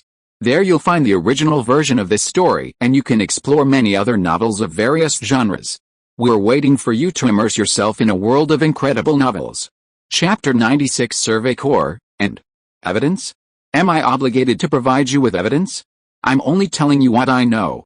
Whether you believe it or not is your business. Shen Fei looked at Irwin and spoke slowly. It was natural for Irwin to be skeptical. After all, what Shen Fei said was so far from what they had long understood. Not to mention Irwin, the Survey Corps leader, even Aaron, who should still be quite innocent, wouldn't believe such words. You idiot, one of the squad leaders, who looked to be the oldest, immediately changed his expression upon hearing Shen Fei's words. If the people around him hadn't restrained him, he would have looked like he was going to beat Shen Fei up. Sorry, he was a bit impulsive. What are the Eldians you're talking about? And what do you mean by Eldian demon spawn? Irwin, now calm, asked. I didn't expect you guys don't even know who you are now. The so-called Eldian demon spawn is a name other countries use for you Eldians. Don't tell me you don't even know your Eldians anymore, Shen Fei said after a moment's thought. The reason he was thinking was because he was trying to figure out how to start. Originally, Shen Fei had intended to retrieve the books his father had left him from the basement of Aaron's old home and hand them over directly to Irwin of the Survey Corps. His idea was good, but unfortunately, he had no idea which one was Aaron's home. This was a real world of giants. While he had a rough idea of Aaron's home, seemingly near the city wall, many houses had been destroyed near the wall, and nearly everyone had a basement. Who knew exactly which one it was? Add to that the constant appearance of giants, and after searching for a while without success, he gave up. After all, reality wasn't anime. The three walls of the island seemed to enclose a vast area, but the island was also populated, making the area seem small. This was precisely why such a vast underground city had developed in the capital of the third wall. It could be said that the underground city within the third wall was actually the same size as the one above. Even with the protection of the walls, the safety of living within the first and third walls was clearly different. If the capital hadn't restricted entry, most wealthy people would likely have moved there. Of course, if Shen Fei had carefully and slowly searched each house, he could have found Alan's basement, but the problem was, Shen Fei didn't want to do that. It was too time-consuming. People from other countries, Irwin and the others were stunned upon hearing Shen Fei's words. Their education within the walls had taught them that the people within them were the best survivors in the world, while those outside had been devoured by the Titans. They had the help of the gods to build 3 such massive walls to resist the Titans. Imagine how excited they must be to hear about people from other countries. People from other countries are there? How do they resist the Titans? Hanji, who recovered the fastest, asked excitedly. Hanji of the Survey Corps was a somewhat neurotic scientist, but it was precisely because of her that the Survey Corps had the lightning spear, the weapon they would later use to fight the intelligent Titans. There are no Titans there. The only place in the world where Titans exist is here, on this island. Shen Fei spoke directly, completely disregarding their feelings. The Eldians are also known as the Land of Titans. In the entire world, only the Eldians can transform into Titans. About 1,000 years ago, the Eldians used the power of Titans to nearly unify the surrounding continents, enslaving the people of other nations. Shen Fei didn't wait for them to speak, and continued to recount everything he knew, including the brutality of the Eldians. Honestly, Marley's revenge was not wrong. After all, the Eldians, relying on the power of Titans, were indeed extremely brutal. This was an undeniable fact. Similarly, the people within the walls of Paradise Island were truly pitiful. Due to the falsification of history, they have been kept in a state of ignorance, yet they still yearn to see the world. But the real reason for this outcome lies with the Eldians themselves, their king. If it were merely an internal conflict, it would be easier to explain. The key is that the 145th king actually made a non-war pact with himself. At the Eldians' most critical moment, instead of utilizing the power of the founding titan to turn the tide, he instead placed himself in shackles. Shen Fei couldn't fathom what was going on in the mind of such a king. Of the 9 intelligent titans, the founding titan of the royal family was the most powerful, not because of its combat prowess, but because of its ability to command the others. With so many titans over 50 meters tall back then, even if the other 8 intelligent titans had rebelled, the royal family would have been able to restore order. To this day, the tragic fate of the Eldians on the island, as well as the suffering of the brainwashed Eldians in Marley, who were treated as inferiors, are all the fault of the royal family. Perhaps this king had a mental problem, believing the Titan's power was evil, and therefore refrained from using it. If he truly believed that, he could have used the founding Titan's power to annihilate the Eldians. While that might have been cruel, he could have simply sterilized the Eldians, as Zeke had done, and allowed them to die naturally. But within the island's walls, the royal family chose not to do so. Instead, they allowed the Eldians to reproduce. Such a bizarre idea might be fine for an ordinary person, but for a king ruling a nation, it was a bit frivolous. Knowing the reason for the conflict, Shen Fei hadn't wanted to intervene. He'd told Erwin and the others because he didn't want to see them fighting in the dark. Shen Fei didn't mind killing people much. He had killed many over the years, but they were all bad guys. He didn't have the chastity of Kelson or Melinda, who felt deeply troubled even by killing a single bad person. But intervening in the fighting here, attacking the Marlians, was something he absolutely refused to do, because war always affected civilians. Turning his back on these people was fine, but charging in headfirst was deeply repulsive. Of course, this was because he knew everything, and since he wasn't from this world, he was thinking from a God's perspective. If you were born in this world, the situation would definitely be different. Just as he would always favor China in both the Marvel and Harry worlds, if the people within this world's walls were Chinese, the outcome would definitely be different. Not to mention annihilating Marley, they would definitely help them win the war. Silence, stillness. After Shen Fei finished speaking, Erwin, Hanji, Levi, and the others all looked incredibly grim. To illustrate the point more vividly, Shen Fei drew a simple map of Paradise Island, Marley, and other countries on the ground. The 145th king had chosen to establish his island right in the center of Paradise Island, so that no matter which direction one approached, the distance to the wall would be similar. Although there are giants everywhere, because the main source of giants is the people of Marley who created them with giant potions, the direction that Erwin and others are exploring is exactly the direction with the most giants. This is good news for the people of the Survey Corps. If it is the opposite direction, the results would probably be devastating. Which country are you from? After a long silence, Erwin sighed deeply and asked. As he spoke, several squad leaders on the side involuntarily pressed the blades at their waists. I'm not from the countries mentioned before. To be precise, I came from a farther continent. What I said is not top secret. If you have the opportunity to go to Marley, this kind of news is easy to find out. After more than 100 years of peace, why are they attacking us now? After a long moment of contemplation, Erwin finally spoke. Because Marley now faces a situation similar to that of the Eldians back then. Although Marley has made great progress thanks to the power of the Titans, with the advancement of technology, there are more and more ways to kill Titans. Titans are no longer enough to be a winning weapon in war. Therefore, they need to obtain the founding Titan to drive the Titans within the walls to fight against the increasingly powerful Middle East United Nations. Shen Fei immediately stated Marley's goal and also described some of the technological weapons of Marley and the Middle East United Nations. Although he didn't know the level of either country, it should be roughly comparable to World War I, of course, not the World War I of the Marvel Universe. The main emphasis was on warships in the sea and airships in the sky. It was precisely because of wanting to see the airships that Aaron's father's sister had an accident that she had an accident. Marley's desire to obtain the power of the founding Titan is simply to buy time to develop technology. Like the Eldians back then, they relied too much on the power of the Titans and neglected technological development. As a result, the Middle East United Nations has now surpassed them in technology. Even though this world's technology seemed weak to Shen Fei, it was more than enough to withstand the intelligent Titans. The armored Titan was nearly annihilated by heavy artillery fire.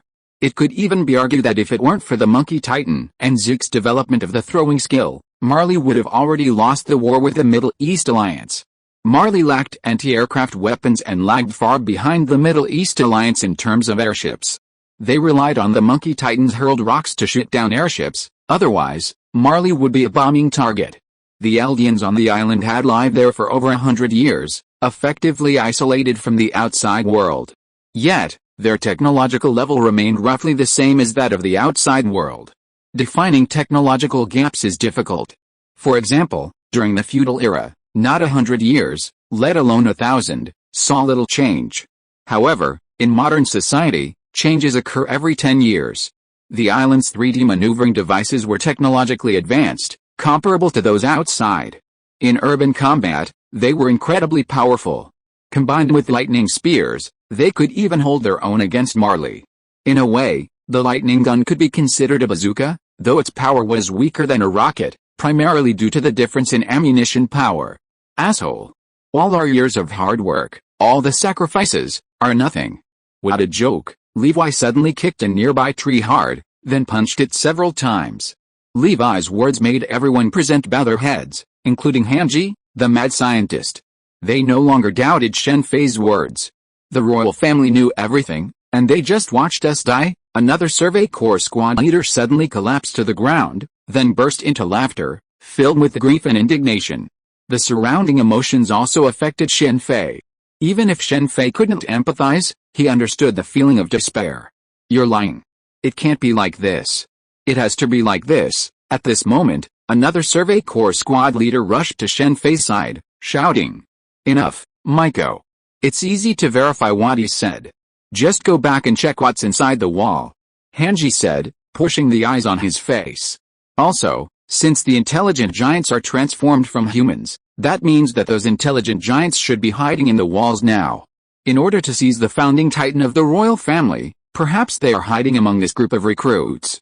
If you want to go to the royal capital, you must first become a military police. Awesome. Shen Fei glanced at Hanji inconspicuously.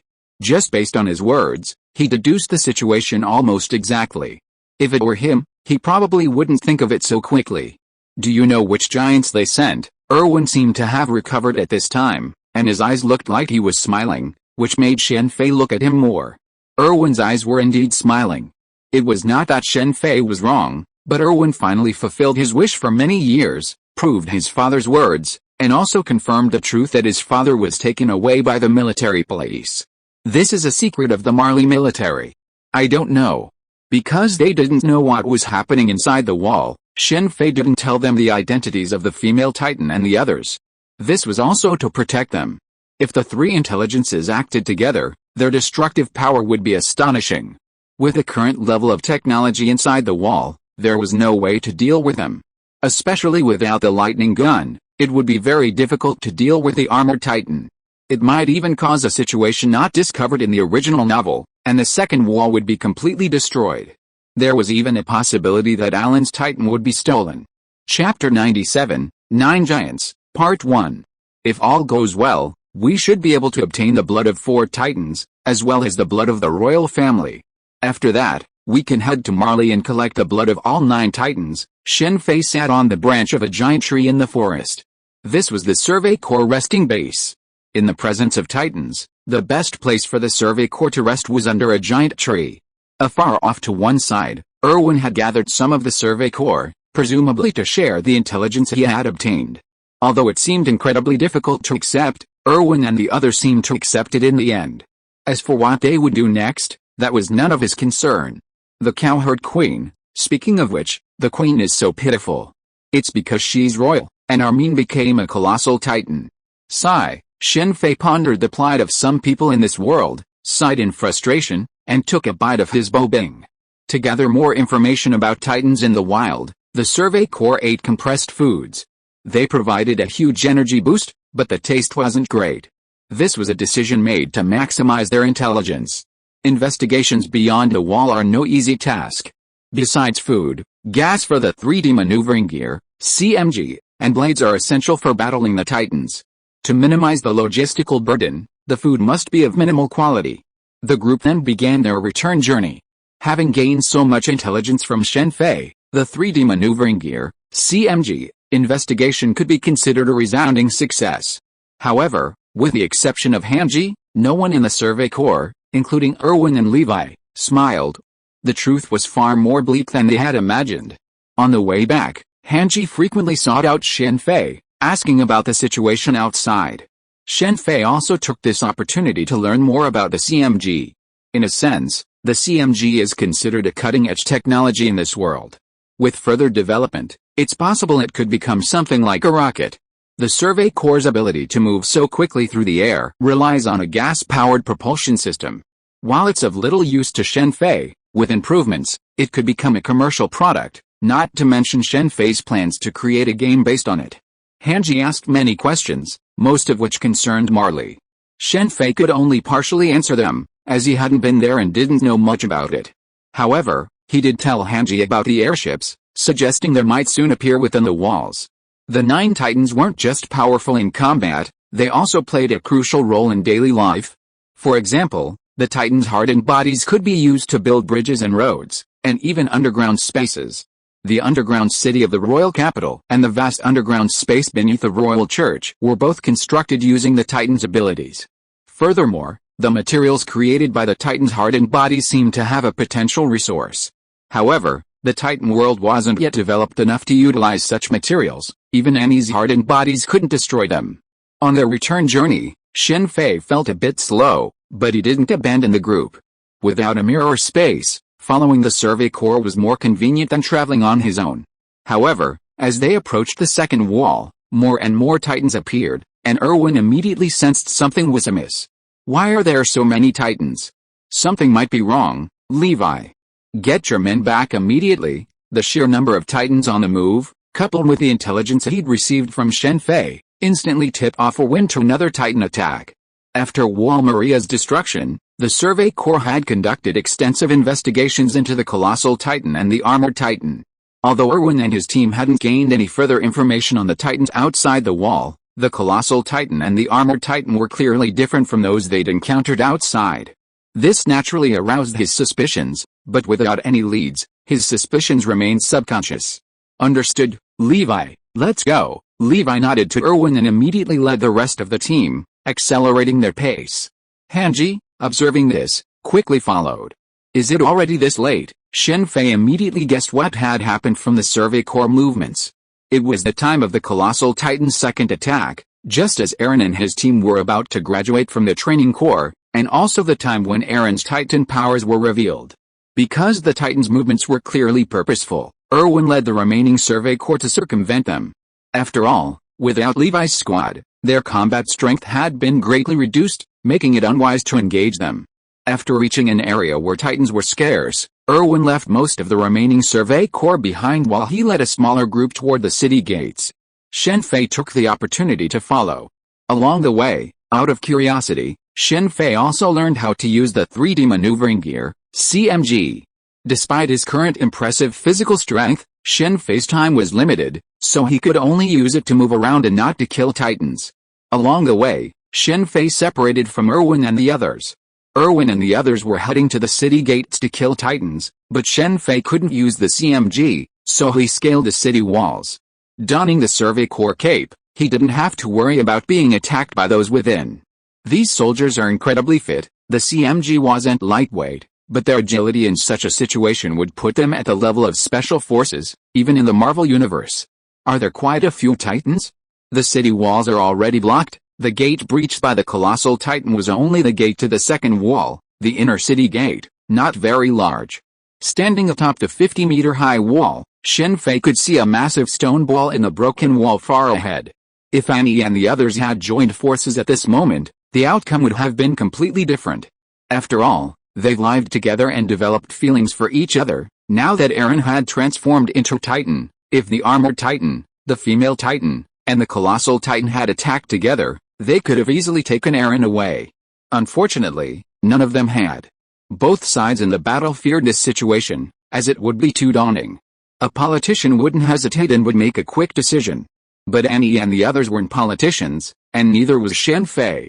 He didn't want to get involved in the Titan World's war because he didn't want to massacre civilians. In any war, civilians suffer the most.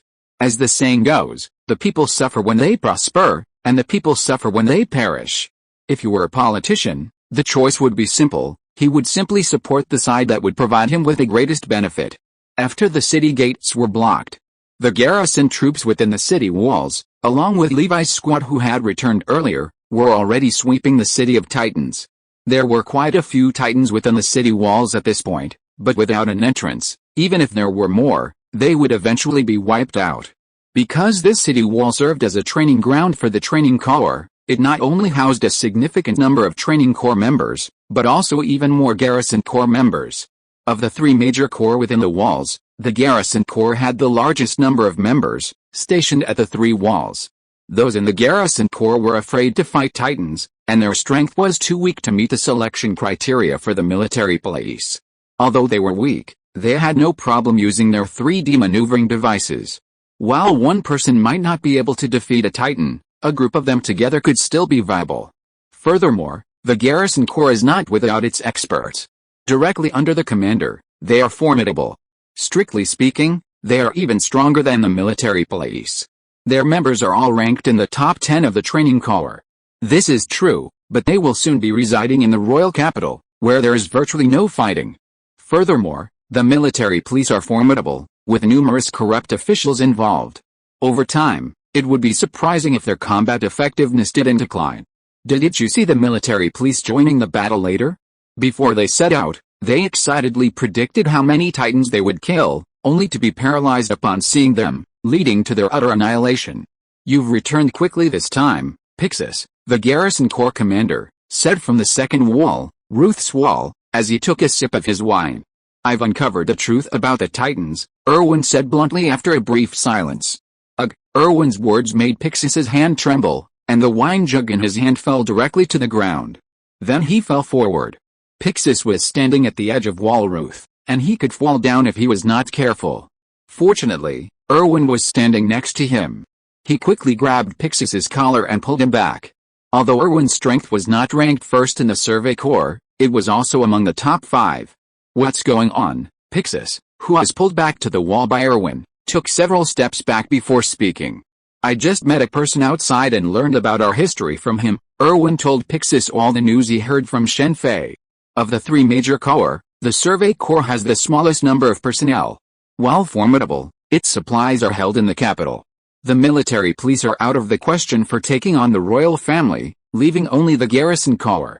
While most garrison corps members are passive, Commander Pixis is different, which is why Erwin is so forthright. Is this information reliable? Pixis said after a long silence. Whether it's reliable or not requires verification, but there's one thing we don't need to verify right now. Although Erwin didn't specify what it was, Pixis understood what he was referring to. Titans are transformed from humans, as evidenced by Aaron. According to what you just said about the 9 Titans, he shouldn't be helping us, Pixis said again. Shen Fei's information had misled Pixis and Erwin into thinking Aaron was a Titan from outside the wall. However, this Titan was helping them block the wall, which was a bit strange. This needs to be investigated. There's a possibility that, according to the 9 Titans, Aaron should be the attack Titan. According to the information he provided, he's a Titan seeking freedom, Erwin said after a moment's thought. Let's investigate first. This is a serious matter. I hope you won't act rashly. Pixis stared into Erwin's eyes and said this. The royal family holds a high reputation within the wall, and they completely control the city within the third wall. Dealing with them requires extreme caution. I know that. I just want to see what's inside this wall now, Erwin said, gazing down at the wall below, his expression remarkably calm. Erwin wasn't the first to be curious about the wall's existence, but because of the wall cult, anyone who dared to attack it was captured and executed. In history, a miner, curious about what lay beyond the wall, was unable to escape by normal means. He devised a solution, digging a tunnel.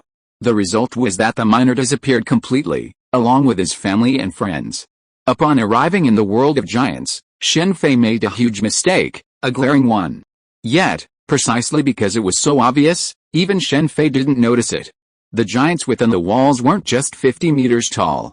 The 50-meter wall referred to the height above ground level, but what lay beneath the surface was something Shen Fei had overlooked. From this, he inferred that the giants within the walls were far taller than 50 meters, Even the colossal titans were no match for them. With the gates blocked and the giants within the city walls slain, the garrison and training corps were left to clean up the mess. Even in their triumph, no one smiled, for the losses were immense. Almost everyone knew someone who had died, some friends, some lovers. This situation is completely different from what you described, he said, in a nice room within the city walls. It was the room Erwin had arranged for Shen Fei after leaving Pixis. I've already told you, what I know is public information. The specific circumstances are state secrets. How could I possibly know so much? Erwin's words upon arriving had left Shen Fei feeling somewhat frustrated. He hadn't anticipated that his advanced disclosure to Erwin and the others would only lead to suspicions about Alan and the others. If you want more information, you'll have to send someone to Marley. Erwin wasn't disappointed that he didn't get more information from Shen Fei, and he quickly left. Chapter 98 9 Giants, Part 2. Erwin, this is the latest investigation data on Aaron. He seems to be fine. Hanji hurried into a small room at the Survey Corps temporary base in Trost and handed Erwin the documents. Are you sure? Erwin asked after carefully reading the contents with his head down. After a moment's contemplation, he looked up and spoke. It's been confirmed several times. Aaron, Armin, and Mikasa. Many people know them. Aaron's father, Grisha Yeager, is a well-known doctor in the Shiganshina district. Many people stationed in the Corps know them. Hanji explained the general progress of her investigation. Due to Shen Fei's early leak of information, Aaron, who possessed the power of a Titan, was mistaken for a Marley and sent from outside the wall. Naturally, Armin and Mikasa also fell under suspicion. Hanji was ordered to investigate. Since most of the people in Wall Maria were dead, it would have been a difficult matter to investigate. But after all, Aaron's father was a doctor. Because of his profession, Grisha was incredibly popular in Shiganshina. After he cured a plague outbreak in Shiganshina, his reputation spread even further, and many sought his help. It's not that there weren't doctors within the walls, but the best ones were mostly found within the third wall, the royal capital. The three walls divided the residents within into three classes, the wealthy and powerful. Unless idealists like Erwin were idealists, they preferred to live further inside. Given this, Grisha, such a skilled doctor, residing in Shiganshina, was naturally highly sought after. Furthermore, given the difference in skill and knowledge, Grisha was arguably superior to most within the walls in terms of medical prowess. Consequently, nearly all the members of the Shiganshina garrison could vouch for Aaron and the other two. With so many testimonies, it was impossible for Aaron and the other two to be sent from Marley outside the walls. In that case, Aaron's father is somewhat suspicious, since Aaron had no doubts, but he could transform into Titan. Only Aaron's father was suspicious. Captain, here's the information for this class of recruits, another female Survey Corps member said as she entered, handing Erwin another document. Captain, Aaron said he remembered something. Just as Erwin was about to read the document, a male Survey Corps member rushed in. This man was one of the three assigned to guard Aaron. Knowing Aaron was a Titan, even if he appeared harmless, the Survey Corps would not let their guard down. The guards were all members of Levi's squad. Let's go, Erwin said, standing up immediately and heading towards the dungeon with Levi and Hanji. While Erwin and the others were busy with their various investigations, Shen Fei wandered around Trost. Like the Shiganshina district, Trost was built with walled fortresses, primarily used to attract the Titans' attention. Each of the three walls had 4 fortresses, all designed to attract the Titans' attention. Sometimes, the garrison would use the artillery on the walls to attack the Titans. The 3 city walls are extremely wide. Without the urn to attract the Titans' attention, the people within would be unable to defend such lengths. This defense is to prevent Titans from accidentally damaging the outer walls. The wall cult exists to detect such situations and repair them. The people living in the urn were actually moved there specifically to attract the Titans. Titans are very sensitive to human presence. Because of the urn, nearly all Titans are concentrated in the urn area on all 4 sides. The existence of Titans within the city walls was confirmed by Erwin and others the same night he returned. Among them were Erwin, Levi, Hanji, and Pixis, the commander of the garrison corps. Once this was confirmed, the Survey Corps and the Garrison Corps began to secretly cooperate. Daddy, Mommy, Shen Fei sighed helplessly as he watched a small girl, held in the arms of a Garrison Corps and crying for her parents. The civilians affected by the war are miserable, especially the children whose parents have both passed away. Their future fate is unimaginable. In modern society, They can still count on government assistance, but in this world, government assistance is ridiculous. Take Aaron and the other two for example. When the first wall was destroyed and fell, the three were sent to the wasteland. The children working there were mainly young boys and girls who had lost their parents. If it weren't for the training corps, they would probably stay there forever. Even if they joined the training corps, if they failed the assessment, their ultimate fate would be to be sent back to the wasteland.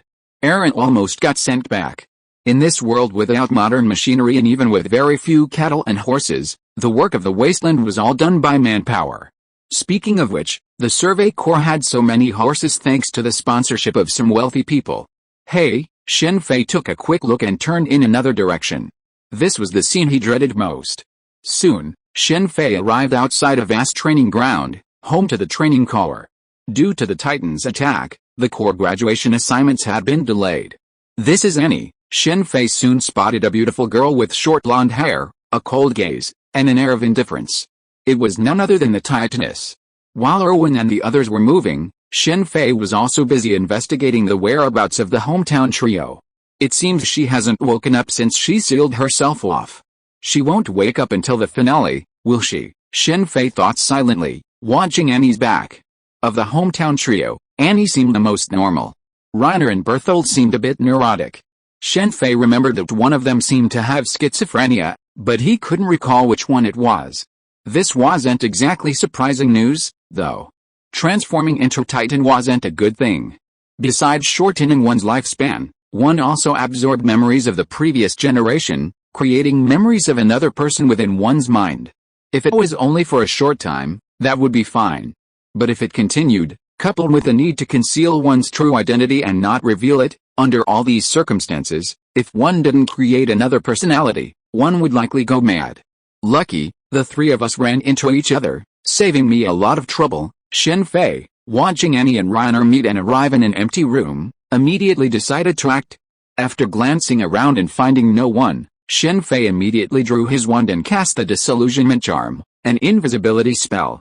While not as effective as Harry's invisibility cloak, in this world, no one would likely notice him. Marco, Shen Fei, cloaked near Annie and the other two, heard Berthold's cries and the name he mentioned. Marco Bot was a fellow trainee killed by the Homeland Trio after he overheard their conversation. The Annies weren't real agents. After all, S.H.I.E.L.D. agents, even those at the level of level 1, wouldn't make such a mistake, discussing their secrets in public. Mark, who was passing by, overheard them. Unwilling to kill them themselves, the three took Marco's 3D maneuvering device and then lured the Titans to kill him. Aaron's survival was truly thanks to Marco. If Marco hadn't disrupted the Annies' plans, they might have simply transformed and taken Aaron away. Before Marco's arrival, the Annies were planning to transform into Titans and take Aaron back to Homeland, thus completing their mission. While their target was the founding Titan, none of them had ever seen one. Furthermore, their intelligence from Marley indicated there was only one Titan on the island, so upon seeing Aaron transformed, they assumed he was the founding Titan. If the three of them had attacked at that moment, the three Titans would have been unleashed, and not only would Aaron have been killed, but everyone here would have likely perished. The colossal Titan's power was immense. However, with Marco eaten by the Titan, the three were so panicked that none of them considered the plan. Shen Fei listened to the three's conversation while quietly casting a soporific gas into the room. Unsure of the 9 Titans' physical capabilities, Shen Fei acted with extreme caution to prevent them from transforming. Bang, bang, bang. Following the sound of 3 bodies falling, Shen Fei waited a moment before leaping through the window. Seeing the 3 bodies lying in 3 different directions, he immediately drew a saber. Room, slaughterhouse. The power of the no fruit enveloped the 3, slicing them into several pieces. Then, Shen Fei took out a pipette and began to draw blood and spinal fluid from them. Since Zeke could use spinal fluid to transform humans into Titans, the spinal fluid of the 9 intelligent Titans should also have this ability. Titans have a very powerful regenerative capacity. Considering the Titans' short lifespans, it's speculated that they trade their vitality for strength. If we ignore the unsightly transformations of the Titans, their resilience is truly remarkable, surpassing even the TNG viruses. Biochemical viruses also have remarkable resilience, but they can't survive a head explosion. Titans, however, can survive, and if they react quickly, They can even transfer their consciousness to their entire bodies. If I had stood in Alan's shoes and handed these 3 people over to Erwin, the situation would have been very different. After securing everything he had, Shen Fei reconnected the 3 bodies and sighed deeply as he looked at the still unconscious men. The 3 men were relatively young, only about 15 or 16. Their actions were the result of brainwashing by Marley. Most importantly, they weren't bad people. If they were, he would have handed them over without hesitation. You should handle it yourselves. After some consideration, Shen Fei immediately left. Instead of returning, he went to find the cowherd queen. This once innocent and lovely princess had disobeyed her father's orders and refused to eat Aaron. Consequently, circumstances had forced her to become pregnant. The Eldians needed more royal offspring, and this, admittedly, made Shen Fei extremely upset.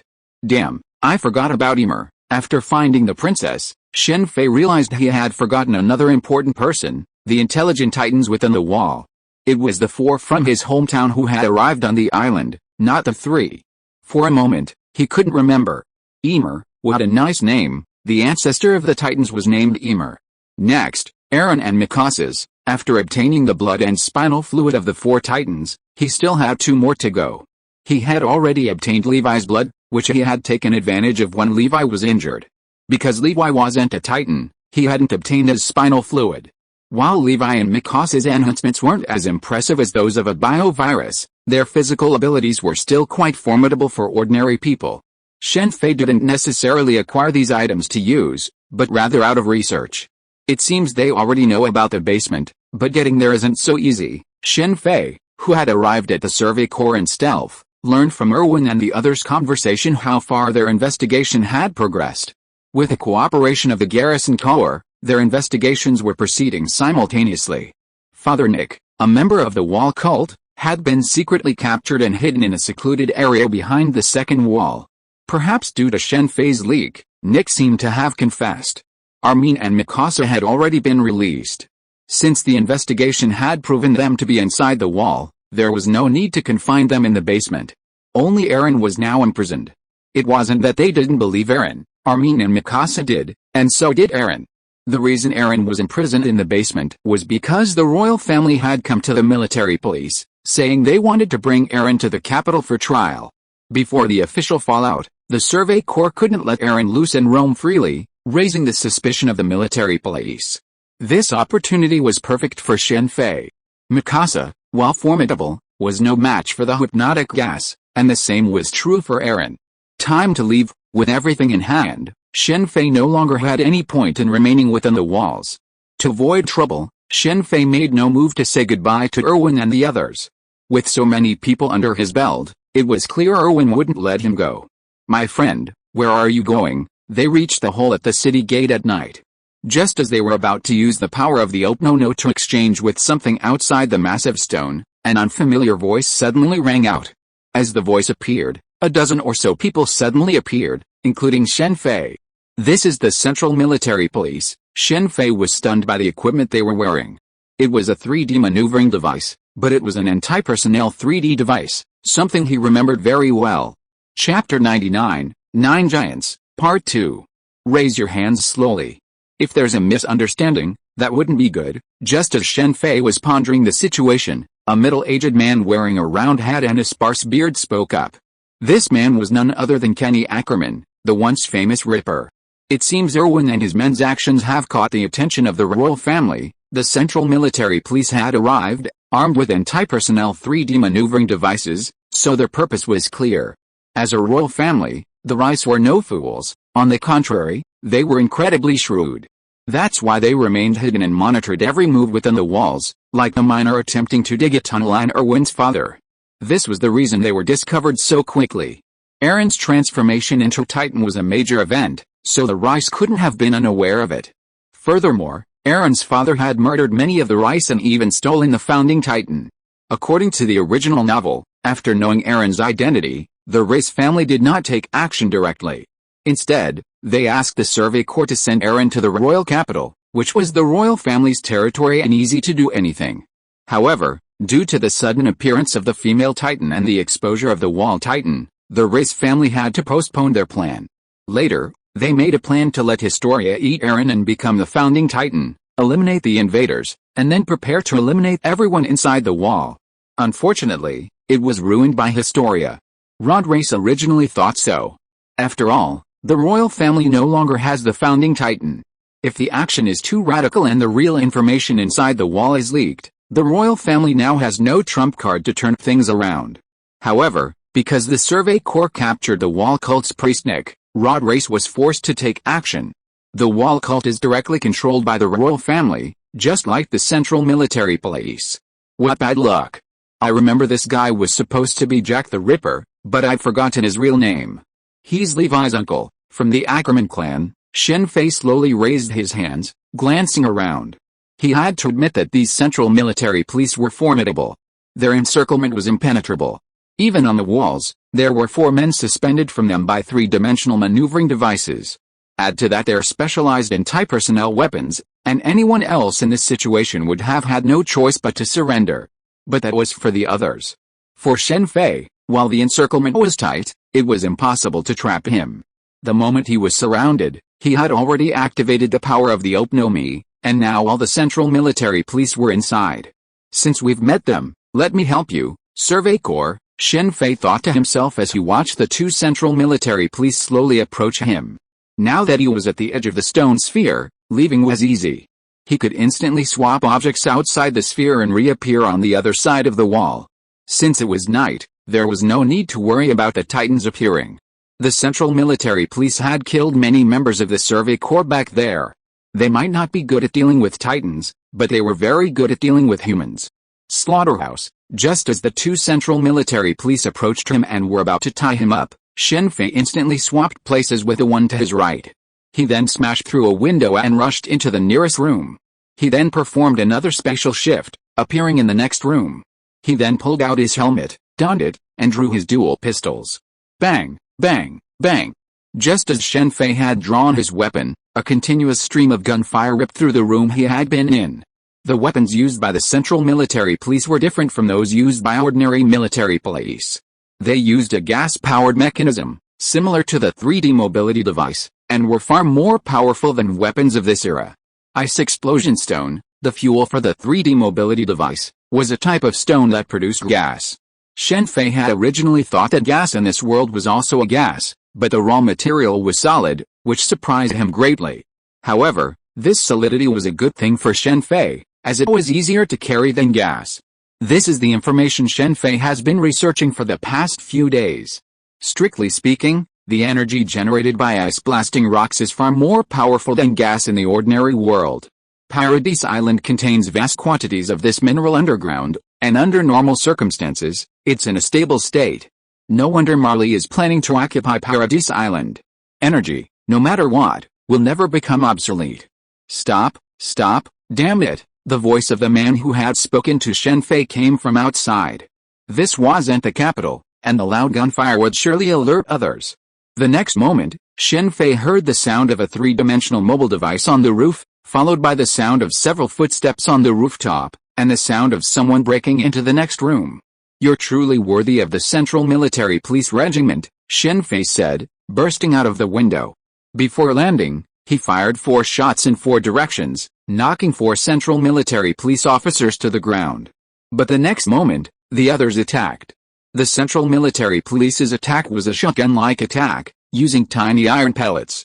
Humans are much weaker than giants, so even a single impact could inflict significant damage.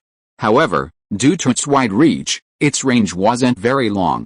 Shotguns have 2 types of bullets, one with a wide area, multi-shot attack, using a large number of pellets. The other, with a single, powerful bullet, is primarily used against large animals like bears and elephants, as well as for picking locks. These bullets have a long range. Originally, Shen Fei wasn't very knowledgeable about firearms, but after acquiring so many, he gained a deep understanding. He possessed both types of weapons, which could be enlarged and reduced at will using PIM particles. Clang, clang, clang. The iron pellet struck Shen Fei's body with such force that, despite his current physical condition, he involuntarily took several steps back. Seeing Shen Fei, shot but unharmed, the Central Military Police were stunned. Anyone who could reach this place was an elite, a veteran of murder. With so many people inside the walls, There were bound to be some who had sudden impulses. It wasn't just Erwin, Aaron, and Armin who wanted to go outside to take a look. These were the ones the Central Military Police would target. Bang, bang, bang. The Central Military Police were stunned, but Shen Fei wasn't. He didn't dodge their attacks, waiting for this opportunity. As the gunfire rang out, the Central Military Police fell one after another. As expected of an Ackerman family member. It seems this guy has inherited a formidable physique. Looking at Kenny Ackerman, who had escaped using a 3D device after being shot by him, Shen Fei shook his head helplessly. The difference in weaponry and strength between the two was too great. Shen Fei had no trouble killing them. Kenny Ackerman had simply dodged a few of his shots. I should have used a Desert Eagle earlier. Because of the Desert Eagle's superior power, Shen Fei's current automatic pistol wasn't a Desert Eagle. It's time to leave. Looking at the alarmed Garrison Corps and Survey Corps, Shen Fei immediately swapped space and appeared outside the wall. He then took out his flying skateboard and flew away. This is the Central Military Police. How come they are here? Not long after Shen Fei left, Erwin, Levi and other members of the Survey Corps arrived. Seeing the Central Military Police lying around with either their heads exploded or their chests covered in blood, their faces couldn't help but change. This three-dimensional maneuvering device, Erwin's face couldn't help but change after seeing the three-dimensional maneuvering device on the Central Military Police. With his knowledge, he only needed to take a quick look to understand what this weapon was for. Erwin, it's the Central Military Police, their three-dimensional maneuvering device. Hanji also saw it at this time. When did they come? Erwin asked with a serious face. We haven't received any news that the military police are coming. Hanji immediately shook his head and said. It looks like the royal family has discovered this. Clean this place up immediately and don't let any more information leak out, Erwin said, issuing orders while he himself went to Pixis. The Survey Corps was too few here, so if they wanted to find any trace of the Central Military Police, they could only rely on the local garrison. The Survey Corps appears to be quite small in the anime, but as a corps, it certainly wasn't just Erwin and his men. If it were just them, they would have been wiped out long ago. While the completed Survey Corps was the smallest of the three corps, it still numbered over 1,000. While the majority were logistics personnel, like horsemen and carriage builders, there were still over 200 combat personnel. Yet, while Erwin went to find Pixis, Levi returned to his room. Just as he was about to open the door, he suddenly stopped, drew the dagger from his waist, and slowly opened it. Once a notorious thug in the Royal Underground City, even now a top fighter in the Survey Corps, Levi still had some habits, like always carrying a dagger. Long time no see, Levi. Levi heard a familiar voice the moment he entered the room. The moment the voice rang out, Levi flung the dagger in his hand. Only after the dagger was thrown did Levi remember the voice's owner. Kenny, you're still alive, Levi said, lighting the oil lamp. In the bright light, Levi quickly spotted Kenny's attire, sitting on a chair in the room, bloodstains on his body, and the dagger he had thrown, now in Kenny's hand. What are you doing? Kenny's attire made Levi's eyes cold. I didn't expect that famous thug to join the Survey Corps. You, the famous Ripper, would join the military police. I thought you disappeared because they killed you. How come you were captured and surrendered because you were afraid of death? You've become more talkative, Levi. You brought him here, right? What do you want to do? Levi said, walking to the table and pulling out another dagger. I was originally here to investigate your recent activities, and also to bring that giant boy back to the capital. Kenny coughed, a trace of blood trickling from the corner of his mouth. He'd thought he'd easily captured someone, only to see him transformed from a sheep into a tiger, leaving Kenny with mixed emotions. As a renowned assassin, Kenny knew he wasn't going to live long, which was why he came here to find Levi. The Ackerman's physical fitness was much better than that of ordinary people, but it wasn't so strong that they were immune to firearms. Even Shen Fei would be injured if shot, let alone the Ackermans. Kenny's injuries wouldn't be incurable in modern times with a hospital visit, but in this world, they were impossible. What happened to you? Levi asked, staring at Kenny directly. If Kenny and the others were exposed today and forced to hide, the Survey Corps would be in great danger. However, this also made Levi curious about who had the ability to defeat the Ackermans. Don't worry about what happens to me. Do you know what this is? Kenny didn't answer Levi's question. Instead, he pulled out a box, placed it on a nearby table, and opened it, revealing the contents, a syringe and a strange potion. This is power, Kenny said, explaining why he left Levi and what he knew about the Titans. "This is the Titan transformation potion." Kenny's words immediately reminded Levi of something. "You actually know this?" Kenny looked at Levi in surprise. Although Kenny was cold and indifferent to Levi, he cared deeply for him. Otherwise, he wouldn't have taken the time to train Levi for several years, only training him until he had enough strength to kill the military police, and then later, the true royal family. The Ackermans' poverty was due to the royal family's pursuit. As the royal family's guardians, the Ackermans were strengthened with the Titan Enhancement Potion, which not only strengthened their bodies but also made them immune to the founding Titan's memory-altering abilities. For the race clan, who wanted to live a stable life within the walls, the Ackerman clan became a hidden danger. As a result, this loyal and protective clan was hunted down and forced to hide under an assumed name. Until now, there are very few members of the Ackerman clan, and most people do not know the origins of their clan. However, Kenny's lineage did know, which is why he took the initiative to assassinate the royal family. Unfortunately, he was facing the founding Titan. Even if Kenny was extremely powerful, he could not be the opponent of the founding Titan. "What are you saying? The current king is fake?" "Yes, the real royal family is the Race clan." Chapter 100, 9 Giants, and "You said the true royal family is the Rice." In the Trost district, Erwin's room, having returned from Pixis's visit, was resting. He was surprised to hear Levi had something important to tell him at this hour, but he didn't expect to hear something so important from Levi.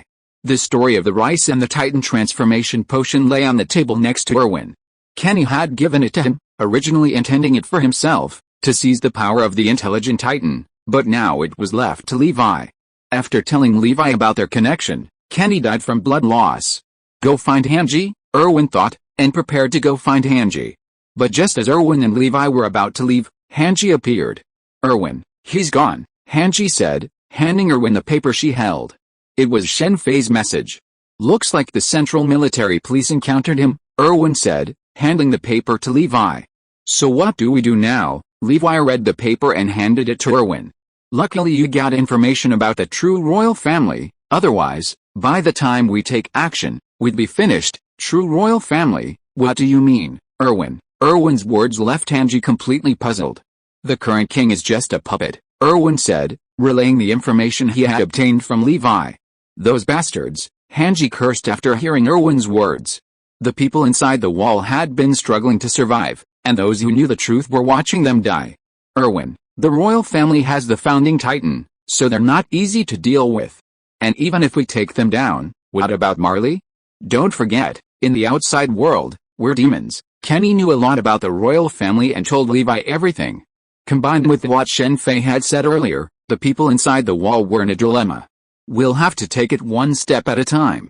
But no matter what, I don't want to die in this wall," lost in thought. "Even if I do, I'll get out and take a look," Erwin said after a long silence.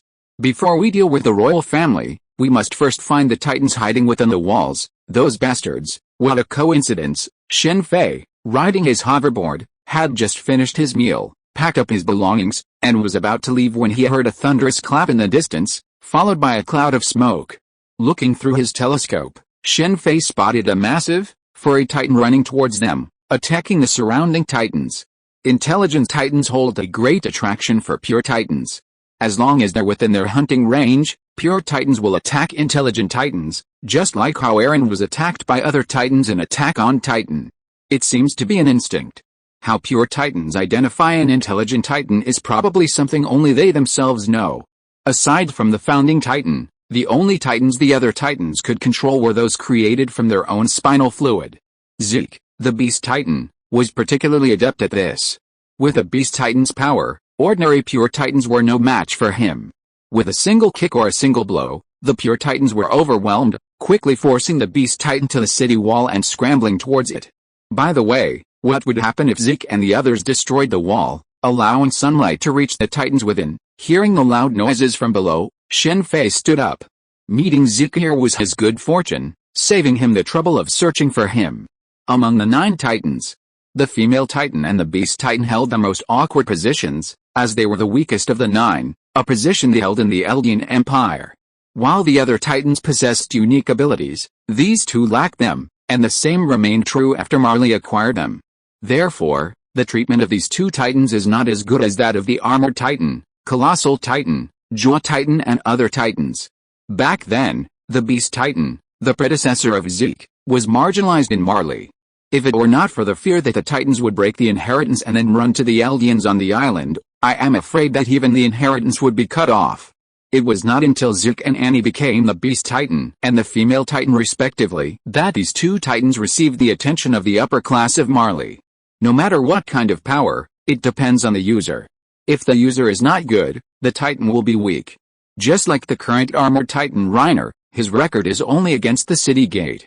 As the saying goes, the thickest armor, the most severe blow. The armored titan was once famous, but in Reiner's hands, it is just a target. Every time he fought on the battlefield, he failed to achieve any significant feats. Strictly speaking, this wasn't Reiner's fault. Technology had advanced. In the past, the armored titan was certainly powerful, but in the current technological age, coupled with the armored titan's prestige, whenever Reiner went into battle, he was targeted. The Middle East Union had developed weapons against the armored titan, and while they couldn't kill him, they could certainly injure him severely. The armored titan performed poorly on the battlefield, and during internal disputes, too, because Reiner's armored titan couldn't defeat Annie's female titan. As the saying goes, if a titan knows martial arts, the armored titan can't stop him. Later, it wasn't just a female titan, even Eren, who Annie casually taught him a few moves, could defeat Reiner's armored titan. As for the battle with the beast titan, the result was even more tragic. This generation's beast titan was arguably the strongest, and its stone throwing could knock Reiner off balance.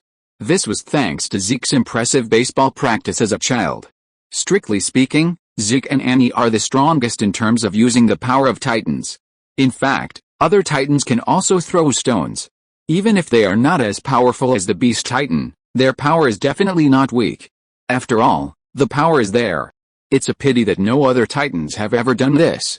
I didn't expect someone to come here. After the beast titan climbed onto the city wall, he was very surprised when he saw Shen Fei, especially since Shen Fei didn't look afraid at all. "Hey, Zeke," Shen Fei said loudly while looking at the beast titan squatting on the wall. "Zeke is very powerful, but Levi is more powerful. He can completely defeat the beast titan with his human body, and he chopped Zeke so hard that he didn't even have time to harden.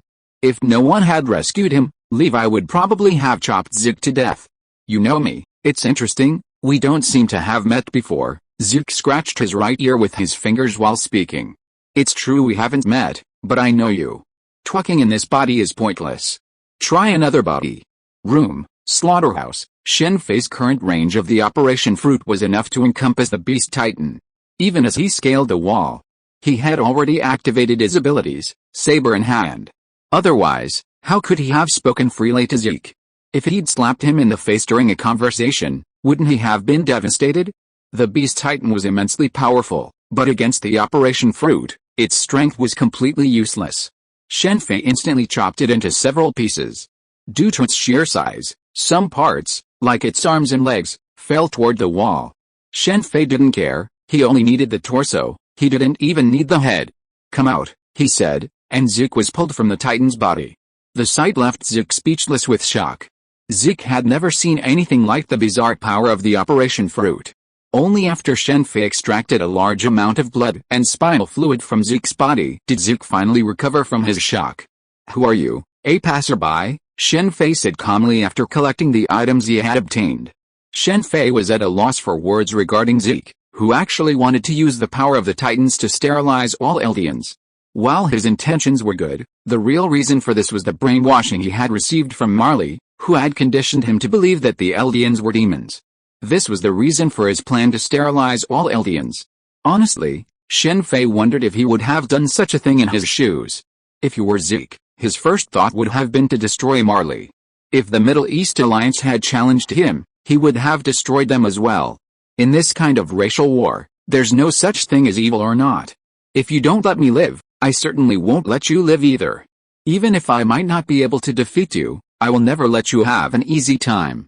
In fact, this was also the choice Eren made later. "Okay, it's time to go," Shen Fei said as he picked up Zeke, who had been injected with a muscle relaxant, and then stepped on the flying skateboard that was placed aside and flew forward. Transforming into a giant requires physical strength, and Zeke can already transform multiple times in a short period of time. In order to prevent him from transforming, Shen Fei had no choice but to do this. The reason for taking Zeke away was to better find other giants in Marley. As someone who can transform into a giant, Marley must be on high alert. Otherwise, if he is assassinated by the Middle East Alliance, Marley will lose a giant.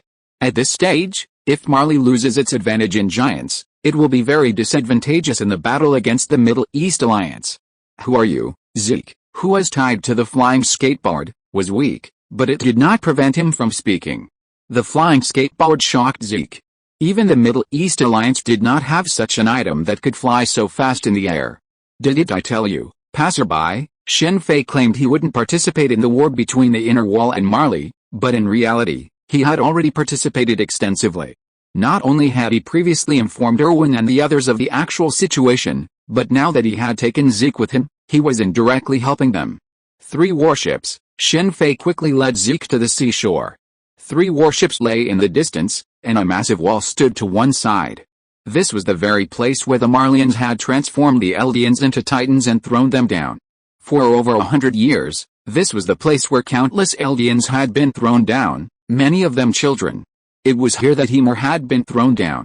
How do we get to Marley? Shen Fei pondered for a moment before asking Zeke, who was standing beside him.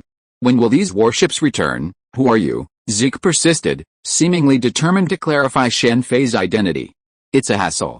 I didn't want to use this trick, Shen Fei said, drawing his wand and casting the Imperious Curse on Zeke, controlling him.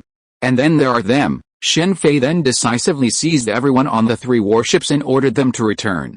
He hadn't consulted Marley's map, but had traveled by warship.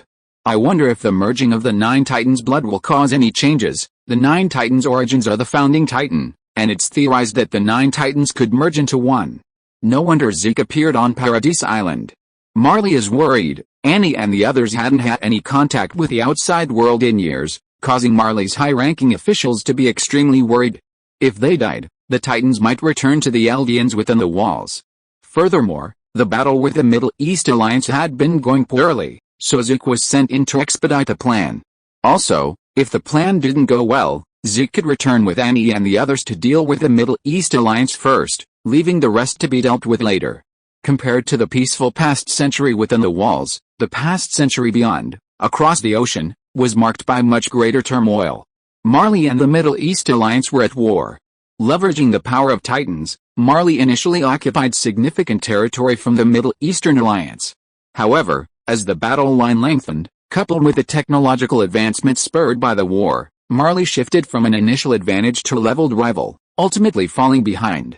The only moment the situation improved was when Zeke became the Beast Titan and demonstrated his immense power, giving Marley a respite. Otherwise, Marley might not have had the energy to attack Paradise Island. Zeke's Beast Titan was a powerful anti-air weapon for Marley, and the Middle Eastern Alliance's airships were deterred from launching a large-scale attack because of Zeke's presence. Marley's current plan is to draw all of its Titans to the front lines, leveraging the power to buy time before fully attacking Paradise Island. In other words, if Marley didn't have Titans now, the war would likely be lost. Marley and the Middle Eastern Alliance are currently engaged in a fierce war. Marley is not only inferior to the Middle Eastern Alliance in air power, but is also gradually losing ground on the sea. This war is all about the battle for a port. Take me to find other giants. When approaching Marley, Shen Fei directly destroyed the 3 warships and then let Zeke lead him into action. End of this chapter. Thank you very much for reaching the end. Don't forget to like. Looking for more exclusive content and immediate access? Subscribe to our Patreon. Remember, every like, subscription, or donation encourages us to continue. Thanks to everyone. See you in the next video.